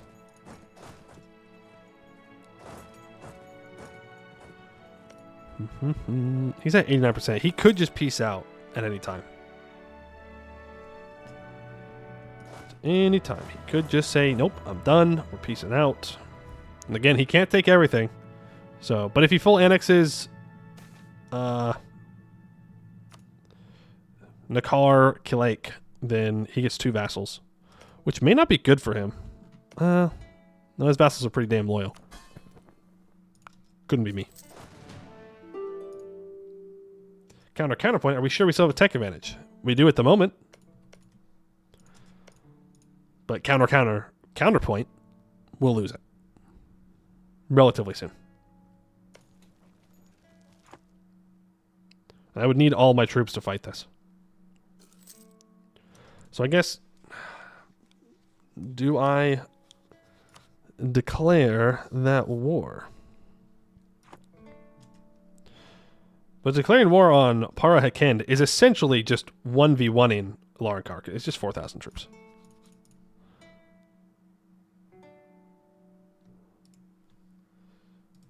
Pull back on this guy. Thank you. Oh yeah, baby. Oh yeah. Overextension gameplay. No, I would like to separate piece him out so that way I can grab money. I desperately need the money. Thank you. Oh yeah, baby. Overextension gameplay. We could vassalize someone. And placate. It may also help me get up to the next level of growing legend. The problem is he has minus 286 aggressive expansion. So no, they die. They have to die. We don't have a choice. We literally don't have a choice.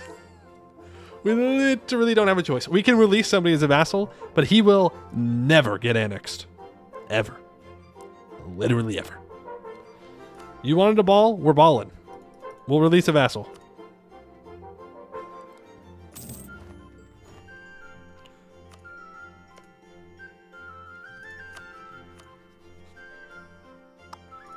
See, now a Meon can join the coalition.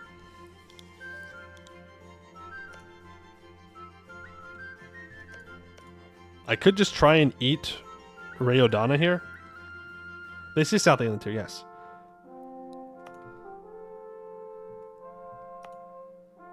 Releasing this guy as a vassal would give us a hill fort here.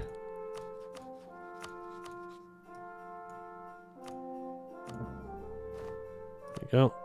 I don't think it does. Also means we don't go overextended.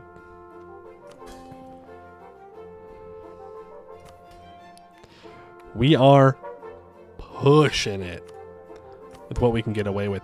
But,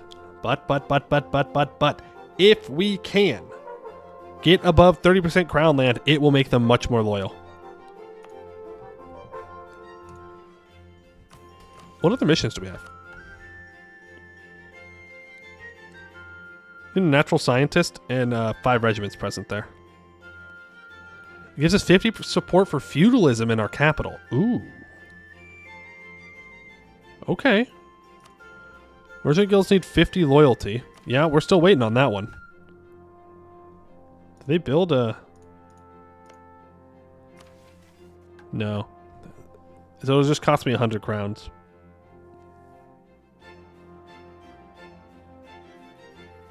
Oh, it's a marketplace in my capital. Or 100 crowns.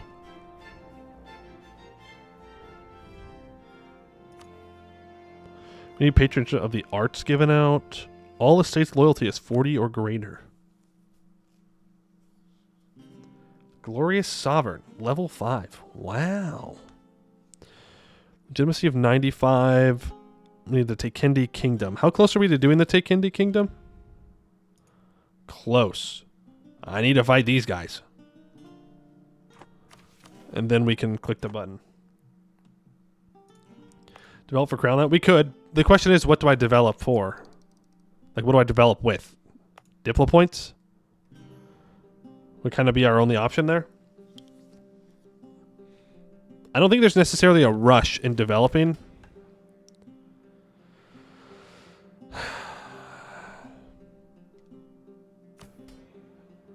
Like, we could wait for our merchants to be loyal and get dev cost reductions.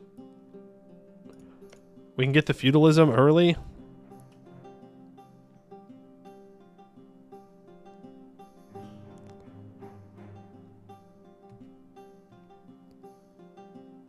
Oh, I didn't stab up in this timeline. I mean, that's fine. That is precursor relics. That is how precursor relics look now. Very cool icon. I like it a lot. I like it a lot more than the old one. Because it's super unique. Alright, what are we doing here? Relics are 15% dev cost. True. They're very good. So we have 2 options, I think. Technically 3 options. We can declare war on Marhead Ryodana. Annex him and Dark Lindar. Get Imorken into a peace, or to a truce. I think it's more important, though, that we lock Laurenkar into a truce.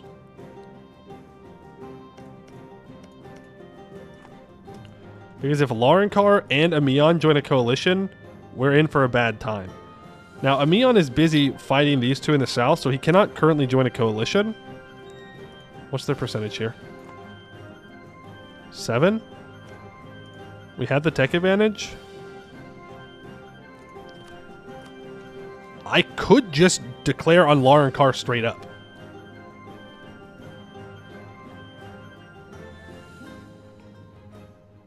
I don't need to go through another guy.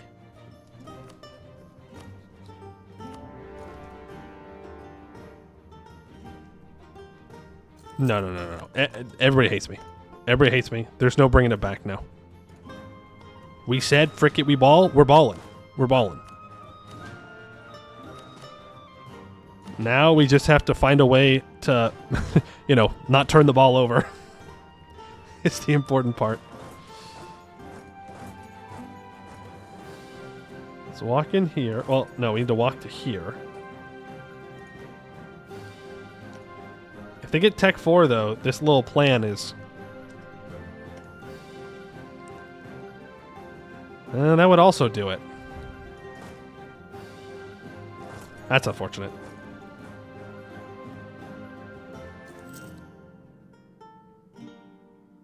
I'm not going to say anything? Ah, damn. They are sieging that down. I was really hoping they wouldn't.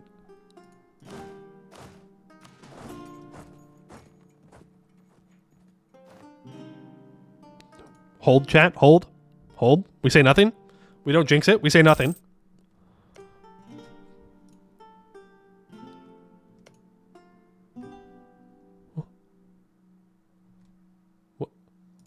What? What just happened?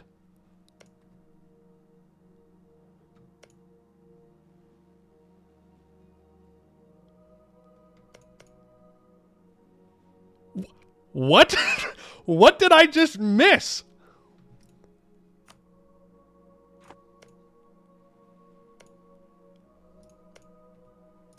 We also saw the same thing, right?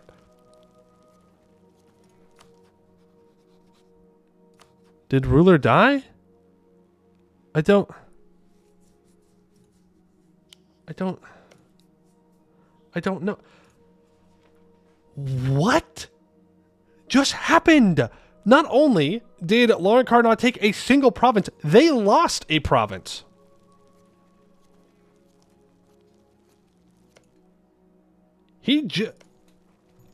I don't know what just happened there. I don't think that was supposed to happen.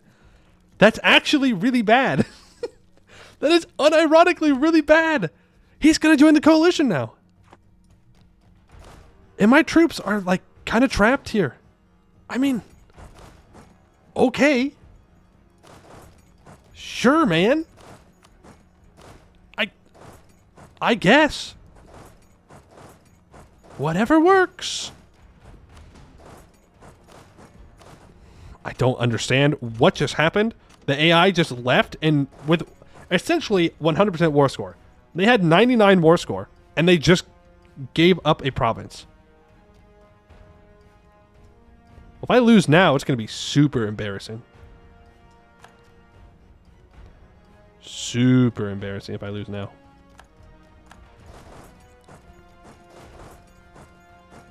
Like, mega embarrassing. I need this guy to be loyal. Pay off your debt. Placate you twice. Can you please go siege this down? Come on. Thank you. I'm actually so nervous right now about our position here. Because this is unironically very scary.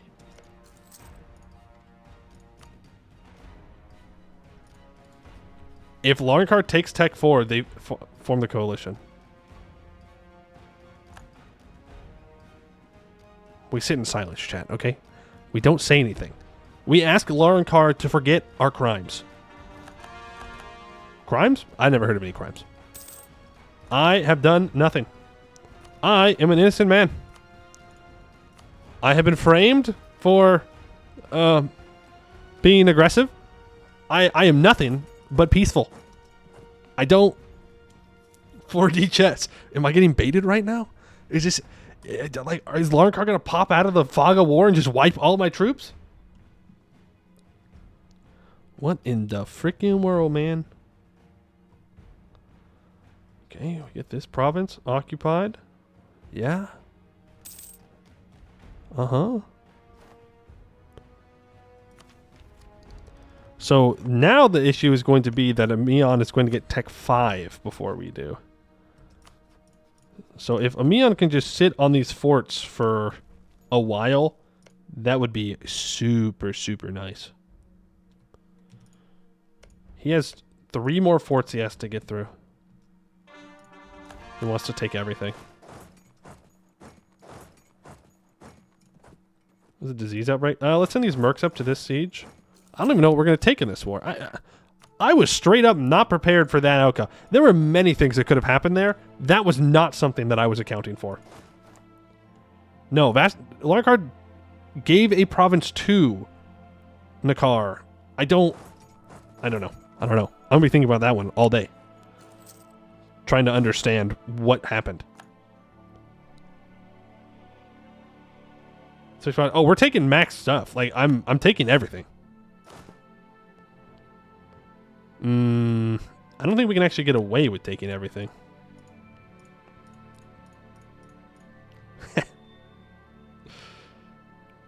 Well, if they didn't hate me before, they're sure as hell gonna hate me now. How many more vassals do you need? Eventually, I need 6. But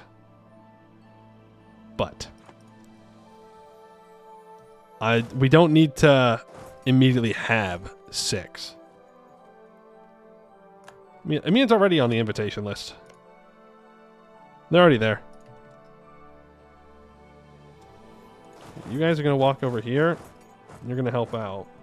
Now, another problem is, we don't have the admin to core all this up, but I do need to take it, and I can't really afford to give it over to a vassal. So, I'm not sure exactly what we're going to do about that. I know what I am going to do. I'm going to hire these mercs.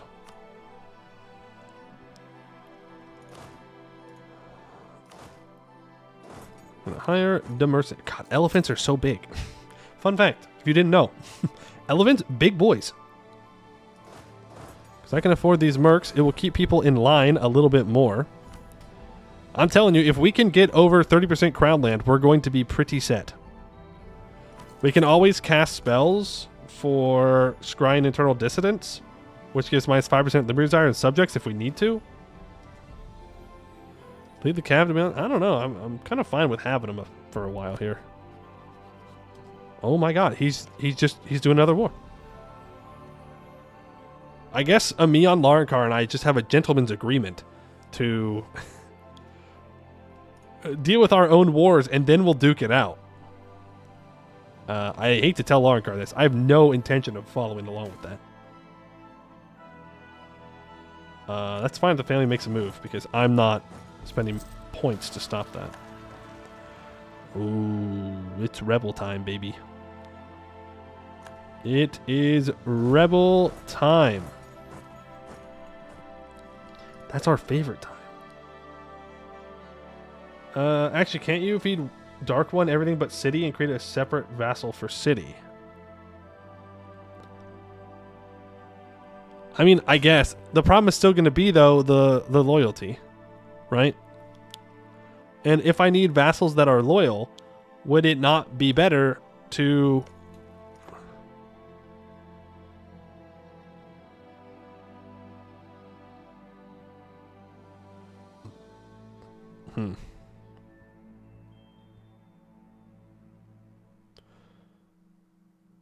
Dark Blue is loyal? Only because I placated him, though. If I feed Use Renu these two provinces, annex everything inside the city, or even just feed him this one province, then I can release a vassal. Oh, I see what you mean. I see what you mean with the vassals in the city. I understand what you're saying. And yeah, I think you're correct that we feed the city to a vassal.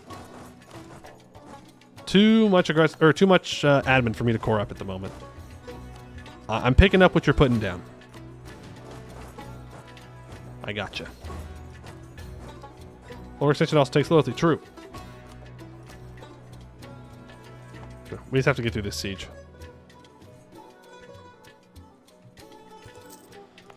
I can half state this for now. You just keep looting. Gonna have to go somewhere else for that.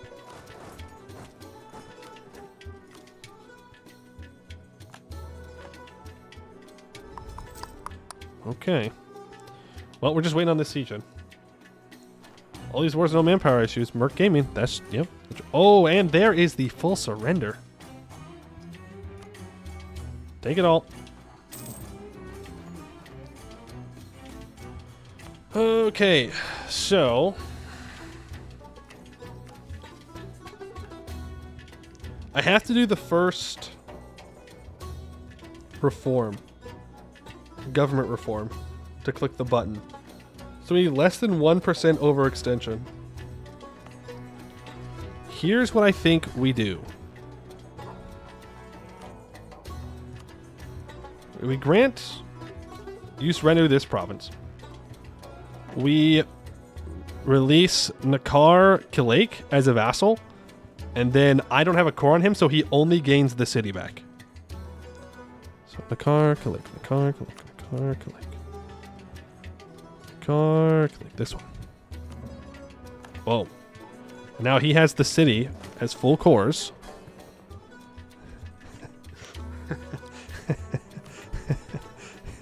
Chat. We're pushing it, chat. We're pushing it. I think we're fine though. But Lord knows we are pushing it. We do still have to stab up.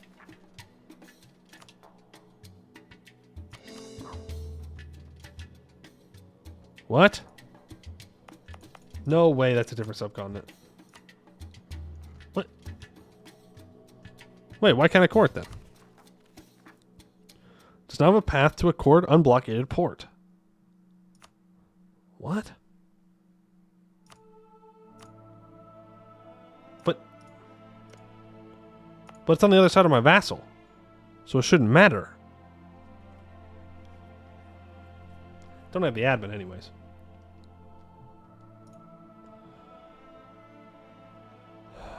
I think we need to chill.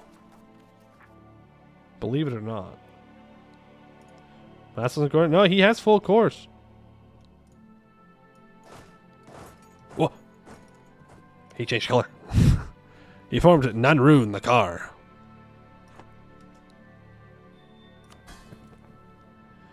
Yeah, they are all kind of upsetty spaghetti at me.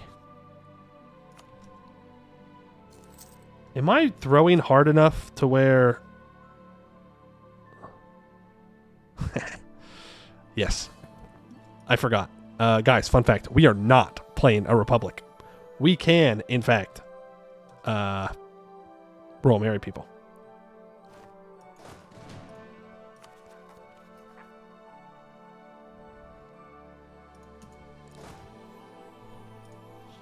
I was Abdel Tunger minded. Lankar is still Tech 3. Like most of our... Yeah, you could say that most of our vassals are also able to be royal married. You could say that. That would be an accurate thing to say.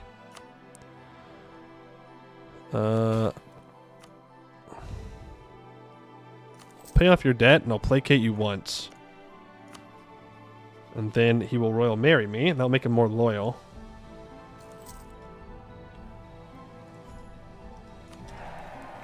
There we go. Once you like me more, you will also royal marry me.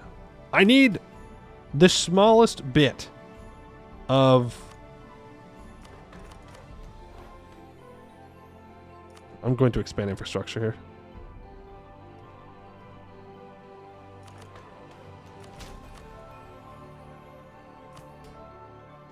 Really? That only gave me 28%? Damn it. Oh, no. I didn't unpause. Throwing. Actually throwing.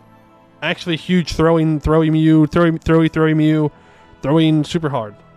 Bird? No. Sucks to suck. That's what that is. That is a sucks to suck moment.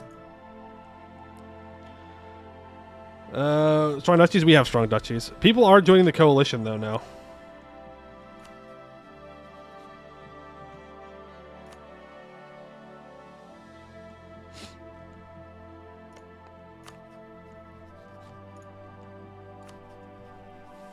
Hot take of the day. I think we go find a Mion, right?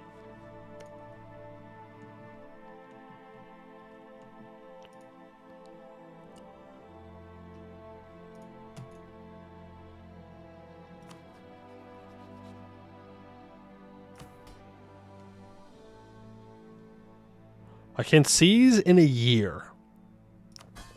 If I wait for the seize, everybody becomes loyal. Glory, we are still level 3.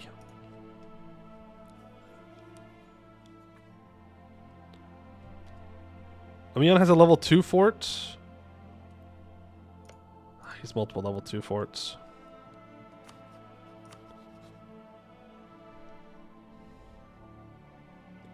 I mean, Ormom brings in 9,000 troops. And Ormom's subject brings in 5,000. They would probably boat them over.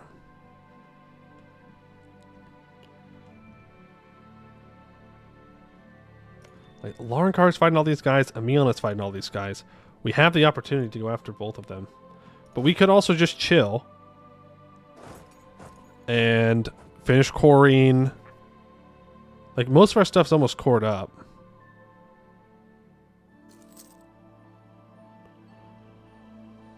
This should make people loyal.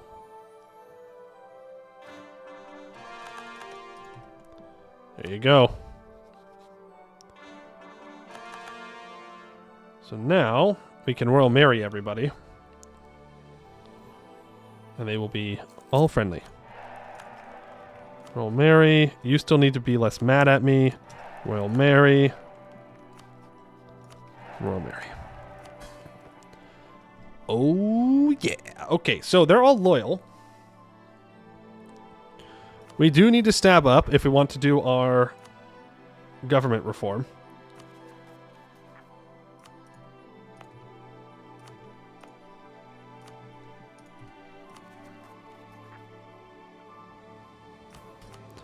Stabbing up will currently cost 139.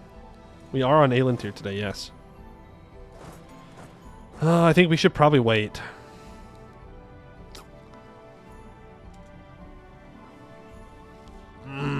But they're all going to join the coalition.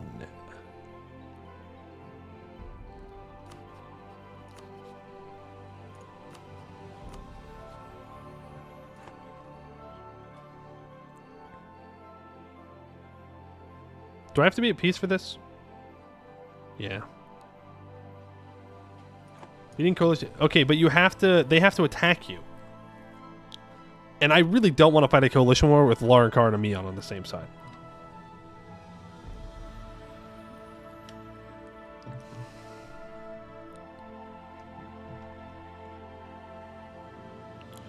I could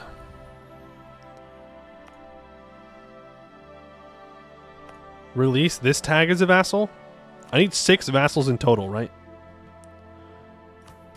They should stay loyal. Let's do that. Cancel this. Cancel this. We're going to release Veta Karmai. There are missions I can do, but it makes people disloyal, so we gotta be careful.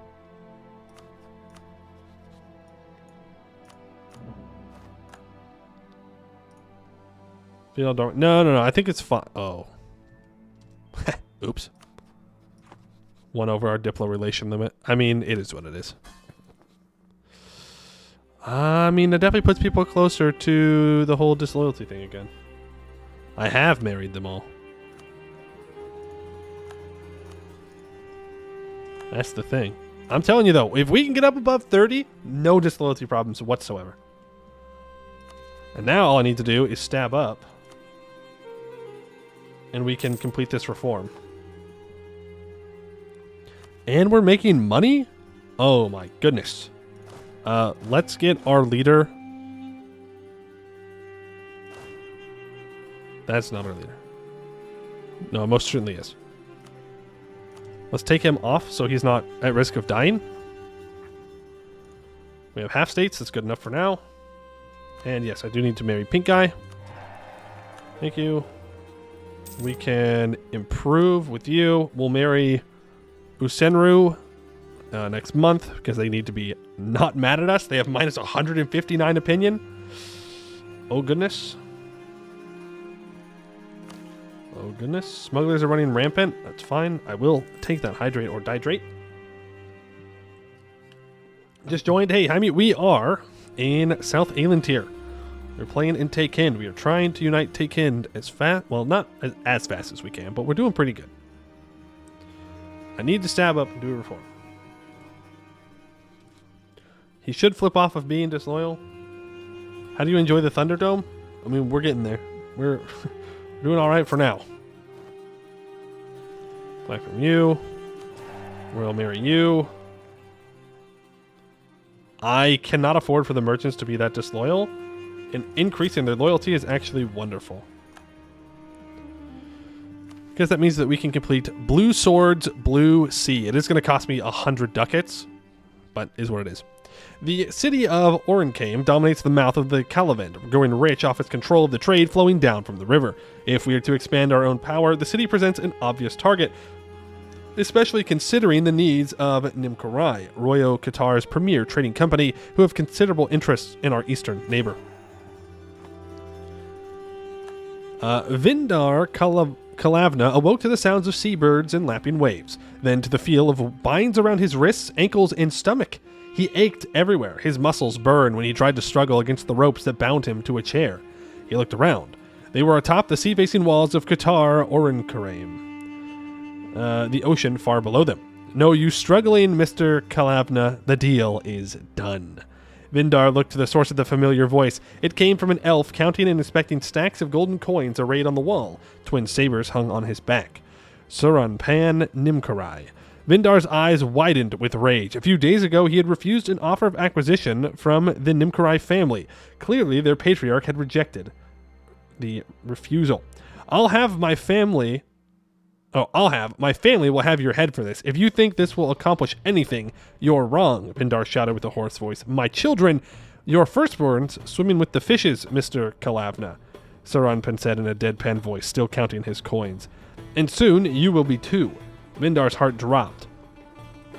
But he hadn't mentioned his other child. If he had escaped, maybe. Pelozil, the elf called. Vindar's second-born walked into the aging merchant's view, unbound and untouched. Vindar called out to him, but the young man couldn't even bear to look in his direction. Saranpan gestured to the stacks of gold coins. Your payment. I trust you'll spend it wisely, and that you'll find your new job satisfactory. Pelozil Kalavna accepted the money, turning to his father one last time. I'm sorry, father, he said, a grim look on his face. You always neglected me, and... Tears formed at the corners of his eyes. Pelozil turned away, speaking softly under his breath. I never would have inherited the company anyways. They gave me an offer I couldn't refuse. Vindar slumped back in his chair, the fight gone, and his son walked away. He had been betrayed. Saranpan he turned to one of his guards, a wry smile on his face. Camden, I think your friend might be getting a little thirsty. Why don't we give him a drink? The Nimkarai head laughed heartily. His guards followed suit. Okay. At first, I thought that they were killing my leader, and I was going to be very salty. Very salty. But you know what? A little bit of, elves, family killing themselves. Whatever. We get a general, a 2-3-4-3, becomes available for duty. We construct a marketplace for 100% of the cost and 100% of the time. The Nimkarai family gains 15 influence. We create a level 2 center of trade in Royakottar or in Kuraim. Slaves will now be produced there, and it gets minus 10% local construction cost and dev cost. Where is this? On the little island. A bunch of the development will be consolidated into that city, and it will also start a construction for 0% of the cost and 75% of the time, and tea will now be produced in Palaya or in Kuraim. Alright, Brian, have a good evening. Yeah, there was a lot of things that just happened there, but okay. That's what matters. Okay. You got it. Whatever you say. And then in a couple months, we'll be able to stab up.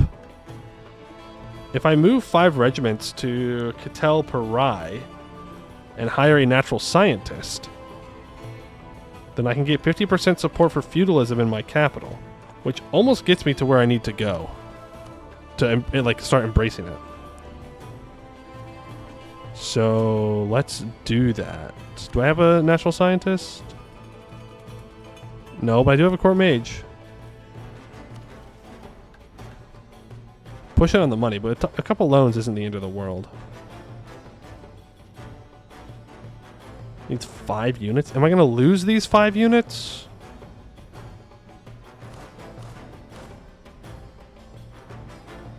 Let's send the novice adventurers over there. And one of the cavalry.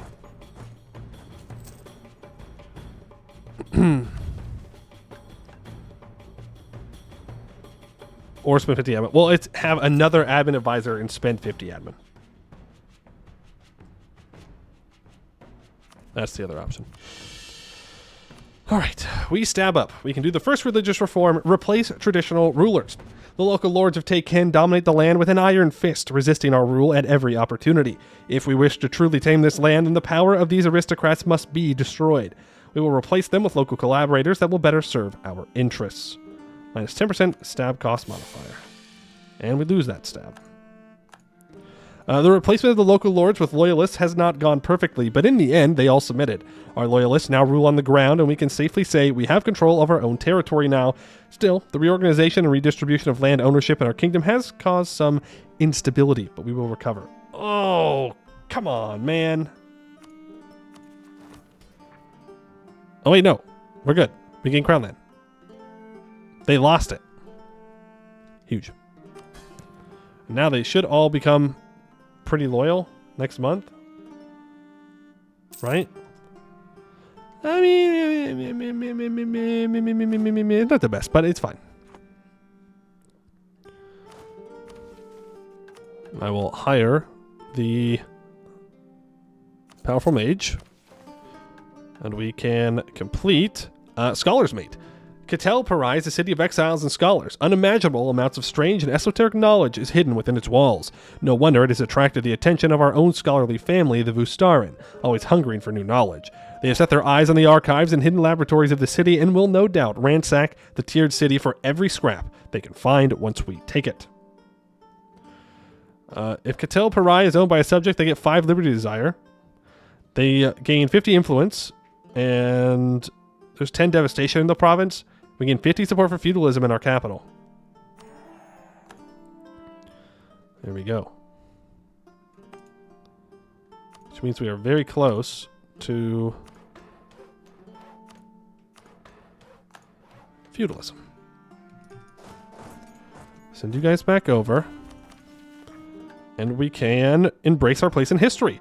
Through our conquest, we now control nearly the entirety of our home region. Our kingdom stands tall as one of the great powers of Taekend. We are no longer the city-state we once were, and we will rename our kingdom to befit this status. There is much struggle ahead on our path, but with our leader firmly placed at our head, there will be no stopping us now.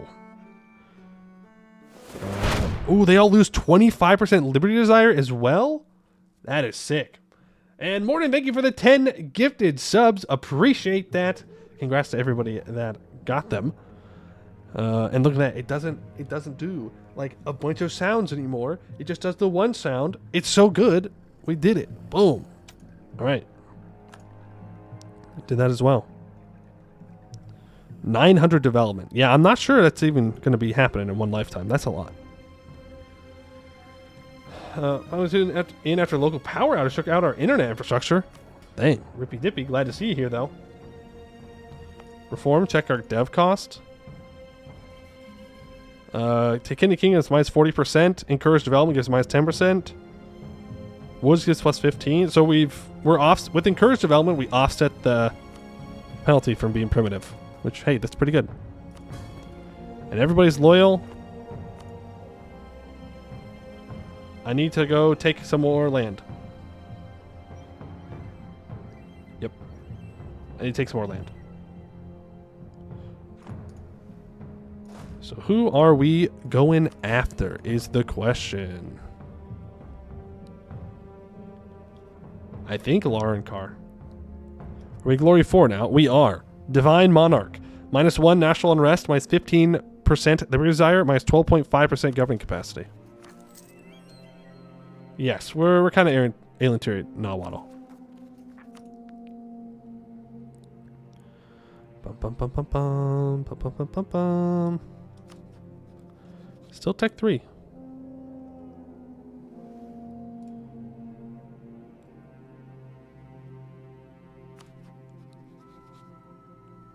He might die. Right? What's the date he dies at?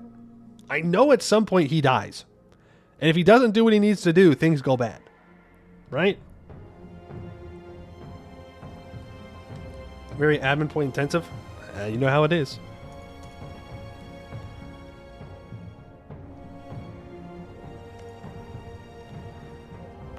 Like, he has to take our land to complete his early missions. I think we just go after Laurenkar and hope that he dies. I think it's probably for the best.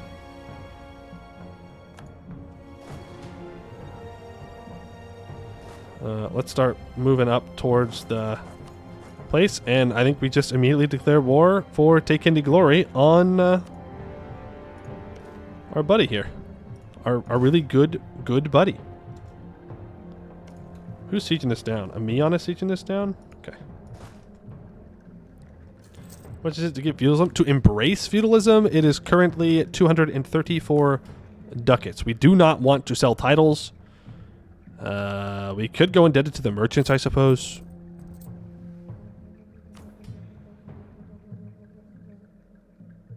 Yeah. Well, I know I need to give out patronage of the arts. Yeah, we'll go indebted. That's fine. Brace the institution. That'll help us out quite a bit. And then all we have to do is develop every other institution now. Take out... Whoa. Why would I just take cash off of Laurenkar? Why would I do that? When I could just, you know, annex him. Well, I can't annex him, but I can take a lot of land. You have so few points. Okay, what do I need admin points for? Name one single thing I need admin points for. Just one. Stability? Alright, you got me there. That's pretty good. Counterpoint, though. Stability doesn't matter until I have more development, so... I counter your counterpoint. Counterpoint. We have a great power status. Raising tariffs. Oh, dude, you're so right. How am I going to raise tariffs on my colonial nations if I have no admin points? Oh, actively throwing the game away. Yeah, you little bastard. Took Tech 4 the moment I declared war on him. Yeah, okay.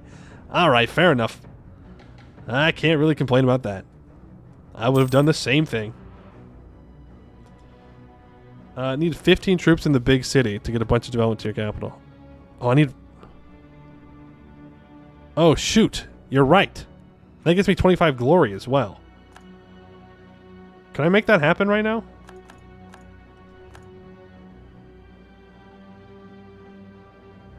Yes. Let's run back and do that real quick. I totally forgot about that. We do not need leaders right now. We're doing all right. Sorry. Oh, he deleted one of the forts. Of course he did. He's an AI. They say hello. My name is AI, and I delete forts. It's what I do. You go here. You're going to walk in. It's going to be great. It's going to be wonderful. My vassal swarm is going to do their job. They have some pretty good generals. 5-3, 5-2. Not bad. 4 shock here. So we're able to just chill and do what we need to do. And that completes Kadrahar's ambition. When Kadrahar the Stormbringer found his famous relic, the Everstorm Gauntlet, within the ruins of Royakottar, it heralded a war that would bring half of Taken to ruin. With incredible command over evocation magic, Kadrahar annihilated armies and cities with thunder and lightning, conquering large parts of Taken before he was finally brought down by an unprecedented coalition of disparate warlords from across the subcontinent. As heirs to Kadrahar's ambition, let us set our sights on recreating his conquest with his first target as ours. Nenru Nakar must fall. We gain 25 glory, 100 crowns. We lose 2...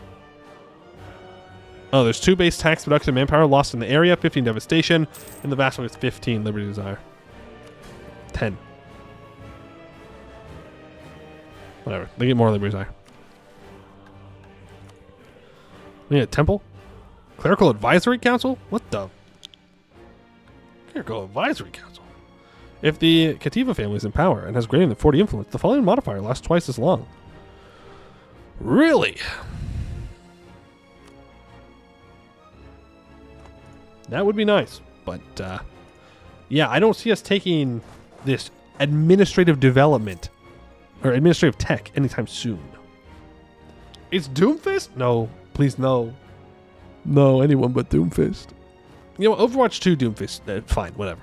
Overwatch 1 Doomfist? No, thank you. I'm good. I don't need to be punched. I don't need to be slammed down on and stunned. I don't need to be punched up or uppercutted into the air and stunned, and then punched into a wall and stunned again. No, thank you. I'm good. I've already done that. I don't ever want to do that again. Not fun. No thanks. I'll pass. The only thing I know about Doomfist is that that's the guy the Gauntlet trailer's from. Yeah, that's Doomfist. That's him. For sure. For sure. Are you still at war with these guys down here? Yep, you are. He's got this level 3 Highlands fort. But once we're able to take that, we can send our 4 siege general over and we can start working on their capital.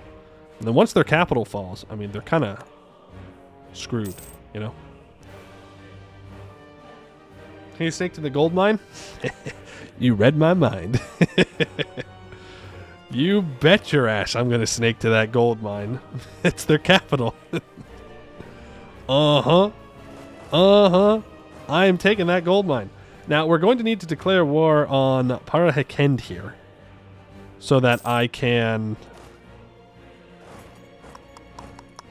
core everything up. Also, my vassals...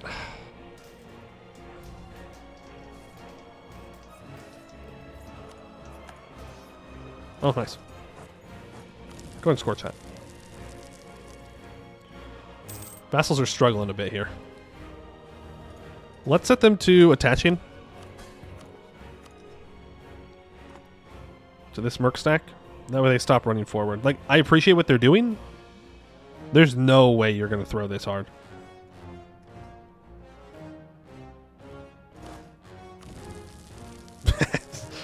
He's like, oh, never mind. He scorched the province, guys. We can't go. We can't go in. It's illegal. Is the reason Florius goes just vassals? Yeah, yeah. But I mean, they're doing all right for the most part. I don't know why they're not moving down here. I told them they could attach.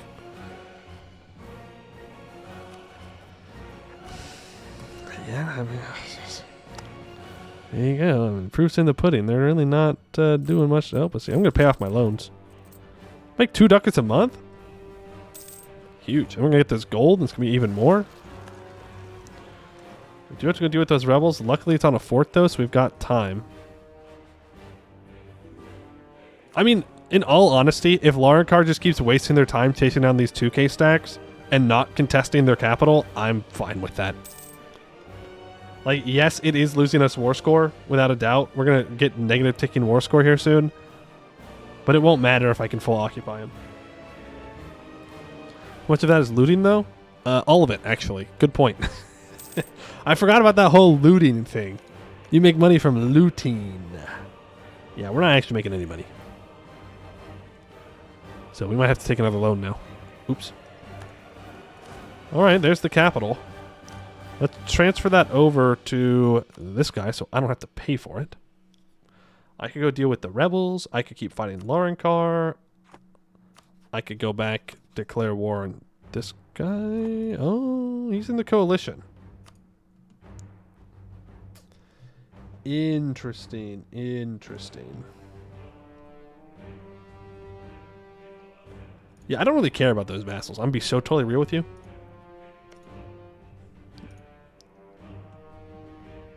The coalition of 3 people. Yes.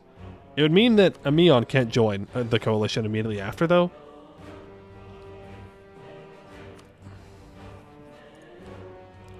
Which I think is probably worth. I can just run around with 13,000 troops up here. I could probably get away with... Well, he's got 17,000. Do I really want to risk... How many troops do you have? 1, 0. Okay, so he has to have some troops down here. I think we run around with the 12. Oh, hey. How you doing there, bud? When do you get there? The 16th? You arrive on the 6th? Oh, the same month? 6th of April. 16th of... Yeah. Stay. Okay. Guess he decided he didn't want to do that. Let's bring everybody together. My vassals are very, not helpful right now. But if I declare here, hopefully the vassals start sieging that down. I really want to fight Lorenkar. I do. Let's go the army, attached to the army, attached to the army, army and army. No leader. More morale damage is pretty good. Where are you going? You move there. Hopefully my vassals take care of this, and we'll get down to deal with other stuff eventually. Oh, yeah. That's what I'm talking about. Free stability. That is good. Are we going to be able to catch them here in Tercy? I think we are. Oh, yes, we are. Say goodbye to those troops. They are super, super dead. Ooh, actually, maybe not. He rolled a 7 in the shock phase. They may get to live another day. They do. They do. Let's just quickly go wipe these 4K troops. Just a little detour. And then we'll follow Lorenkar up.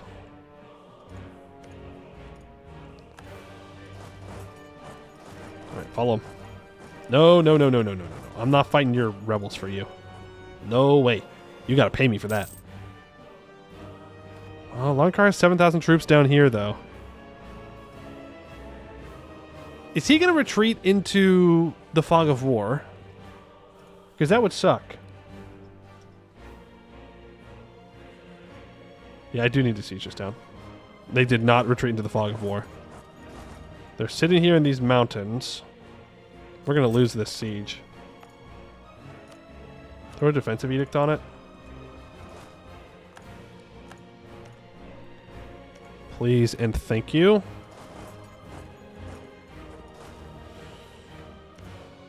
How much Diplo dev does this have? 7? Are you making that money from gold right now?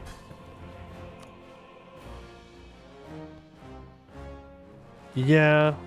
0.51 though doesn't pay off the fort though. I'm going to help in this fight. No, I'm not. Nope, never mind. I've changed my mind. I am no longer being helpful.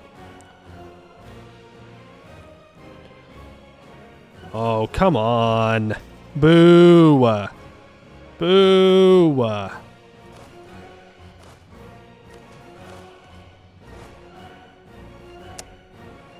Okay, move everybody forward. Except you. We're going to just get Laurenkar occupied here. If I have to unsiege something from a rebel, I have to unsiege it from a rebel. I don't really care. Move all of you forward, except for you. You stay here. Laurenkar's currently rocking 12,000 troops. We know 5.1 are here. 7,000 of them are down here somewhere.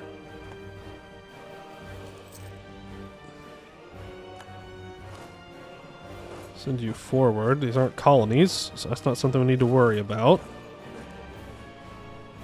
Perhaps I can really get money from gold. True. But, I mean, it is still gold. Like, it's still some, but you are correct. They do get a lot less because...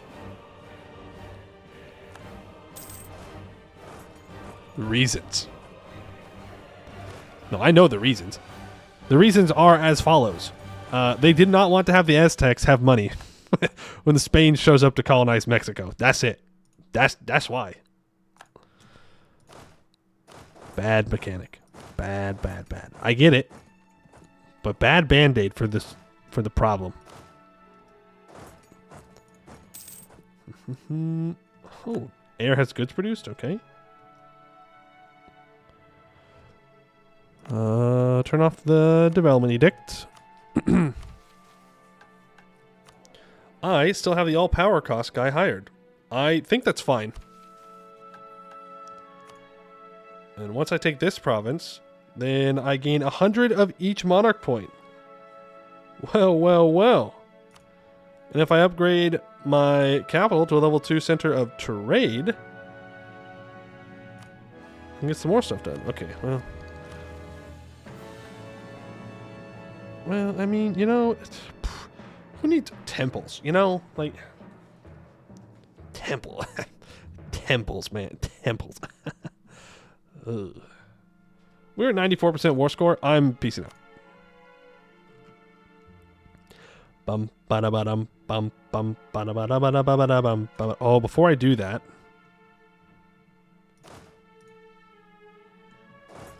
let's make sure that we are on a siege, so that way we don't get black flagged. Switch this back to me.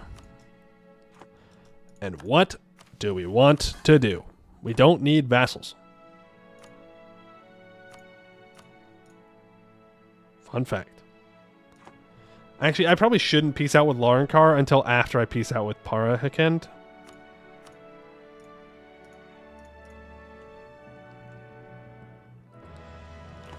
Let's see. Missions. What does my missions have me take? Base productivity 7. Ooh.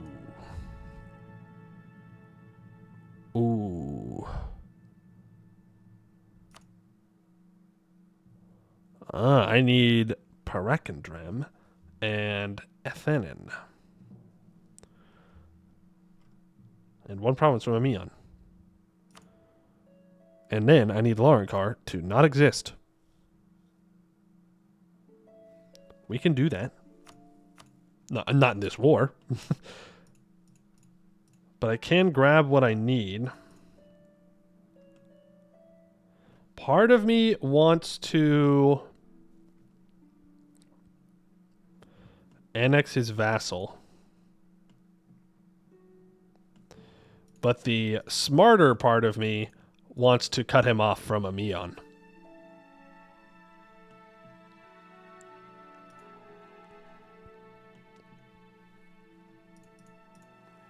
the much smarter part. And then if I take this province, I can eat this guy from the coalition too.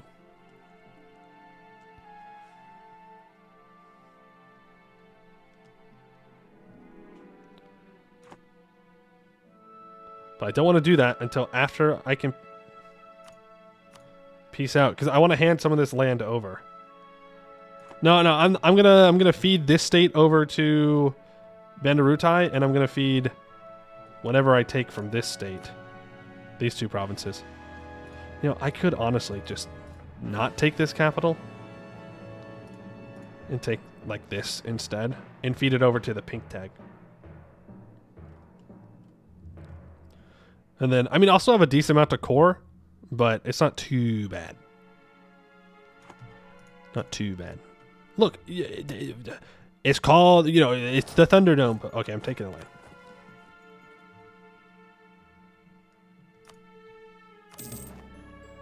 I'm taking it. I'll feed all this shit off later. I just thought he was going to start unsieging stuff, and I didn't want to deal with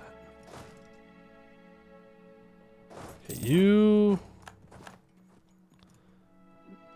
need to... I'm not going to put my leader... I'm taking my leader off of being a general right now. I don't want him to die for no reason. We need to go deal with those rebels. This siege will happen in time. 3 siege general is more than enough for a war with no, like, rush to it. There's like the 40% of the resign when king dies. True. True. True. True. True. And we have 3 years until we can go to war with these guys in the south. Ba-da-bum-bum, ba-da-bum-bum, ba-da-bum-bum-bum-bum-bum-bum, ba-da-bum-bum-bum-bum. Complaint about official. I will take that legitimacy hit. And I will core. I'll start coring everything up that I'm going to core personally. Just that. And then I'll get there. Old capital cored up when I can. We can go up to speed 4.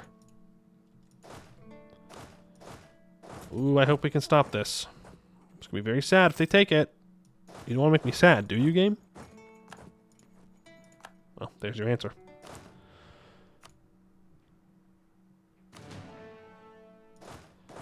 There's your answer. Ah, and they got reinforcements. Boo! Boo! Boo! Boo! Boo! AI's cheating. They're cheating. I don't know how. You wait. Take our regular troops off that siege, please. Guess we can't, huh? We do have to leave enough to actually siege it down. A lover's quarrel. It is rare for serious relationships to develop between members of different families. When it does, the Ursibadar, free-spirited as they are generally involved. Except in times of exceptional hostility, families will often let these relationships slide. But when said relationship ends with a drunken fight, and said fight ends with an iron quarrel embedded in someone's chest, things get serious very quickly. The Ursibadar family claimed that their women have been wildly hallucinating before the incident occurred, that she had spiked with absurd amounts of white Lelivaza, and the whole thing was a stitch-up. The Vustarian claim intentional assassination, and that the Ursibadar women enticed their man in with her House of Vice wiles, and then killed him in cold blood. The dispute has been getting quite serious. If we do not intervene quickly, it may escalate further. Exile the woman for an accidental killing, but give the Vustarian compensation. Apparently I have a bypass.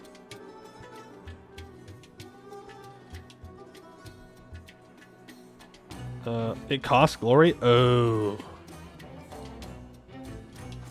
Yeah, we don't really want to give up our glory. I'm fine with the 5% tech cost. It's kind of rough. It's only for 3 years, though. I'm not taking the tech in the next 3 years. Right? No. No.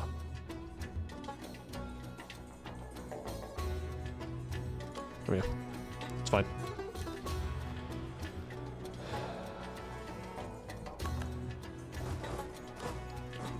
You attach together. Take that general with you. He's still at war with these guys. And Lascaris is chilling. He's going to find out, though. He's going to find out that maybe his glory is not as glorious as he thought it was. He's freaking around. He's going to find out. Just saying.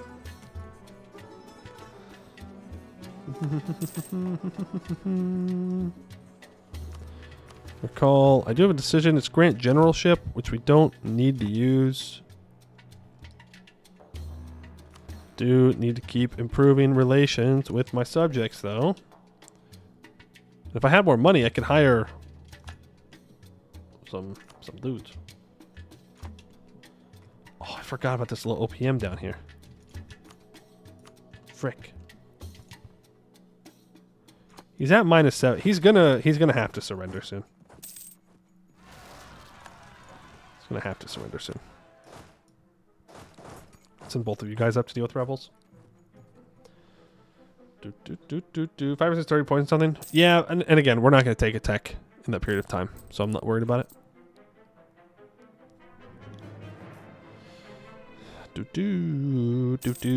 I can already feel the Canorians speed running colonization. When we play Abdel Tunger, they sleep. When we play in the New World, oh man, they have never wanted to colonize more. They are currently on their way. They started the game with exploration ideas. They are ready. They are so ready. Let me grant you all this stuff. And you will get this state. Begin to core the gold, and I can begin to core that, and I can complete a mission, King of Calavend. We own all provinces in the Calavend region. We are at least level 3 in our glory. We have legitimacy of at least 95. Oh, it was one or the other. And we have enacted Takindi Kingdom. Royakottar has often played second fiddle to the other great power of Calavend, Nanru Nakar. No longer. With the various cities of the river under our control, we will assume the mantle that is rightfully ours as the new kings of the Calavend. We gain 100 glory, 100 of each monarch point, and 1 mill point for our leader. Yippee. Oh wow, I can take Miltech. Perhaps we should hold off on that.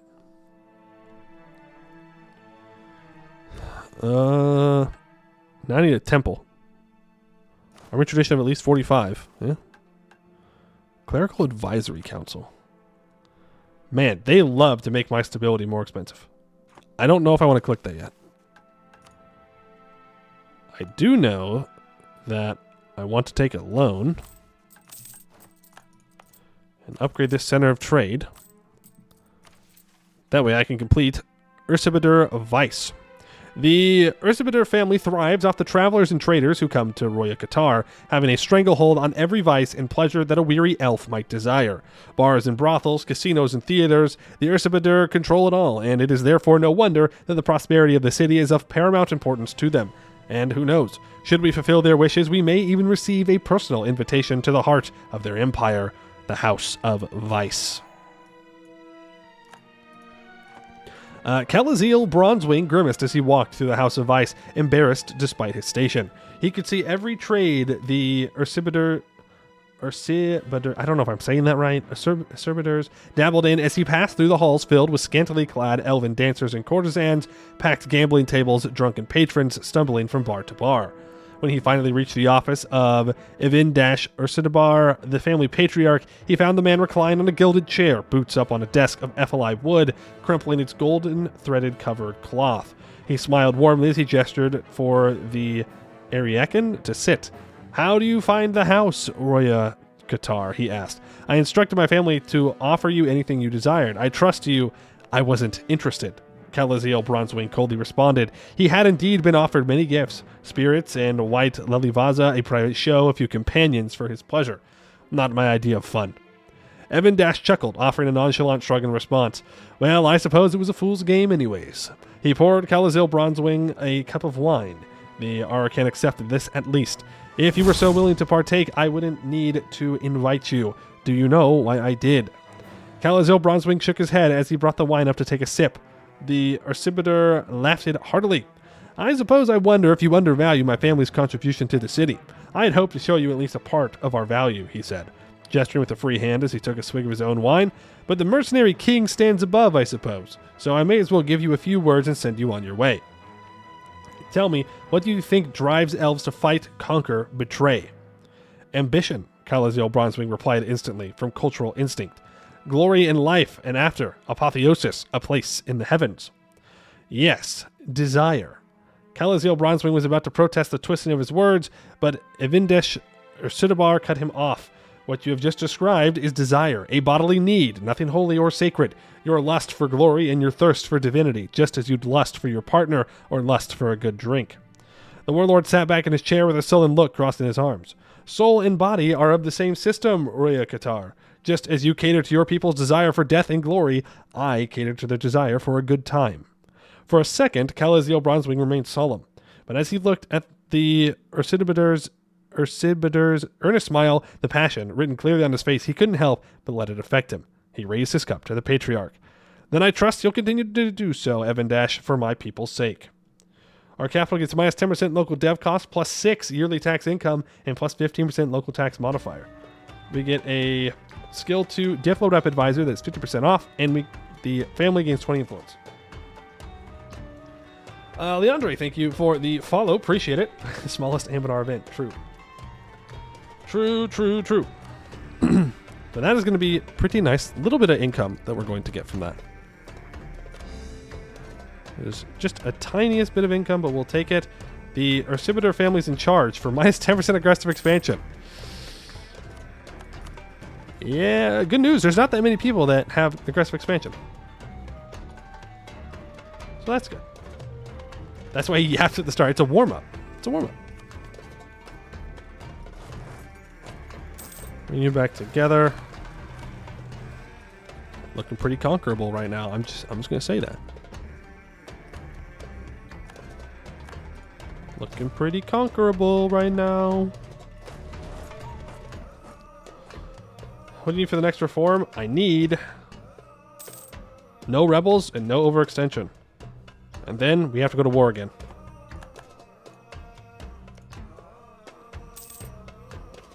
We have 2 options. We have 0 options.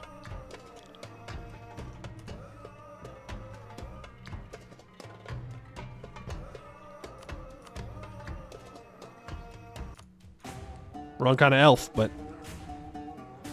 when it works, it works. I know it's more expensive, but I don't care. I'm taking it. We're upgrading to Hired Kati. Oh, we should read our troops.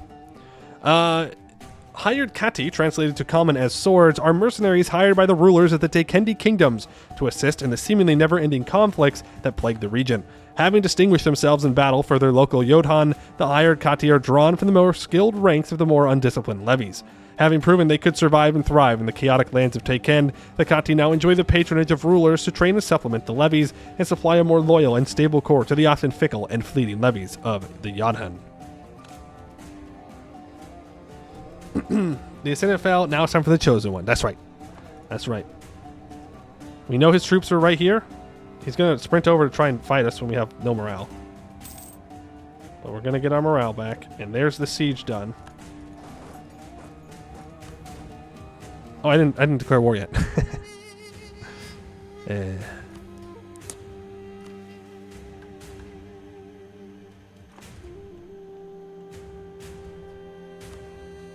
I mean, there's really not a good reason to not just deck him, right? I'm not crazy here.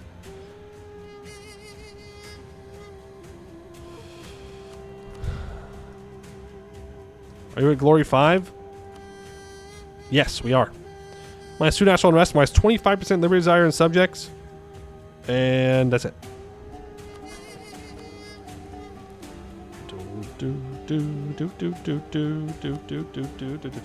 What the update made you interested in playing this tag? Well, we haven't played an alien tier in a while.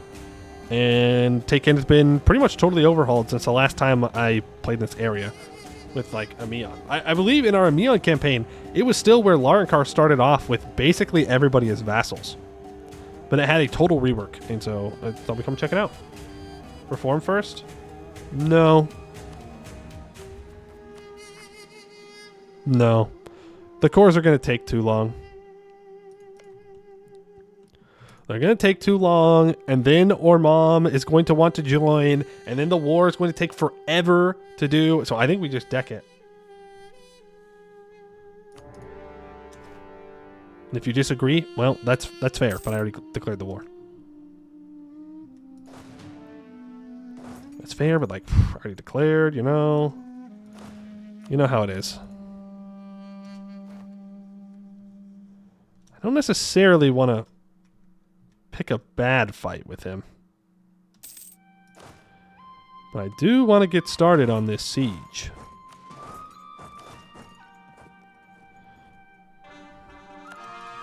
There's some of the cores done. I can go ahead and half-state some stuff for now. No harm in that. What are you going to take from him? I have no idea. Now, this is a Hills fight that he is probably interested in taking. No. The vassals! The vassals! No! No, no, no, no. Wait. Attach, please. No. He's going to kill my vassals.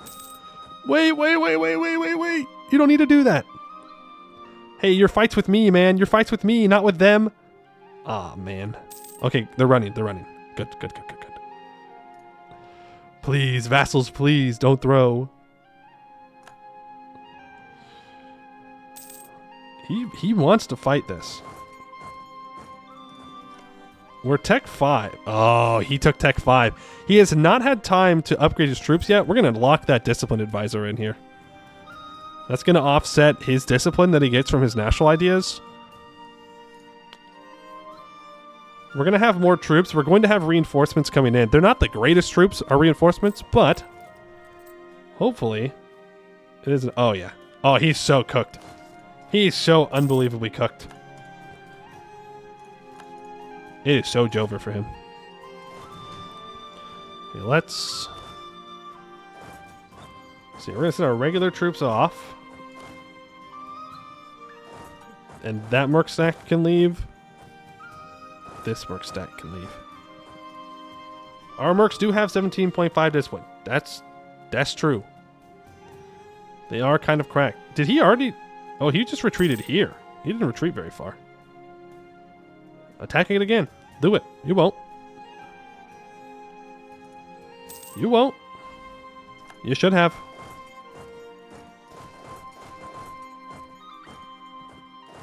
That's actually a pretty good fight for him to take. Oh, never mind. Apparently he disagrees. I thought it was a really good fight for him to take. I don't think he would have won, but he would have gotten some pretty good damage on me.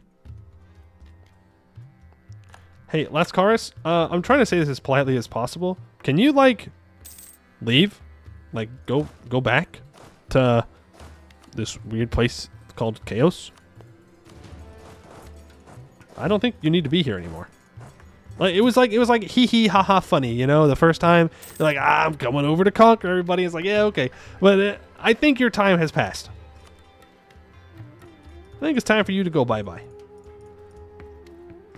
Like I can't fully kick him out, but he's leaving.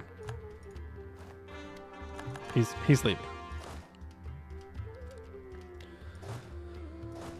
Are one of you the ones they're attaching to? No. Okay, I want to go take Nior MKO. Oh, come back.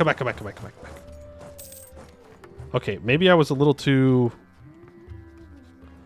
I think that's what we call overconfident. I think we call that being overconfident. Jesus. That is what we would call being overconfident. He heard me. He's like, oh, no. You don't get to talk trash like that. Not to me. My bad. All right. I'll give him a little bit more respect on his name. A little bit more respect on the name.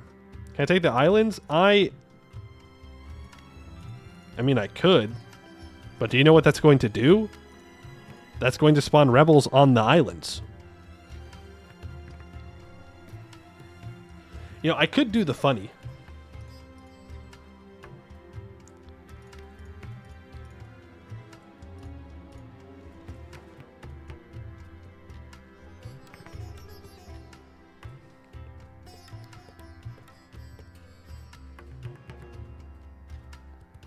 I need a connection here, though. What if I take like this and then... Ah, shoot. I want this Hills Fort.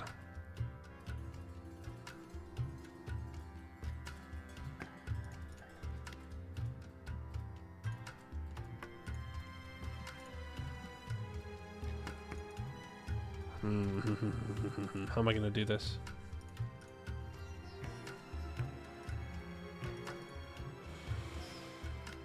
I don't think I'm going to be able to get all the forts in this war.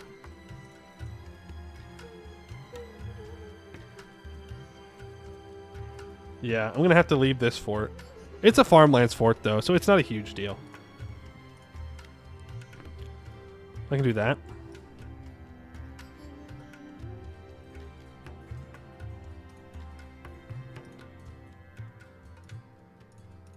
Yeah, I think that's fine. That takes out his fort, it takes out his vassal's fort, and puts me in a pretty good position to just go to war with him again.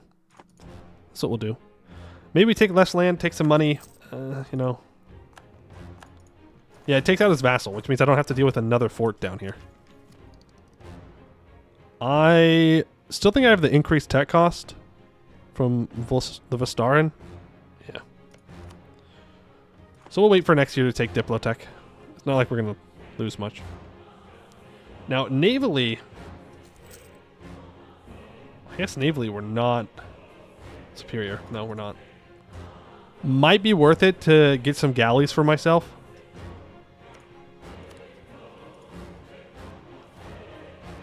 Might be worth.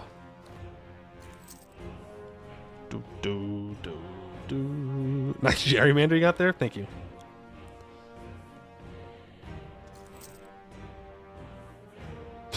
Yeah, dude. Have a good time with that. Is that like his troops? That's part of him. He's just gonna let me go take his capital for free. He's not even gonna charge me for it. It's gonna be free. Oh, that was dirty. Oh, then they pop out and sink the ships right after they leave? No way he lands the rest of his troops here. The Vassal other fort. That's a good point. We'll put them all on siege. We'll see what they do. He is landing all of his troops. Okay. 0%. Oh, okay. Well, we are going to have to go deal with that. To the army of Anakin is what we need to connect to. Army. It's fine. I mean, we need everything from a Mion, is the thing. I guess specifically I need this province earlier than the others. Which I'm taking, so that's fine. He died. L. Can I get L's in the chat for Lascaris dying? Absolute L moment? I'm sorry. Destiny called, and it says that you did not conquer fast enough. So you're dead. El Bozo. That's it for them. They are screwed. They are donezo. These 16,000 don't have a chance. No general? No general? Oof, man, that's a rough one. That's a rough one. That's also rough. We need to go grab that. Like he's cooked now. He's cooked. Destined to die in a siege. You know how it is. Then we've got all these guys, but I'm not as concerned about them. As long as I go to war with the two South guys relatively soon. Actually, I don't think it matters. I think as long as Larnkar is not in a coalition against us, I don't think it matters. I think we're pretty solid. We can start trying to power through our reforms here. I mean, I do need 400 development. Do need 400 development, but you know what I'm talking about. We are close to Tech 4. We do need a temple. We need a temple. But we're about to lose all of our admin points for coring this stuff up.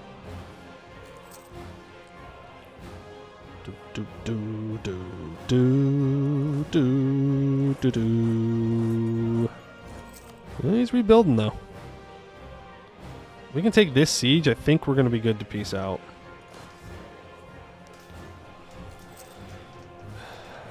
If Larkers in Coalition, is it scare you right now? What? No, I'm not scared of the Coalition. No, we're fine. What I'm saying is Larkar is in a truce with us. I don't want them all joining because then I wouldn't be able to separate peace people out, but like, I don't actually. Okay, like there's no one here now that's a threat. Now our threat is colonizers. Maybe United Chaos, but not with their subjects that are never loyal. It's a colonizer that's going to come in and give us a very bad day. Vern, Bucelar, Eberthil. Probably not Eberthil. Probably just Vern. That is 99% war score. Have yourself a fantastic day, Amion. I actually don't care if he has a fantastic day. That's how toxic I am. Okay, let's not full state all of this. It will save us quite a bit of admin.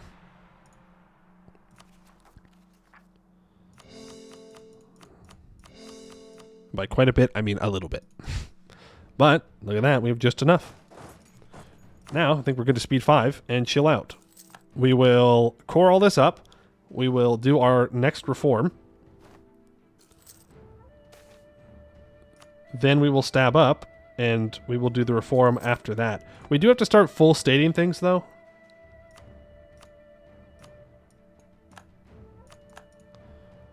I can join a coalition. That feels kind of rude. Not gonna lie. Feels very rude to do that. We are losing some money. We're gonna take a loan. I think that's fine.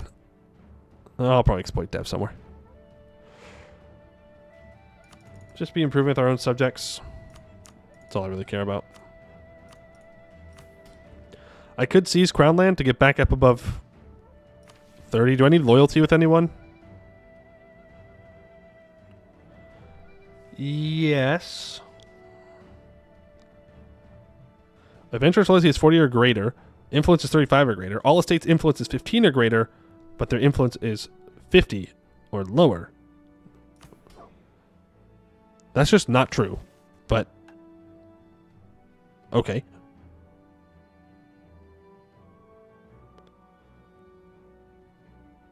I don't understand what that's asking me. But okay.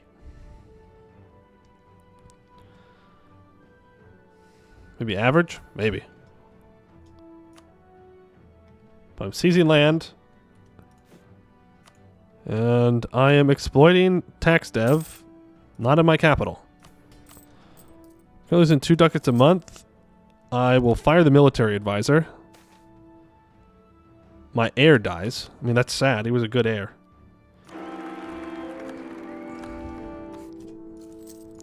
And then, you know what? It's sad that our newborn son also died from a hunting accident.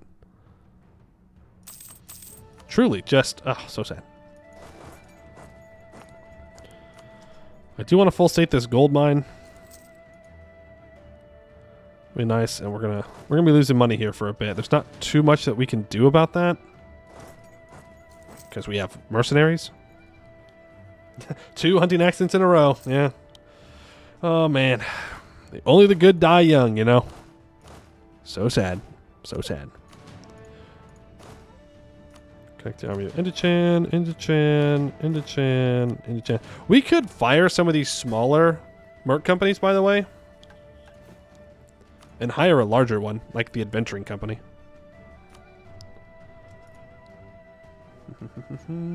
Bird, if King dies for 100? 100? How long do Ruinborn live? I know that they're like elves, but do they live as long as elves? Don't they have like the same lifespan as a human? One of them there humans? Turn off that edict. Don't need to pay for it. I am full coring this. And I'm lowering autonomy. Again, it's not a lot of gold, but it's some gold. Don't you hate it when your heir trips, falls, spears through both himself and your second born at the same time? You know, you'd think it's really unlucky, but it happens all the time. I can actually stop some of these rebels from possibly rising up. Maybe not. Maybe I was being overconfident. Oh man, I forgot that we're in a terrible trade node. Horrific trade node. Don't I need 95 legitimacy? No. Oh, right, that province. Oh, it's a different culture group. I was like, wait a second. It wasn't occupied by rebels. No choice but to conquer the Greeks for their node. I mean, you ain't wrong. You ain't wrong.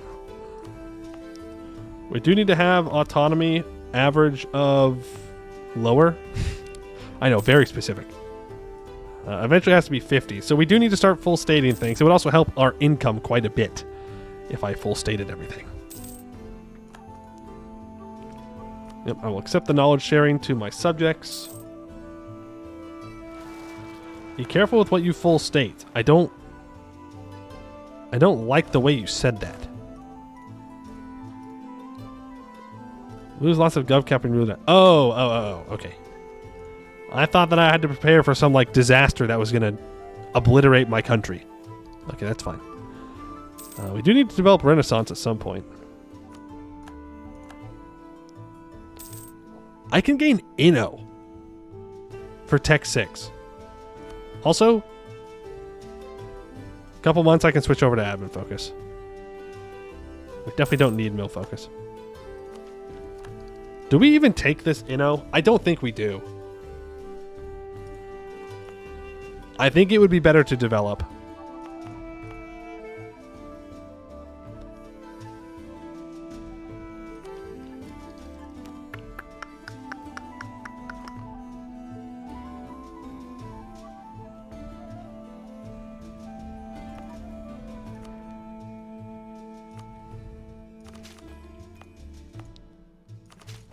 Because we're going to lose the Inno anyways.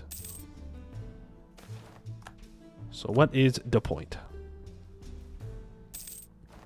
What is the point? There is not one. Oh, apparently I have a mage tower somewhere. Nope, I don't. I thought this only happened with mage towers. Apparently not. I need to increase their influence. I can't have their influence too low. We're almost done. And then I have enough... I do have enough development for the restrict urban autonomy. I don't have enough for the other two, though. We're going to have to keep on conquering. We really are struggling with our admin points. Not that I think we should have focused admin. I think we focused the correct thing by focusing mill early on, but... Trade would suck less if you took the vassal's trade power. I mean, that's true. You have a good point there, and they are loyal. Steal your trade. And really, just stealing Orincorian's trade is going to be what we want. Okay. Yeah, all right. Okay. Sure, man. Yeah. That makes sense. 5 more ducats a month. Cool. Let's do bring the cults to heel. The hero cults are widespread and prominent in every corner of Taken. However, they hold much political influence in the mortal world and have often opposed our goals, or at best have passively resisted our attempts at controlling them. It is time to take drastic action and force these cults to bend the knee or else. +2 tolerance to the true faith. The cult are not pleased with our recent attempts to control them. Already, their leaders have begun organizing their members, stockpiling weapons and supplies, and calling upon other cults in our land to do the same. We knew it was not going to be easy to bring the cults to heel, yet it seems we underestimated their true power. We must mobilize the army, as the new period of religious strife is upon us. We will continue with our current course, no matter what resistance we face. Diplomatic approach. Free Diplo points. Thank you. Oh, nice. They rose up on forts for the most part. Convenient. I can't afford minus 10% morale of armies. Ever. Literally, ever. There's never really a good time to just be like, yeah, you can take my morale of armies. Don't need them. With this much money, we could hire more mercs.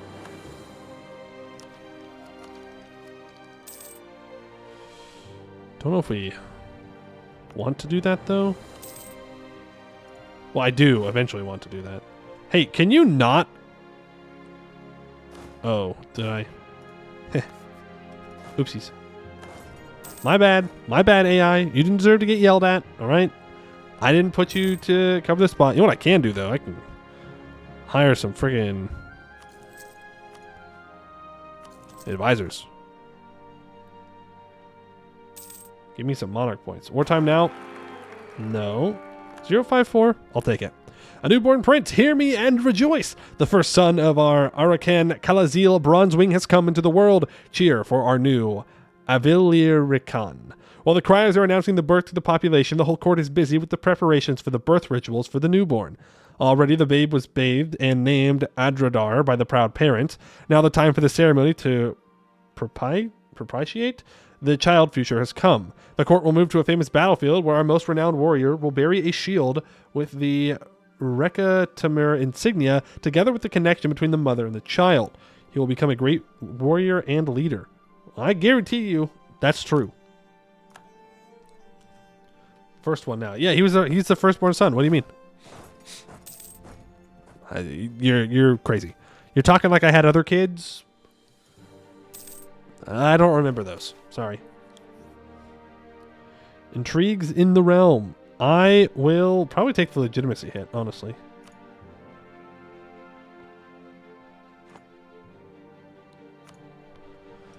And I'm losing Inno for not having Miltech 6.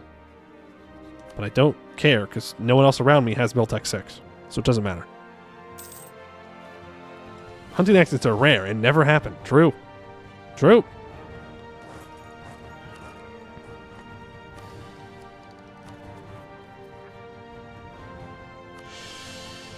Sorry, chat. We'll get our admin tech eventually. Restrict urban autonomy. The city is the cornerstone of the Tikendi governance. Virtually all nobility gather in urban centers and from these cities collaborate with the urban poor to resist our rule. The great Tikendi empires of the past met their end due to the treachery of the urban elites. We must make sure history will not repeat again. The cities shall be subjugated, for only then can we truly rule this land. Minus 0.05 monthly autonomy change.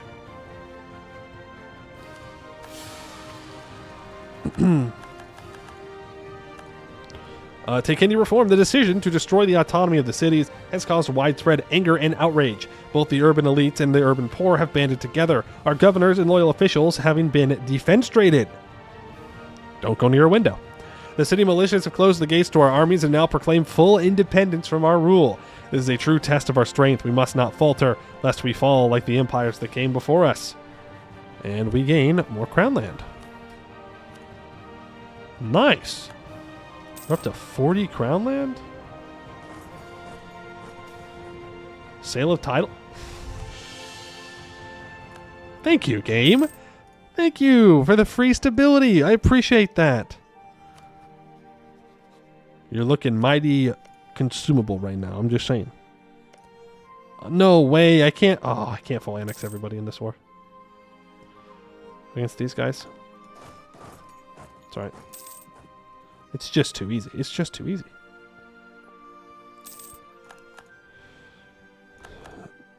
Deal with all the rebels. Then we take Tech 6 and maybe go to war. We definitely need to. Me and declares war on Imerkend. That's fine. Amiens can cope all they want. You had better not give Amiens access. You are a traitor if you do that. An absolute traitor. We do have to keep in mind that some of our mercs might be a couple techs behind us. No way. Come on, man. Also, let's go ahead and levy a fleet. We're going to buy 5 galleys. It's galley time, baby.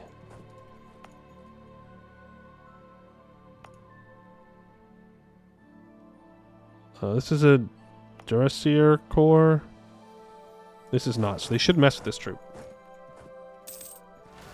Well, taking it in such a hyperbolic time chamber, it feels like we had a whole adventure while the dwarves haven't even finished awakening as remnants. Yeah, true. Well, I was correct that these rebels would not mess with those troops. I was not wrong. I win by a technicality on that one. Unfortunately. Do I need Diplotech 5? The answer to that, by the way, is no.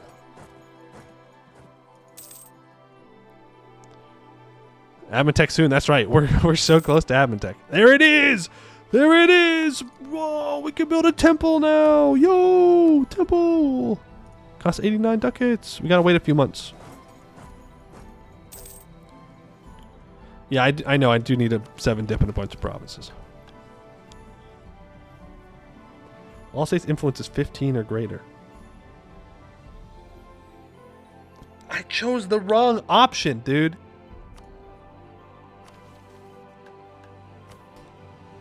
It's fine.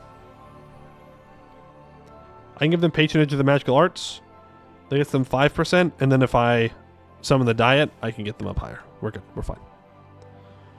We're so fine. I need 300 monies.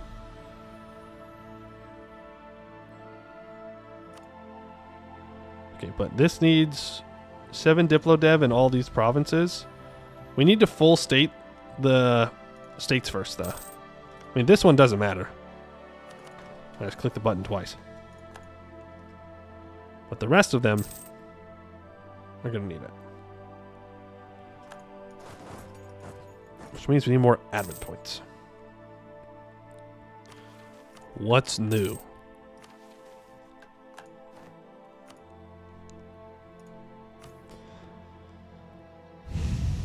I'm not seizing land. Build that temple, please. Thank you.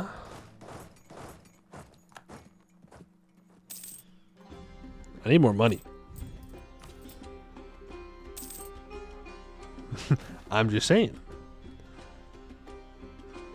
Selling titles is right there. Is this grain? No, it's gems. I did say I needed money. Thank you. Need to hire more mercs. Probably. Probably what I need. So that's being built. I need to grant the Clerical Advisory Council. So let's go ahead and do that.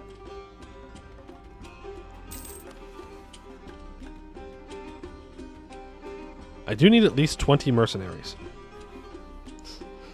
4, 8, 12. Oh my goodness. We're one of these 4K merc stacks short.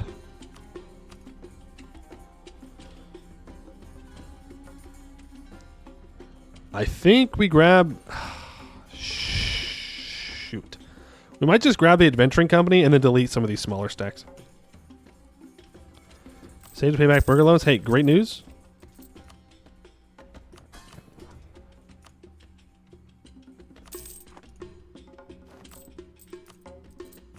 Done. Are you impressed? I don't know what I'm doing with this money, but I can do something with it. Okay, and then this. We're going to need 5 regiments on each of these provinces. And this has the Kativas in charge. We need Larnkar to not exist. And walls of metal. Oh, I can complete walls of metal right now. Let me full state. Whatever. It's not the end of the world if I don't full state it right now. But let's complete it. Walls of metal. The most striking feature of Royakottar, aside from the massive excavation hole in the city center, are its scrap walls. Stone bricks are clad in jagged precursor metal, known for its incredible resistance to projectile attacks and magic assaults.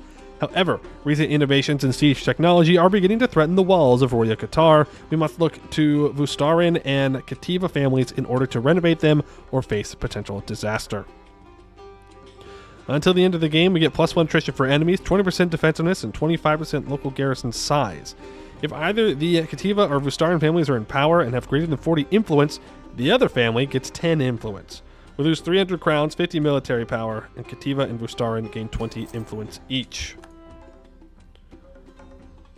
Alright, a look into the past. I need to own those couple of provinces, and Mercs, Maze, and Mirth. 3 owned provinces need 6 Diplo Dev that are grain and have a workshop. And I need 6 marketplaces as well. We'll scroll down. This is the bottom of our mission tree. It might expand. I don't know.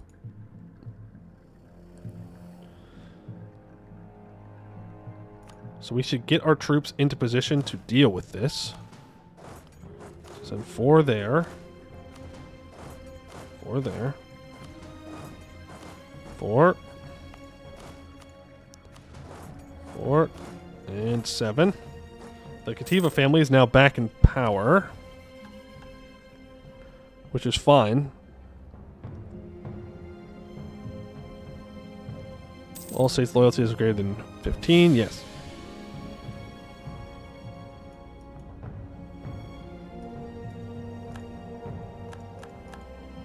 Part of me wants to bird that.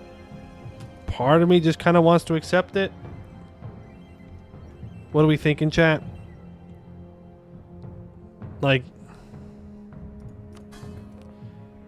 he gonna die at some point.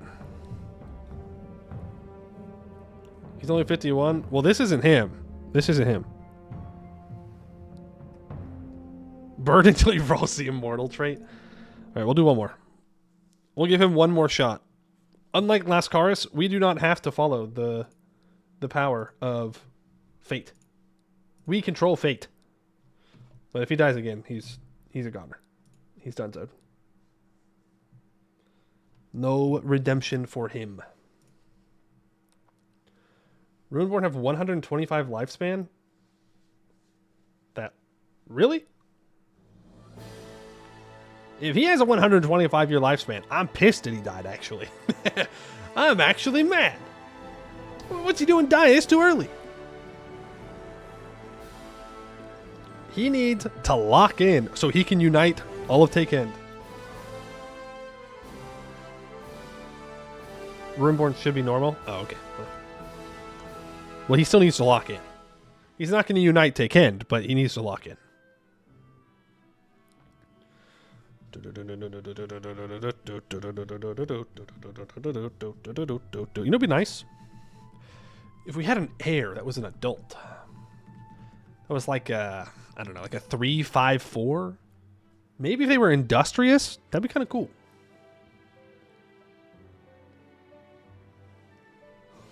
Do not like that this government type forces you to make rulers generals. It does? I didn't read that one. Must have missed that. He falls in the grave of the 2 no sons and spear that both impaled them. Damn, that's a pretty efficient spear. Then other funny immortal traits that no lifespan. Well, there's no immortal trait anymore. Like, I mean, technically, I think it's there. It's just invisible. Immortal races get 3 full regular ruler traits now. Which is good. Kind of sucked I mean, you're playing an elf, and you only get 2 things. Okay, how old was he? He's 51. Where do you think you're going? You know? Like, why do you think you get to die? We're way back here now. Send 4 there. 4 there. Have I even done the... Nope. I have not.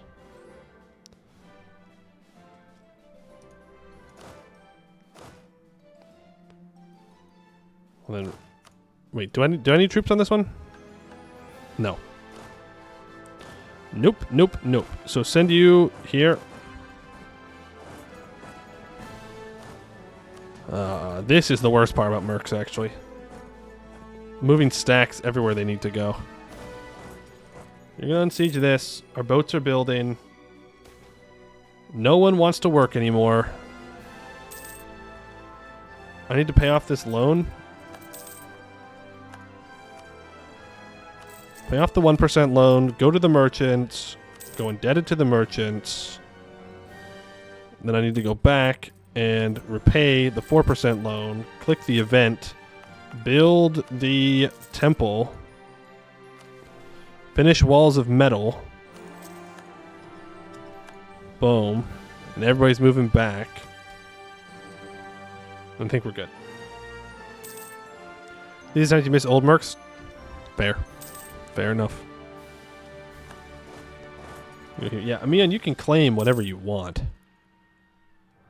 Does not matter to me. You're moving to position. Yes, we may get some rebels. That's going to be on this stack, so... If you could, you know, make it to where they didn't do that, I'd really appreciate it. That'd be great. We could take Diplotech, but again, Renaissance needs to be developed.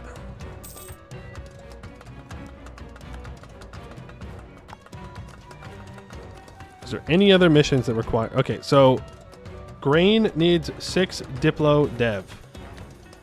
This almost has prosperity. We are waiting for that prosperity. Oh, we are about to max out on mill points, though.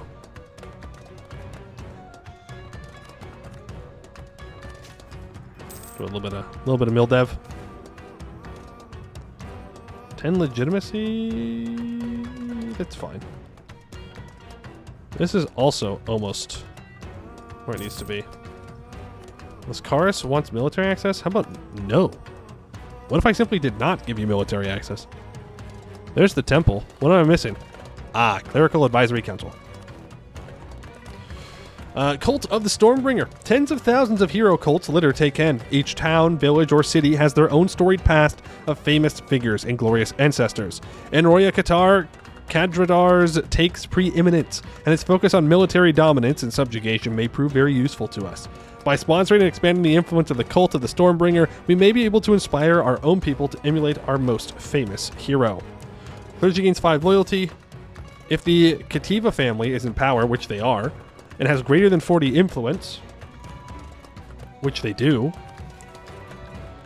then this modifier lasts twice as long. Minus 5% Liberty's Iron subjects, 10% shock damage, and plus 5% clergy influence.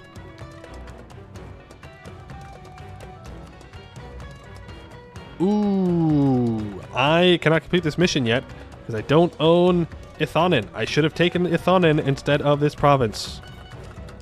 My bad. Now I need to summon the Diet.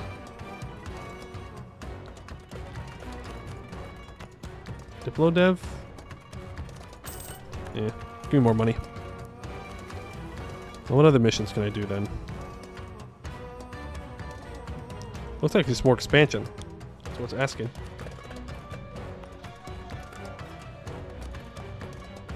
And to do this, I need a development of 400. I need to go to war again.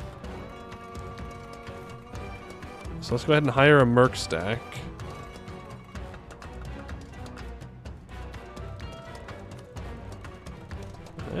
we can probably afford this. And that allows us to complete the Divana Arbitrator. Kalazil Reketamir forged a new role that distinguished him from the previously relatively weak warlords of Royakottar, who were often domineered by the four families. He saw himself as the central pillar holding together the different factions of the city through his command of outsider mercenary forces. If we are to dominate Taken in the years to come, we must continue his legacy and balance the forces of Royakottar, lest their petty squabbles tear us apart. Till the end of the game, we get minus 7.5% Merc maintenance, plus 7.5% Merc manpower, and 5% all estates loyalty equilibrium. We gain 15 army tradition. The most powerful family loses 5 influence. Every family with less than 15 influence gains 5. City of salvage and scrap. We need a temple, a marketplace, a barracks, a workshop, expanded infrastructure 1 time, 200 ducats. And that is a lot of modifiers. And 25 support for Renaissance too. Well, don't I need more marketplaces as well for this mission? 6 owned provinces need a marketplace. 1, 2. That's 3 in total. That would be 4, 5, 6, 7. Okay, we need more conquest. We need more conquest. I think these guys are going to be our next target. I know that we're still behind on tech. I mean, there is an argument to be made to taking admin tech to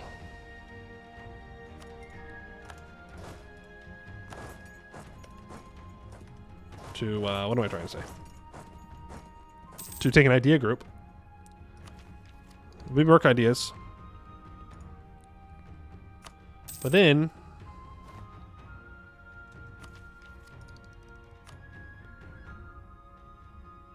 it's minus 10% idea cost. It'd be so good to complete this though. Like, we really want to complete these religious reforms as fast as possible. Total merc cost at the moment is 6.6 ducats a month. Our cavalry cost a lot of money compared to how much mercs cost per troop.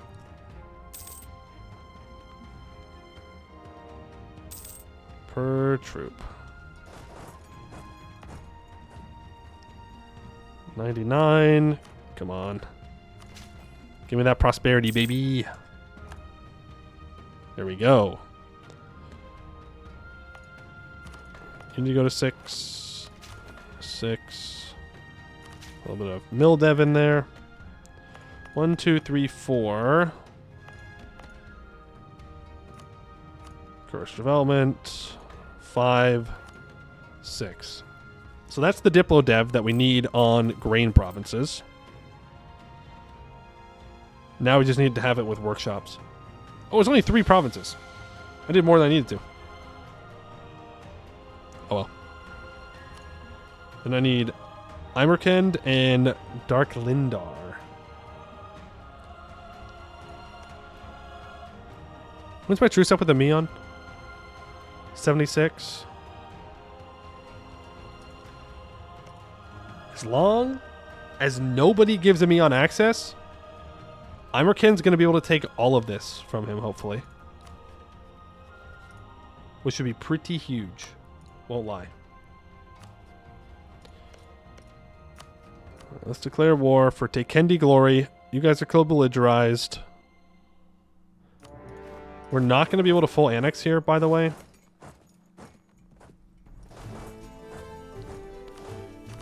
And you two. And I don't think we even get our guy involved.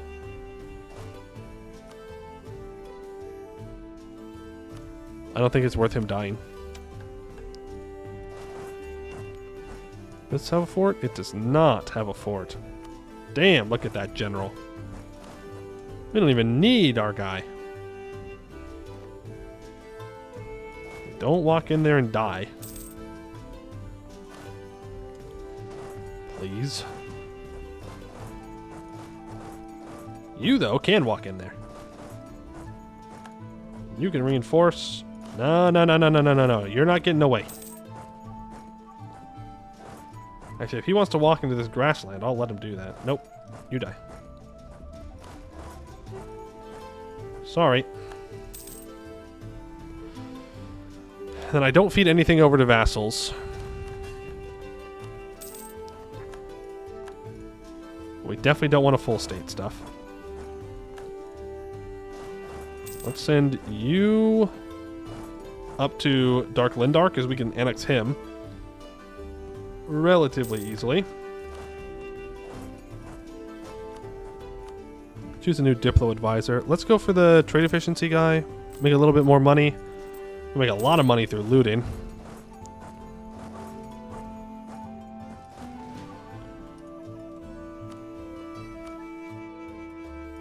You're guaranteed by a Mion.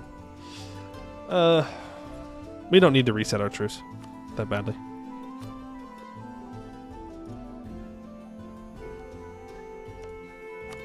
Yeah, I don't see a reason to do that. Lauren Carr's up in 72. We annex here, we fight Lauren Carr. Who I cannot full annex, but I can take everything that I need from him.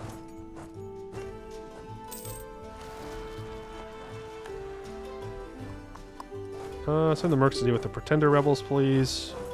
And that'll be pretty solid. Don't know how much admin this is going to cost me. I'm taking the coast to make sure nobody else can take anything. That's so sad. That is so unbelievably sad. Do I need that province specifically for anything? No. Not yet. We're getting close, though. But that'll do. I can't sever peace out anybody. They're vassals. Unfortunately, they are vassals. Otherwise, I absolutely would do that. Then, how much war score are you? 48%? Ooh. As long as he doesn't gain any development the next couple of months here, then we'll be able to full annex him as well. Admin points? Who needs stinking admin points? Let's get this guy up to level 2. I can honestly get him up to level 3, maybe. It would cost a lot, but... don't want to annex Overlord and get the vassals? No. No, I don't. We already have so many vassals, and they're loyal right now, but when our current ruler dies, they're going to already be a huge pain to deal with. Plus, they hate me. A lot. Like a lot. They really, really hate me. And no, I don't have the Diplo slots. Wait, wasn't I over my Diplo relation limit?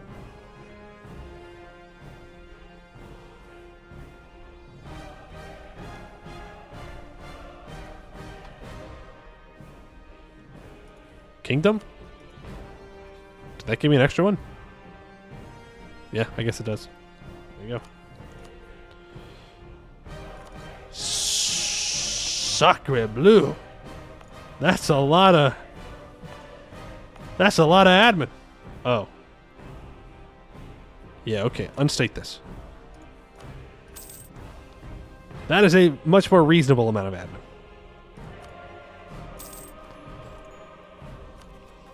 Sort by overextension. Forward up. I don't know how we're going to deal with Laurenkar. Also, do I seize land here? Do I sell seize land here? Yes, I do. I do sell seize land because I need a bunch of level 2 centers of trade. Right? Wasn't there a mission for that? Am I crazy? Am I going... Am I going cuckoo? I thought I saw that somewhere. Is it just 6 marketplaces? Might just be 6 marketplaces. Well, I need to annex Imerkend and this guy, so I have to wait anyways.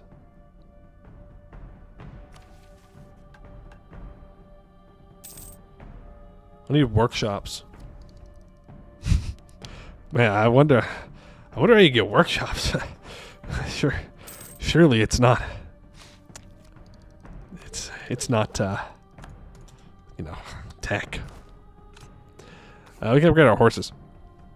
Taikendi horse archers. The abundance of light cavalry in Taikend led to the innovations in mounted tactics. Chief among them, the rapid ascent of horse archery as an effective tactic in warfare. The chaotic nature of Taikendi warfare significantly raised the value of skirmishers, especially as a tactic to remain engaged with swarms of Taikendi levies without being overrun. The light cavalry of the region were well suited to just such an adaptation, and few Yadhan would dare go into battle without a complement of mounted archers to supplement their forces. Also, question. Does our mission tree expand?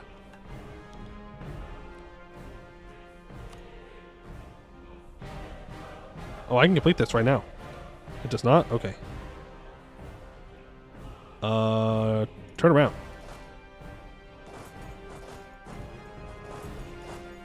Come back down here.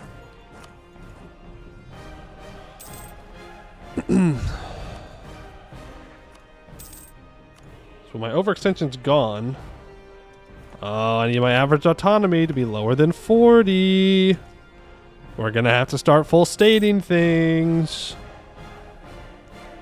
They're not gonna keep letting me get away with this. Right, a look into the past. The Vistaran come from Slathnen Ith Vusam, abandoning the stuffy old libraries of the city in search of new knowledge, new power.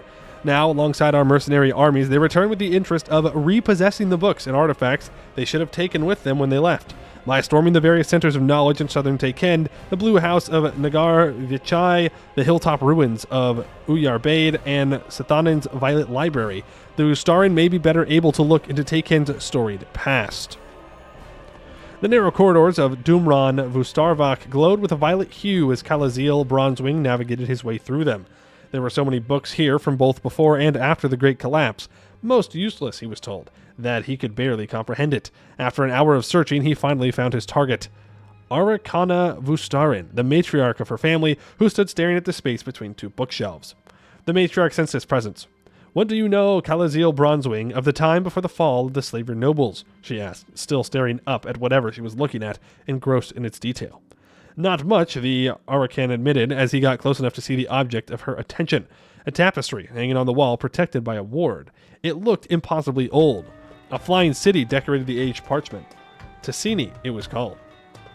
"Then you are just like everyone else," Arakana said. Her eyes seemed to fix to the canvas. "We were immortal. Our eyes glozed. Slaver nobles ruled Taikend, ruled themselves by some mythical empire from this flying city." She finally broke her gaze, turning to Kalaziel Bronzewing, and then it disappeared. Gone in an instant, as the skies darkened with ash and the world descended into chaos. "Do you know what happened to it?" Kalaziel Bronzewing shrugged at a loss. "Nobody does, but some were associated with it. Leandara Mudalayar, for instance." Arakana turned back to the tapestry. "Yes, those who weren't on it when it vanished, or survivors from its downfall. There are so many theories about Tassini. Maybe it flew off to parts unknown, or exploded in the sky, or crashed to the ground, surely causing unimaginable destruction. Or maybe they set it down somewhere. Maybe that flying city is out there, hiding, like so much of the past. Hiding and waiting to be found. We are blind, stumbling around looking for scraps of the larger story." Arakana stepped towards the parchment, brushing a hand over the shimmering ward. "But all it takes is one chance to find, one fragment of the past." The Ustaran smiled. "And all shall unravel." We gain 100 of each monarch point. We gain 50 support for Renaissance and our capital. The Vustarans gain 10 influence. There's 15 devastation in those provinces. We also get an age ability. I don't know. Progressive expansion means nothing. Combat train. What else can I do here? I need workshops. That's what it comes down to. And our capital needs buildings. It's going to need a barracks. It is going to need... What else? 35 development.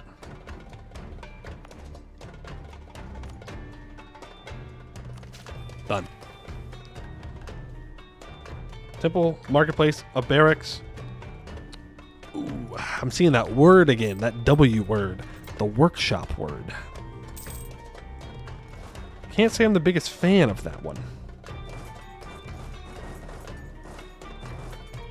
But in order to complete this mission tree, we have to kill Laurenkar. So we can coat Malden Seeds as much as we want. But we have to kill Laurenkar. Workshop. Workshop.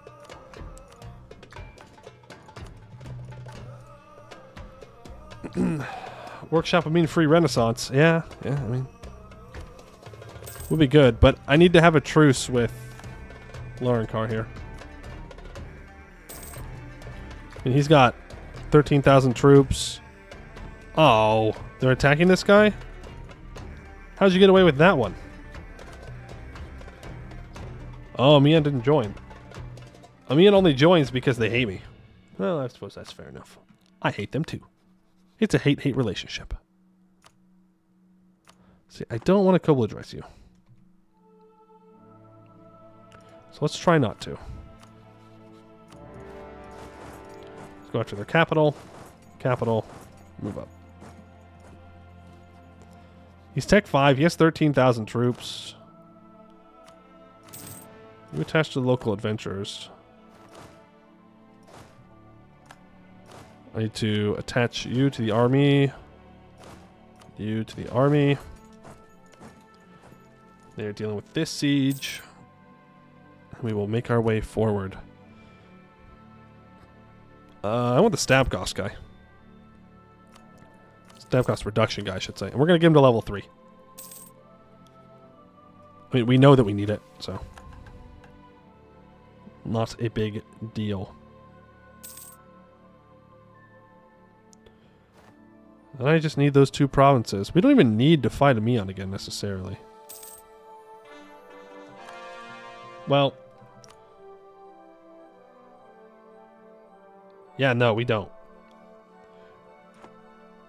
If, big if, they lift their guarantees on people, then we don't need to.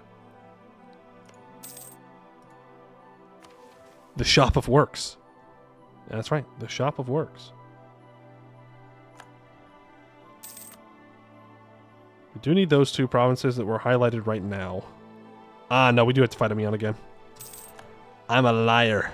I'm a liar. It's right there. It's highlighted. Just no game that I tried my best to take that province earlier. I do not own it from a lack of trying, but from a lack of, well, ability to do so. Poor government policies. Yeah, get rid of that, government reform progress. Oh no. Whatever shall I do without that government reform progress? Aw, man. It's so sad. Imagine. Aw, no. But yeah, I mean, it sucks that we have to kill Laurenkar. I get it, though. I get it. I understand. This guy still has 4,000 troops? El Amiens. I'm more with this guy? Weird. Oh, there's a fort here, too. Alright, fair enough. Amiens War going... oh, it's going great for us. From our perspective, Amiens War is wonderful. From Amiens' perspective, probably not so hot.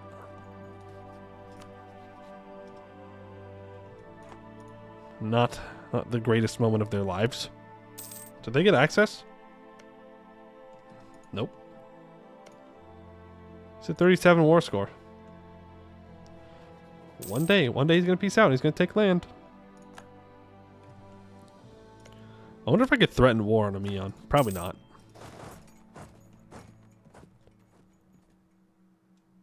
Okay, there. His troops are back.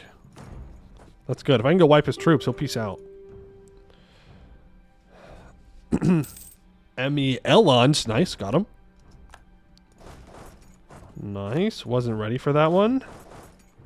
You've destroyed his whole career? Not as bad as Lescaris destroyed his country by dying, though. L. Level 3 Theologian. 50% off. I'm going to take the money.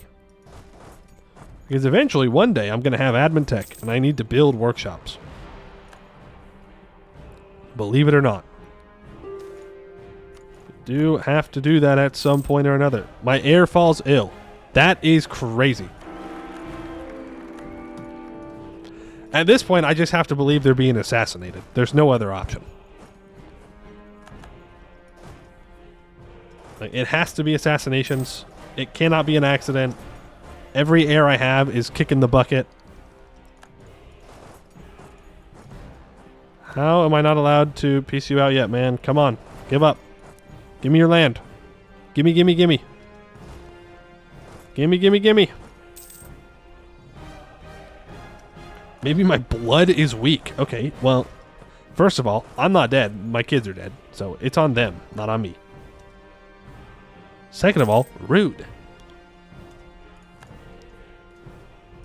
You are annexed.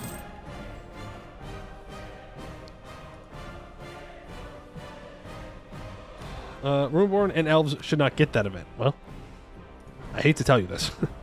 I did, though.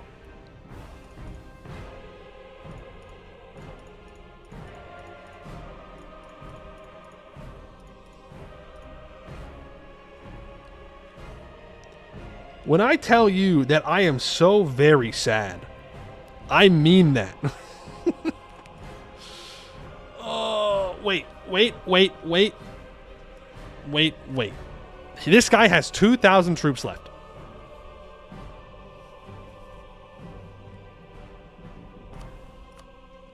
One province.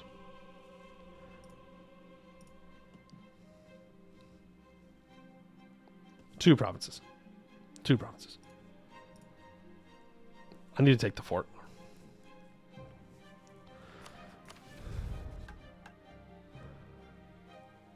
My other missions. I mean, it's just kill Laurenkar. Are you guaranteeing anybody right now? No. It won't have me. I know. I'm coping. Okay, what if I actually leave Laurenkar with this fort province?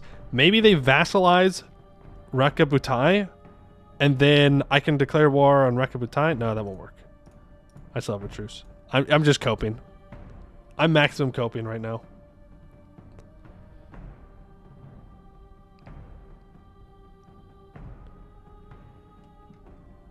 I don't need this.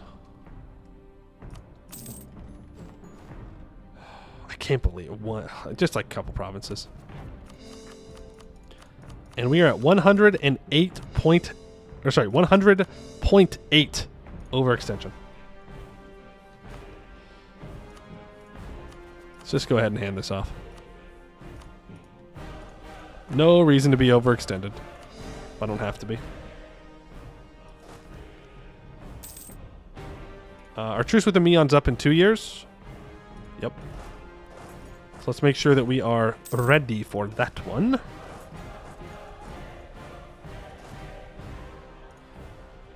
What's the mystery look like? Almost completed, actually. That's why we're still going. I guess we're on a long haul today. I don't know. I'm enjoying it.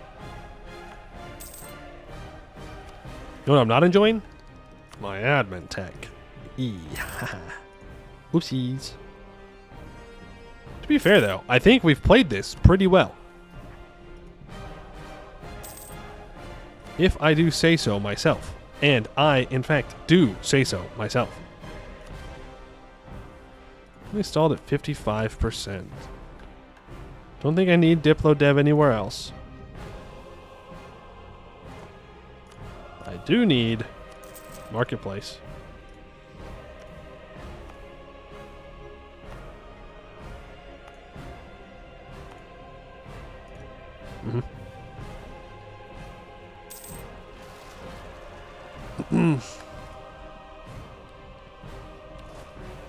Alright. So, I would like Amion to end their war soon, TM. But for now, we're going to have to wait.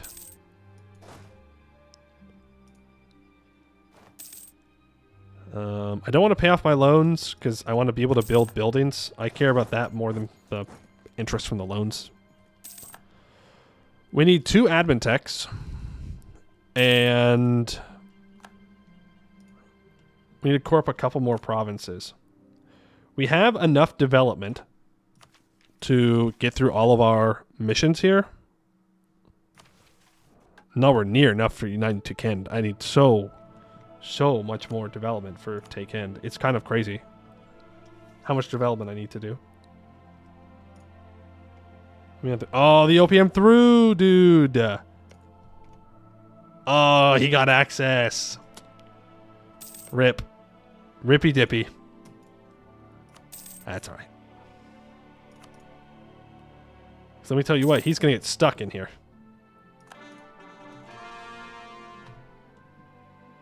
Those core are extremely fast, right? I'm not crazy. That was extremely fast. Did I have claims on them or something? Oops. Is it culture group? Yeah, it is culture group. That's why. Into the diet. No, no, no. I'm not doing anything that has me spending admin points. Sorry. And Amion immediately deleted some of their troops. He just upgraded them. Our truce is up in mere months. So let's get into position to go to war. He is allied with Octaheon now, which is somewhat scary. Maybe not scary. It's annoying, though, for sure. Because I can't really piece Octaheon out easily enough. Because, you know, they're far away. But luckily, I don't need full war score on me on here. I just need... Technically, all I need is one province. This one. Are there rebels on this capital? Not yet. There will be, though. And then we'll declare on this OPM here in a second.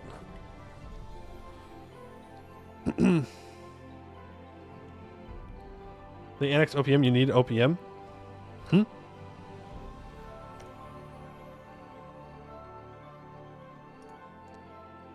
What am I doing? I was supposed to leave this with Laurenkar. Throwing. Poe throwing. He's throwing. So that way he would guarantee here and I can get the full annex. Whatever. I mean, worst comes to worst, it's truce break. But I don't think we need to do that. Yes, I know. We need to declare war on this OPM. You need to come down here. Are you one war? You will be.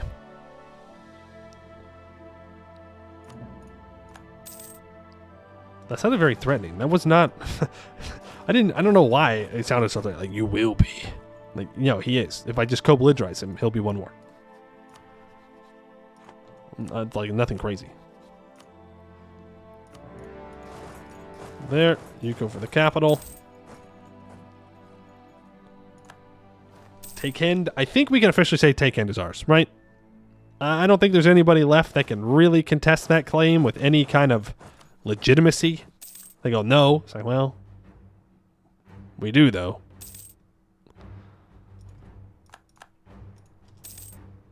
Though Amion looks like they're still fighting. Here's a core completed. So from Amion, we need this province and this province. Right?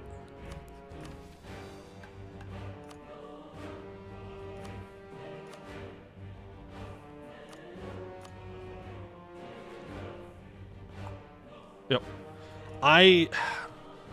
On one hand, I want to take all of the provinces off of Amiens.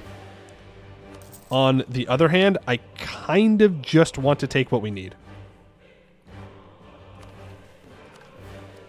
You know?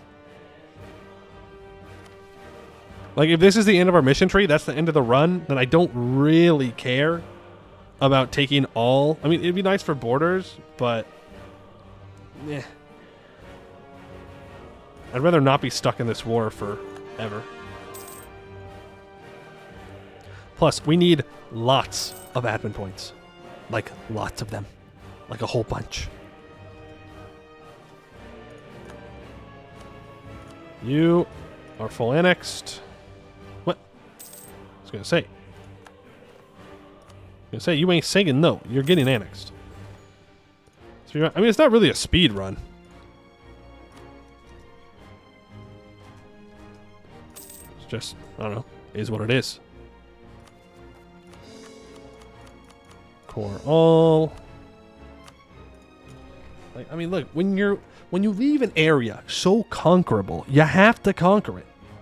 What do you want me to do? Leave it there? When the other option would be like this, which is 540 points. Is that something we really need to do? I need 2 admin techs. Dose admin techs. 2 of a kind. A cheaper commandant. Let's take the mill points. Tech is overrated. Okay, but workshops. Remember? The word of the day. Workshop. Workshop.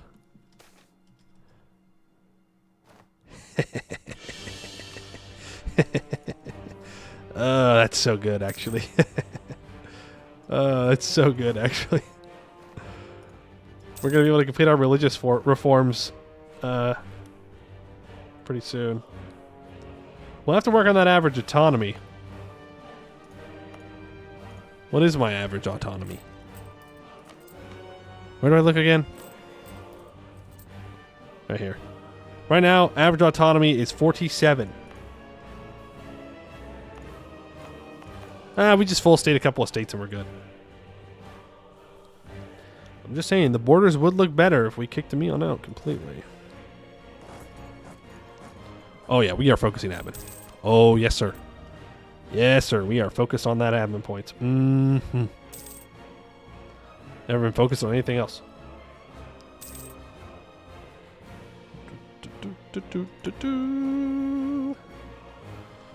Now I have to convince this guy to peace out. Somehow. He's got boats in this bay, so I can't really do anything about it. Couple years speed 5 at worst. True. True.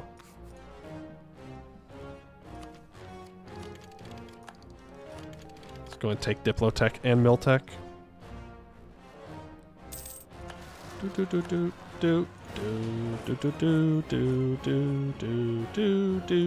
I need to make sure that all of these guys are attached. Please and thank you. Send you south. Deal with the rebels. Then we'll turn around and we'll deal with their troops. Larnkar still has 11,000 troops somehow. Not sure how that one works. I do not have naval supremacy. Again, if we were going longer, I would be taking the islands in this war. That way I don't have to go and siege them down. Did Amiens just lose to my rebels? That's pathetic. That's actually just straight up pathetic. You lost to rebels, man. How? How'd you do that? How did you do that? You're not even behind on tech. You just skill issued. Okay. Amiens who? Praise Pariah arrives. More rebels. Always more rebels. You get to walk over and siege down that capital. Thank you very much. Deal with these rebels. Apparently I can convert provinces. Sure. Why not? One of my subjects will unsiege that for me. Ooh, that's unfortunate for Amion. I think that's... no, they're down. They have 3,000 troops still. I thought that was it for them. Our general died, unfortunately. So he's without general over there. Not too worried about it, though. We just fight the rebels. My vassals will unsiege everything.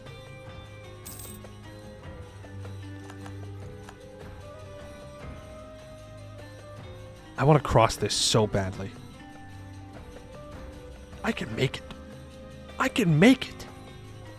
I believe. I can't make it. He has ships right here. I step on that island, I'm island trapped. Here's boats. They have the high water? They do. They do have the high water. That is a very good point. Cannot argue with that. Oh, I think we hold off on taking Abentech. That's minus 15. I think we just siege him down. We should be good to go. Don't think we need to risk crossing. Oof. Yeah, there goes their troops. I mean, it's only 87 war score. We can take the islands. No, we're not worried about the islands. Take some money as well. Amion, I think that is a very clear get off my lawn. Sorry. Ooh, we are getting close to that governing capacity. What to do with this country? Well, we expand real quickly. It is our job to unite Takend under one banner. That banner being mine. And yeah, that's literally what we're doing. Now I just need them workshops. Need Laurenkar to be dead. Pass religious reforms. And we're good.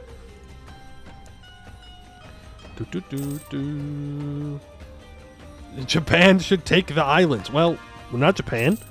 And we don't need the islands. So we just save money.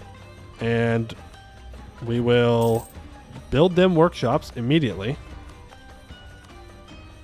We do need to state things. It's going to take us over governing capacity. That's okay. We are going to have to full state some stuff. You know what? Let's just give the clergy the thing. Wait, do we not have that? We don't. We don't have governing capacity from the estates. What the heck? We're not Japan. Implying you might be suing Lake Federal. I don't think that's what that means. We're not does not imply, oh, we're going to be though. Like, I don't. You're coping. You're coping. You're coping. You're coping. You are on the coping. Right, I have enough marketplaces, right? Yeah, it's literally just.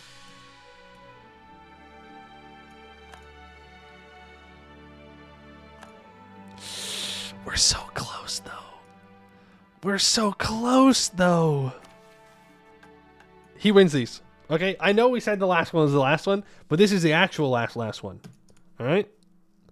He's so close to being able to complete this mission tree without dying. He's so close.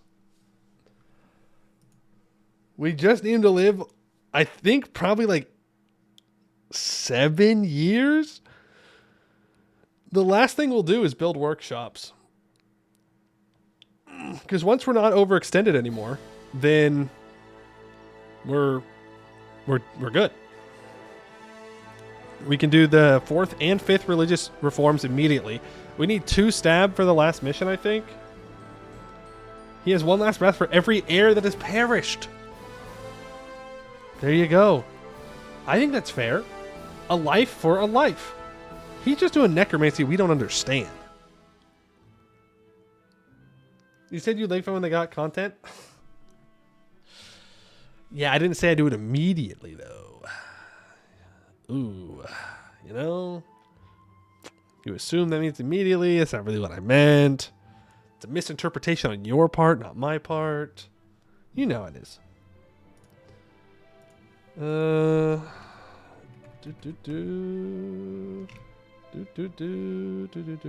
the Celtics are getting their asses handed to them. Apparently they do not want to win the championship tonight. Okay, got it. Not going well. Callisto is very good. Yeah, but we're going to play Lakefed, and then I'm going to fail to form Lakefed again, and it's going to be terrible. Malgarians probably don't know what sports are. Well, then how did you know what I was talking about?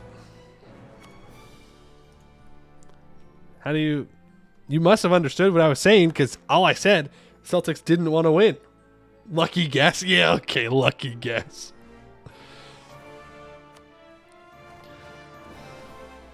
Oh.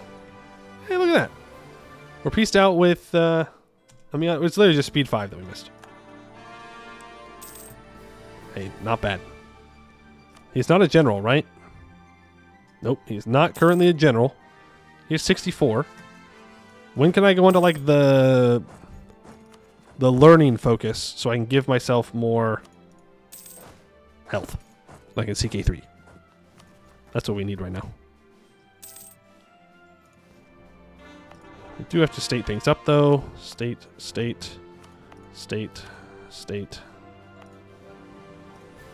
We actually need so much more admin.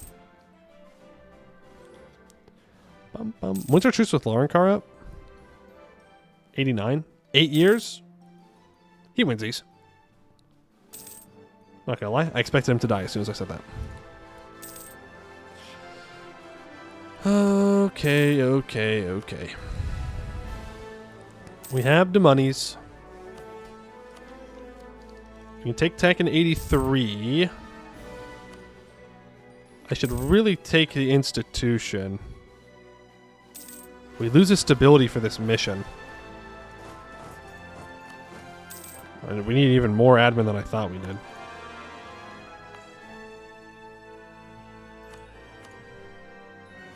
Well, if we don't care about any other points, then we just develop Renaissance.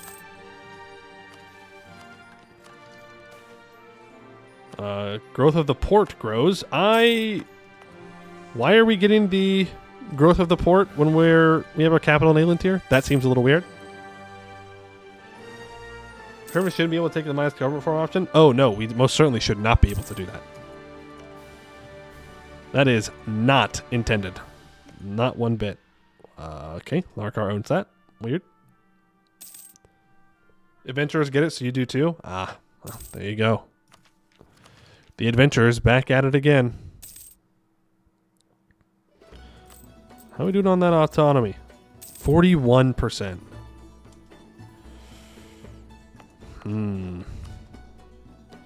We half state that. Oh, Chindayan's right there. Interesting. Pay off our loans.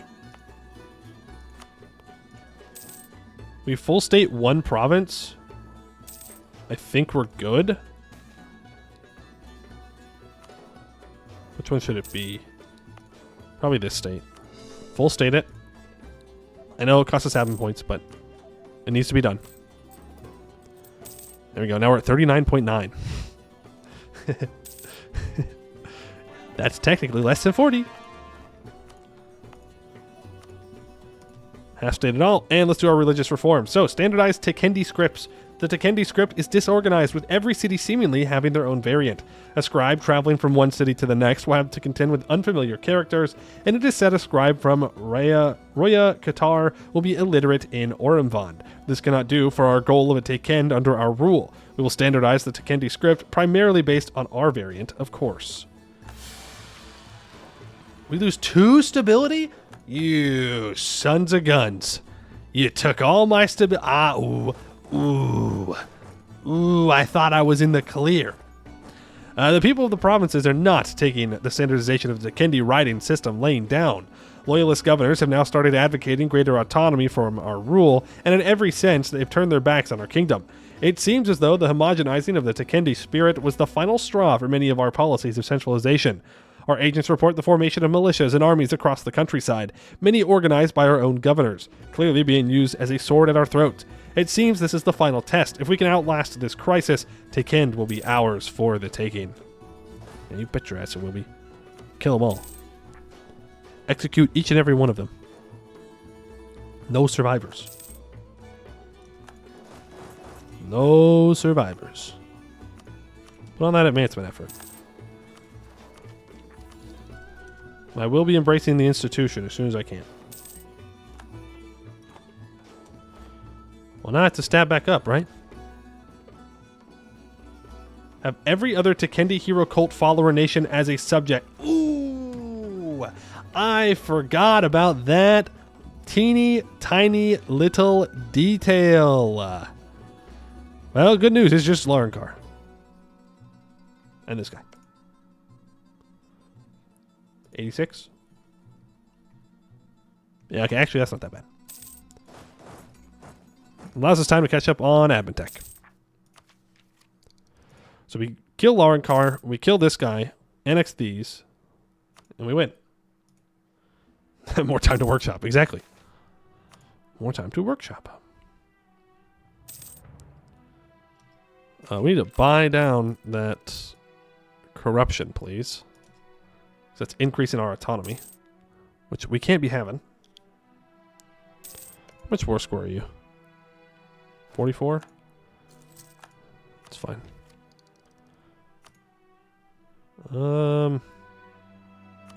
Just take it. Just take it. Merc ideas. Let's go. Minus 25% merc cost. Minus 25% military advisor cost. Huge. Look at that, guys. Now we can say that we did a merc campaign. Easy. I think we have to let him die. Actually, I mean, it was just the ear tick. We could reset it. Are we really gonna keep burning? Like, he's kind of old. Like, he's gonna keep dying. He's gonna keep dying.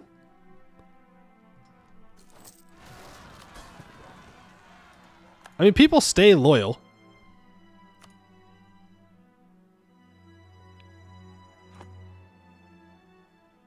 Actually, I should click this to see if that's true.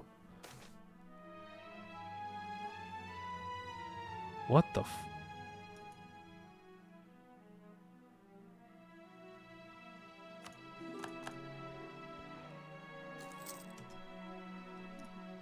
You believe? I believe in him too. Ugh, it's an ugly little GovCap number there. I believe he can make it. He wins these. The loyalty wasn't bad, though. I thought they were going to be much more disloyal, the vassals.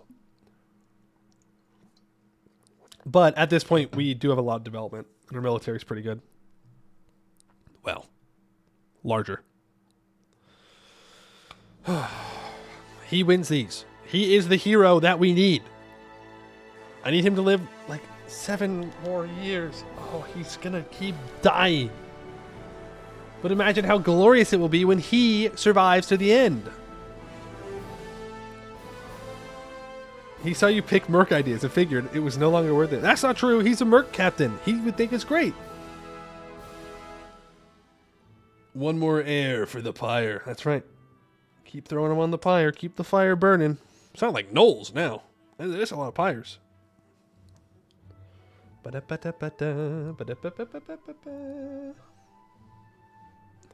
He has fierce negotiator. He simply tells death, no. I will not be dying today. Thank you very much.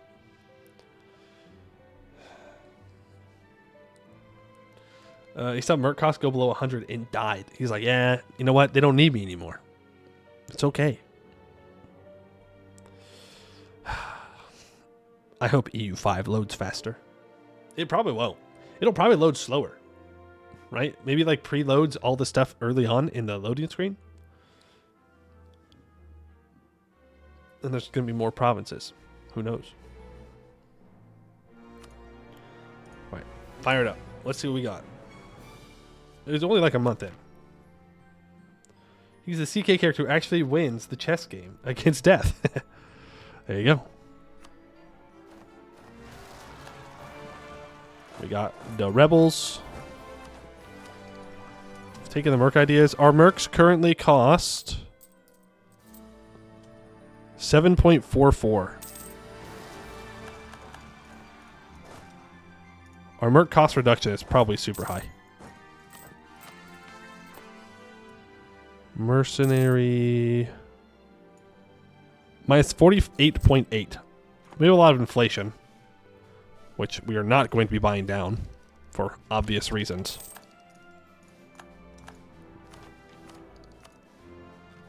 Land maintenance, make it even cheaper. Why not? Have we spawned radical reforms? You are a genius. What's this guy's culture? Lauren Carta? Shoot, I just took tech. We're going to get radical reforms here. We win these. The fastest radical reforms of our life. Like, we're going to get radical reforms so fast. Mercenary maintenance minus 25%.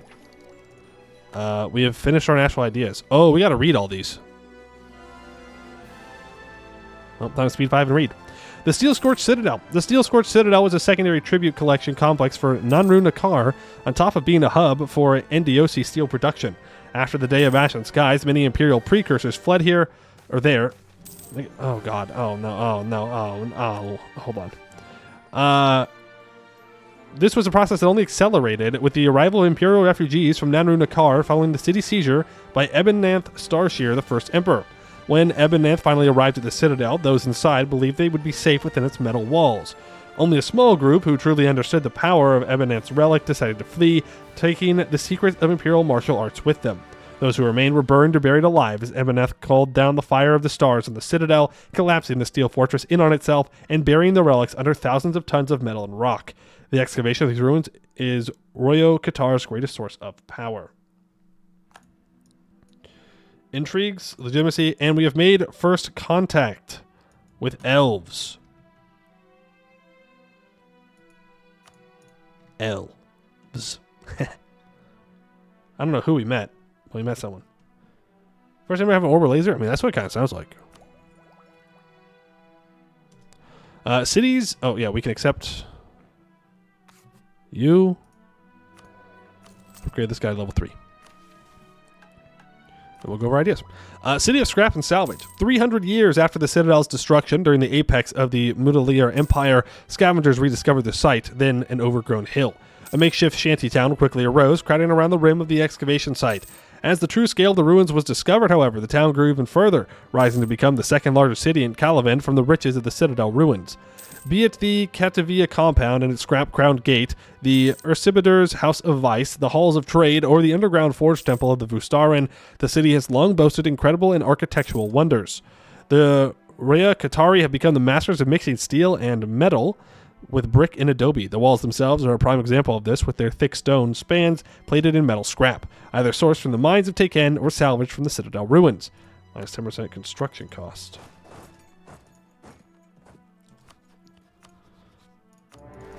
Just do that. We'll keep reading. Kadrabar the Stormbringer. Originally a lowly scavenger excavating the ruins of Royakottar, Kadrahar would find an unused relic deep within, the Everstorm Gauntlet. Discovering that it had the power to summon and control storms of all types, he was able to seize and control Royakottar, many believing he would soon become the next Ebennath, bringing a violent end to the nearly 400 years of a divided Takend.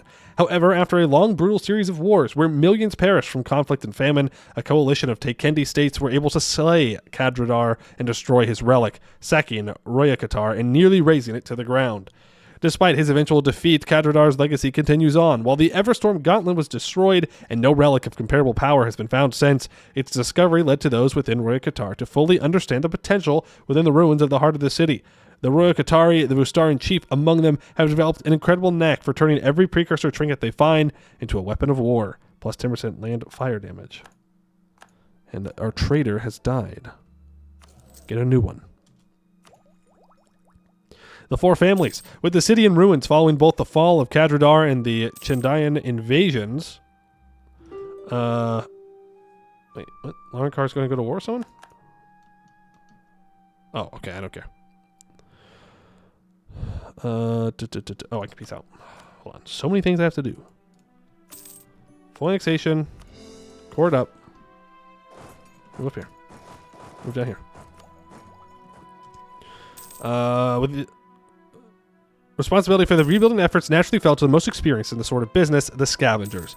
With the old unified guild destroyed in the aftermath of Kadradar's death, the most charismatic and savvy among the profession founded their own guilds, which would eventually branch out and come to dominate every aspect of Royakottar. Constantly fighting amongst themselves and jockeying for power, the four families are the Kativa, who now dominate the scavenging and scrapping field itself, the Vostarin, who are masters of working with and reforging precursor salvage, the Ursibadur, who own many houses of vice, pleasure, and crime within the city itself, and the Nimkarai, premier caravan masters and expert traders. All four of these families have connections all across the lower Kalavend, and their riches bring trade, relics, and money into Royakottar, though any ruler of the city will have to contend with their influence. 10% spy network construction, 10% caravan power. The Mercenary Kings. Rulership was a precarious position in post-rebuilding Royakottar. Having to balance the interests of the different families of the city, many kings of Royakottar ended up on the wrong side of them, often with fatal results. When the mercenary Kalaziel Bronzewing Rekatamir was invited to depose the unpopular and uncooperative Divana, the families believed that he would be weak and easy to control. Fortunately for them, he was not. Seeing war with Laurenkar on the horizon, Kalaziel was able to act as a neutral force between the families, uniting Royakottar internally while he forged an alliance with Usrenu and Ketel Parai against Arenkar the Defiant. Despite Laurenkar's eventual victory, Arenkar was impressed by Kalaziel's tenacity, allowing him and the families to stay in power instead of being exterminated so long as they joined him in the fight against Emion. The example set by Kalaziel would be followed by his successors, and the mercenary kings of Royakottar would eventually become the main force preventing tensions between the families escalating into outright civil war. The soldiers under their command acting as the city's only true neutral military force and as the spine of Royakottar's field army. 5% Merc discipline. When's our truce with Laurenkar up, by the way? 89? Okay. Hey, 8key. Glad to see you. We are going pretty late today, so probably new people can hang out. Glad you can make it. Can you fight Laurenkar? No, I don't want to mess with anything. I'll just declare war on Laurenkar when we get there. Yeah, we'll just declare war on them. It's fine.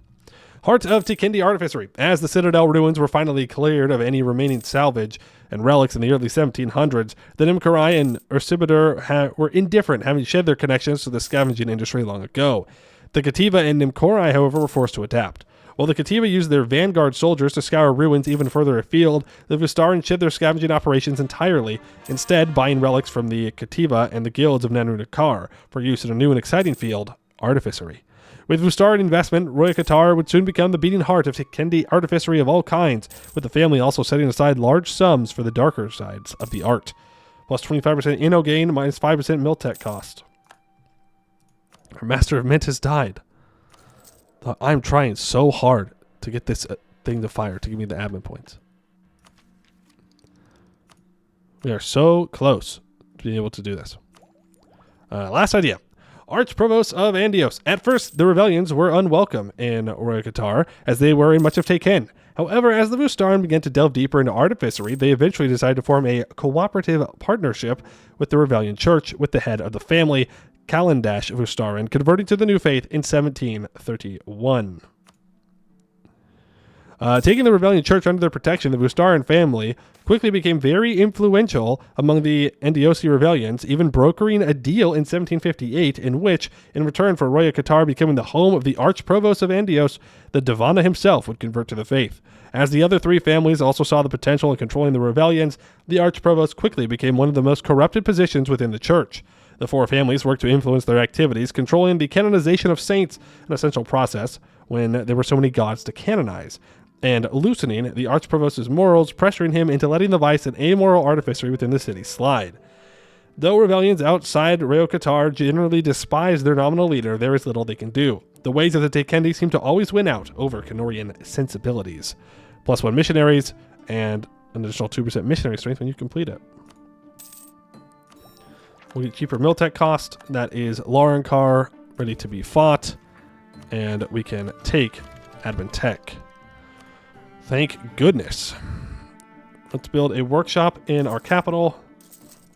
And in those 3 provinces where we have our Diplo stuff. I need stab 1.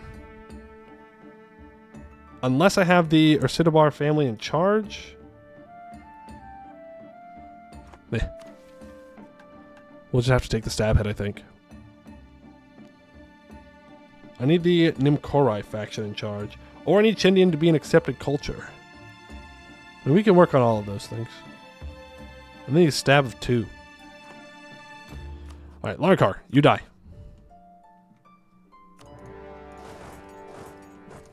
Nothing personal, but you gotta go. You are a part of my religion, and therefore you have to die. I need to own all the provinces. You can't exist. Sorry. We've been waiting a while to go to war with you. Just the way it is. Now, can I accept that culture? Oh, most certainly. Most certainly I can accept Shindaen. Even here, there is no escape from the cube. Nope. No escape from the cube, I'm afraid. Always everywhere. Always present. When's cube stay run? I don't know. That is the best answer I've got for you, I'm afraid. I don't have a single idea.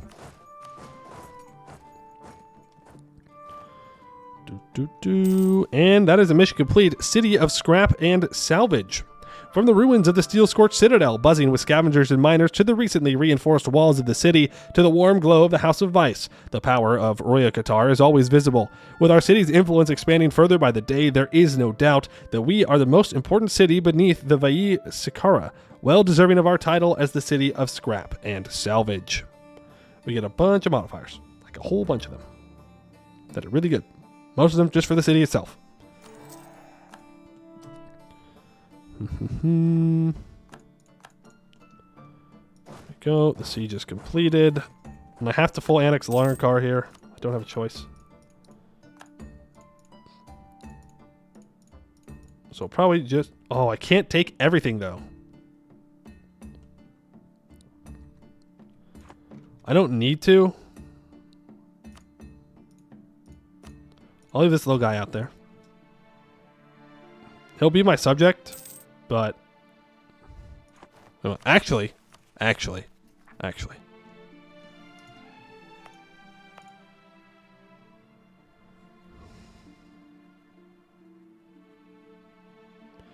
If I unstate things, I'll get some admin efficiency back. I'll get 4.6 admin efficiency. I have 84% war score. This is 21%.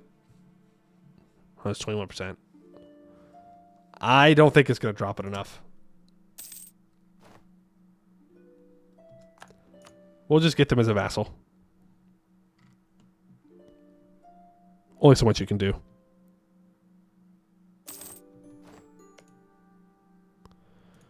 As long as everybody still just remains loyal, we'll be fine.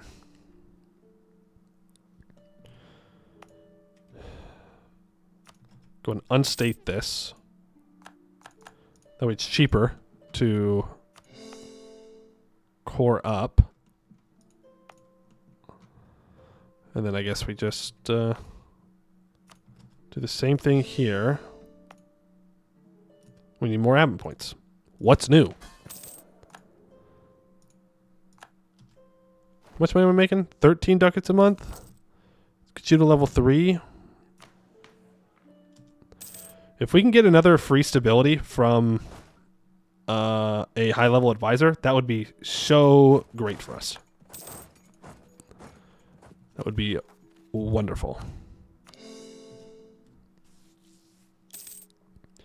But I need the autonomy. Right? Wait, no. I don't need autonomy anymore. All subjects need... I need 6 subjects with 50% or less liberty desire. Yeah, I don't really care about the autonomy as much anymore. So I can like unstate that. It'll make it a little bit cheaper to core it up. It's a little bit cheaper, but we'll take it. We can get the Inno for taking Merc ideas as well. Let's click that. Core. And what am I not coring yet? You. Ba-doop-ba-doop-ba-doo. Exploit your nation's dev. No, because I need to make sure. Wow, I have 800. We're actually so close to being able to. What I could do. Do I have any subjects with 100 development? Close.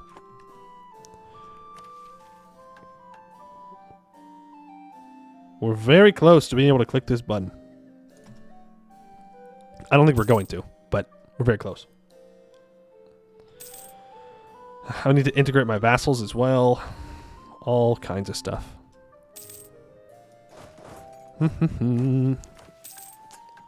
Alright, well, I like this mission tree. I think it's very good. Oh, we need to go stand in these provinces. We've got places to go, things to do. Start walking.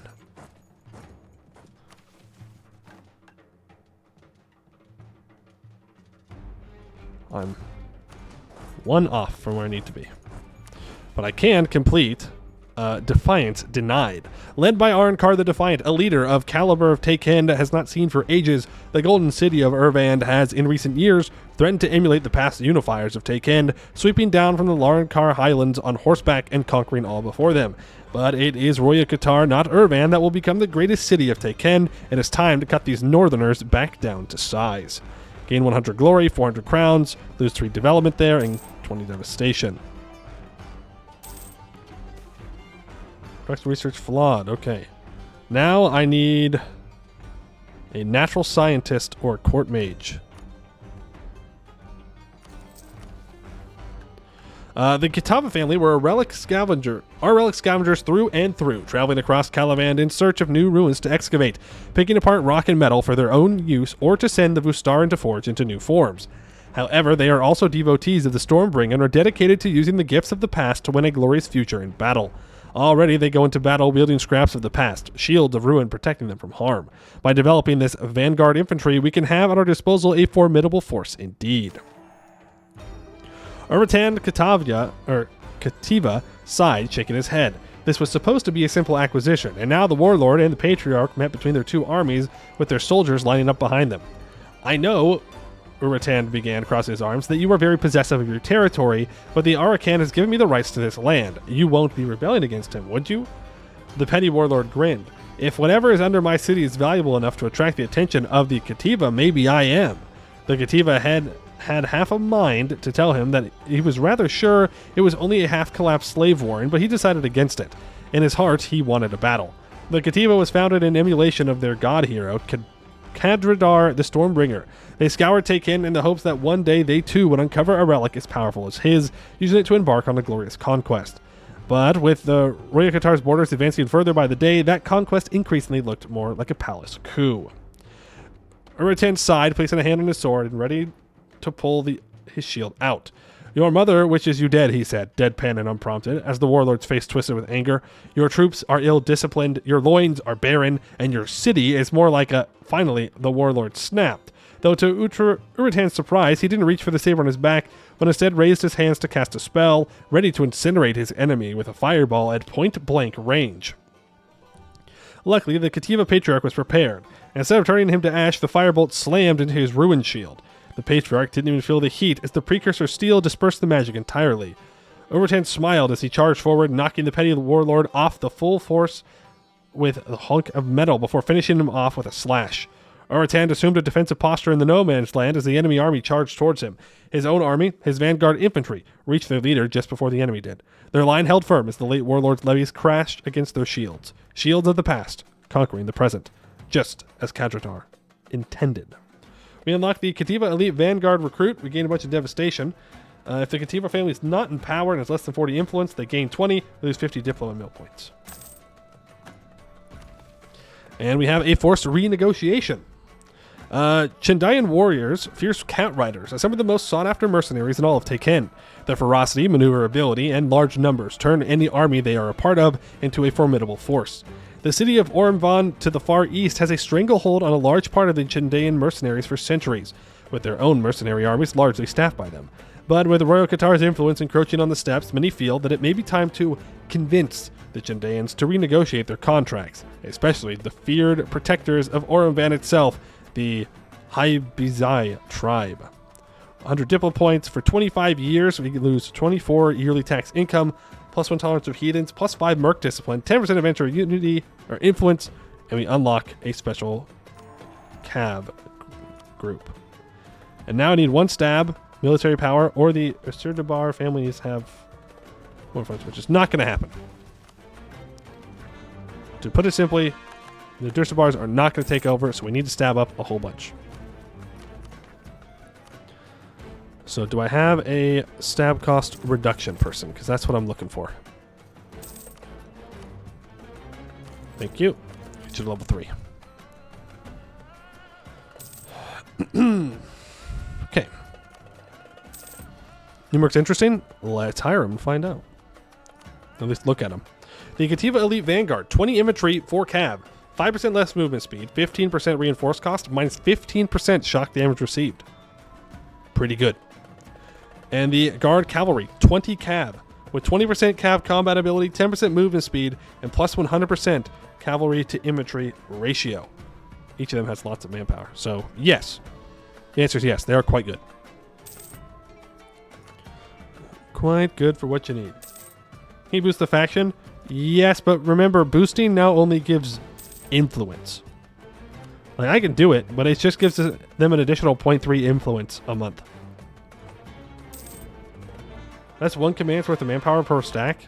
Yeah, Merc ID is good, man. Merc ID is good. Actually.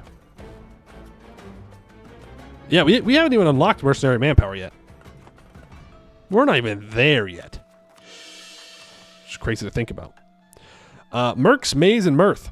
The Usurpator...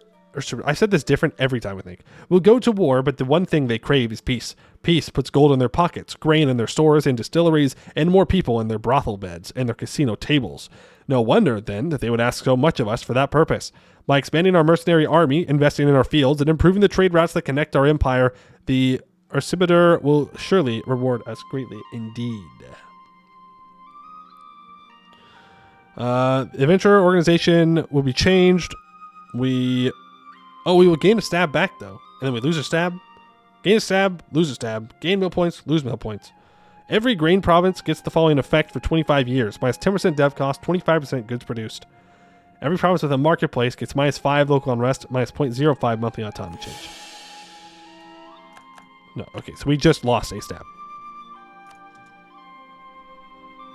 Like, that was it. We just lost a stab. We didn't gain it back. Mercs are so much stronger Anbennar because of much higher dev. Do the mercenaries get more manpower based on the province they come from's development, or how much development you have as a country?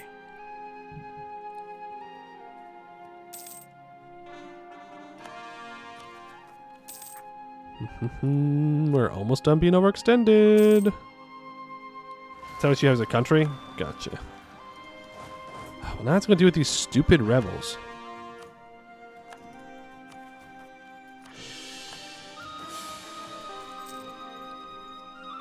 Dude, we're so close.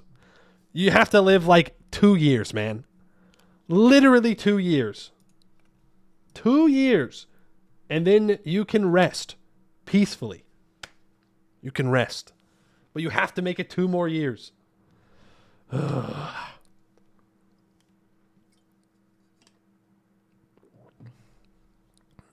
Their force limit manpower is determined by dev. I mean, I knew their force limit was. I didn't realize their manpowers, but I guess that makes sense. I never really thought about it, though. Police still up? I mean, it is only 7:17 in the evening for me. If I had done a shorter stream, we could have split this into 2 days, but I committed to it. I committed to the game, so here we are. And I said to Cubed Peter, bro, let me live for like 2 more years. And he straight said, so here I am. Sure, yeah. We're so close. We are so close. I need 2 years. 2 years.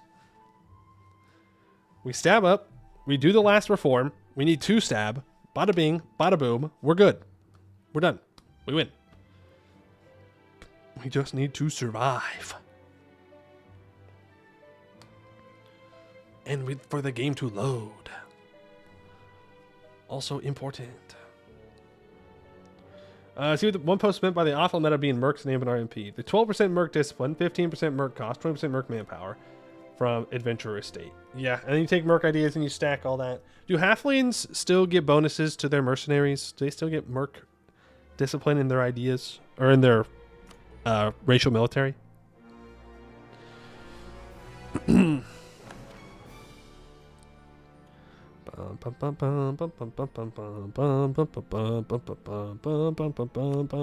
that there's many halfling nations that we haven't played at this point.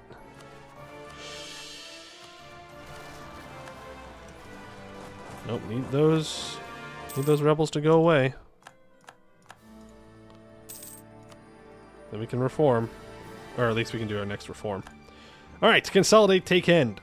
It is done. We have achieved what none before us could. The cycle of the rising and falling of Tekendi empires has ended, for we can now claim to be the final and greatest empire of Tekend. The cities pay their taxes, the local lords have submitted, the cults stay out of worldly politics, and the Tekendi script is the same from Clementar to Orinkorim. Cows keep game win.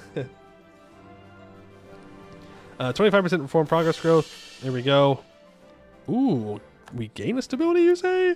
We have achieved the unthinkable, the impossible. The great cycle of warlordism, which has for so long plagued Tekend since the ruin, has been ended by us. The establishment of a Tekendi empire, centralized, stable, united. Through the many trials and tribulations we faced, we have managed to form a state that stood firm against all resistance to the peoples of Tekend formed against it.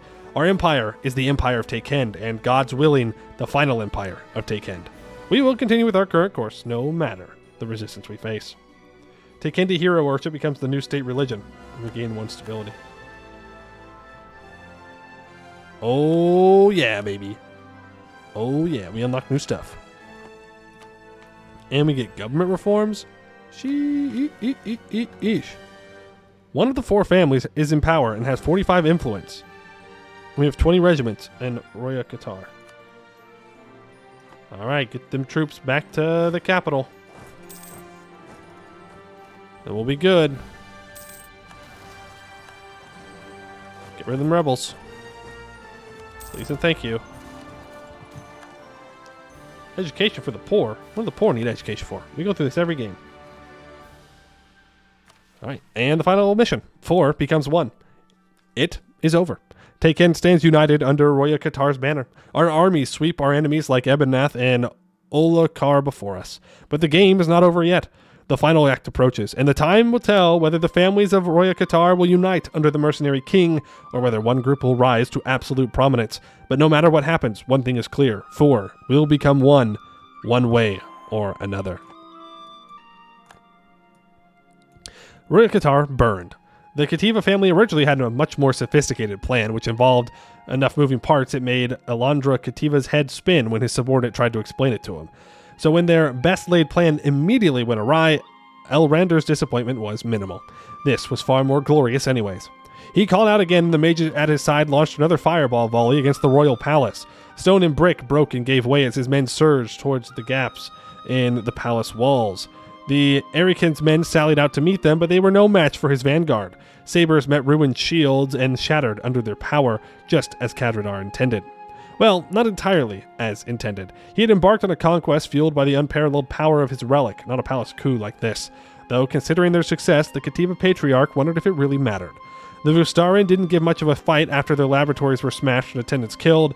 Ursibadur had given a good go at it, honorably surrendering and accepting exile back to their old home in Marhed, Rayodana. The Nimkarai had been slaughtered to the last man. Now all that was left was the Kalaziel Bronzewing, and Elrander could not help but smile as he was brought alive out of the burning remains of his palace.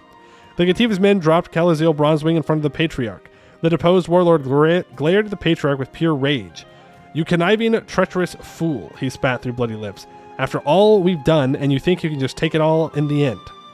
Elrondar Kativa laughed. "Have I not already?" he said, as he drew his saber and gestured to the burning palace that bathed them in an orange glow. The way I see it, Royakottar, this was always going to happen. We were always the masters of this city, the metal scrap that adorns the walls, your palace, our shields. Our hands dragged it up from the ground. Calaziel Bronzewing. We made you, raised you from nothing, and now the patriarch smiled wide as he aimed his saber tip at the Arakan's head, the satisfaction of victory washing over him. I think we've earned the right to put you back in the dirt. The Kativa family have emerged victorious. 20 prestige, 20 legitimacy. Our current ruler will die. Our heir will die, and El Ronder will live and become our ruler as a 416 at the age of 43. The Mercenary King will be removed from Royakottar. We get the Kativa Emperors till the end of the game. 5% production efficiency, 5% national manpower modifier, and minus 5% shock damage received. Lose 3 development, 10 devastation in the capital. Abolish the 4 families government reform. Different ending depending on who's in charge. Oh, which one lets our leader win?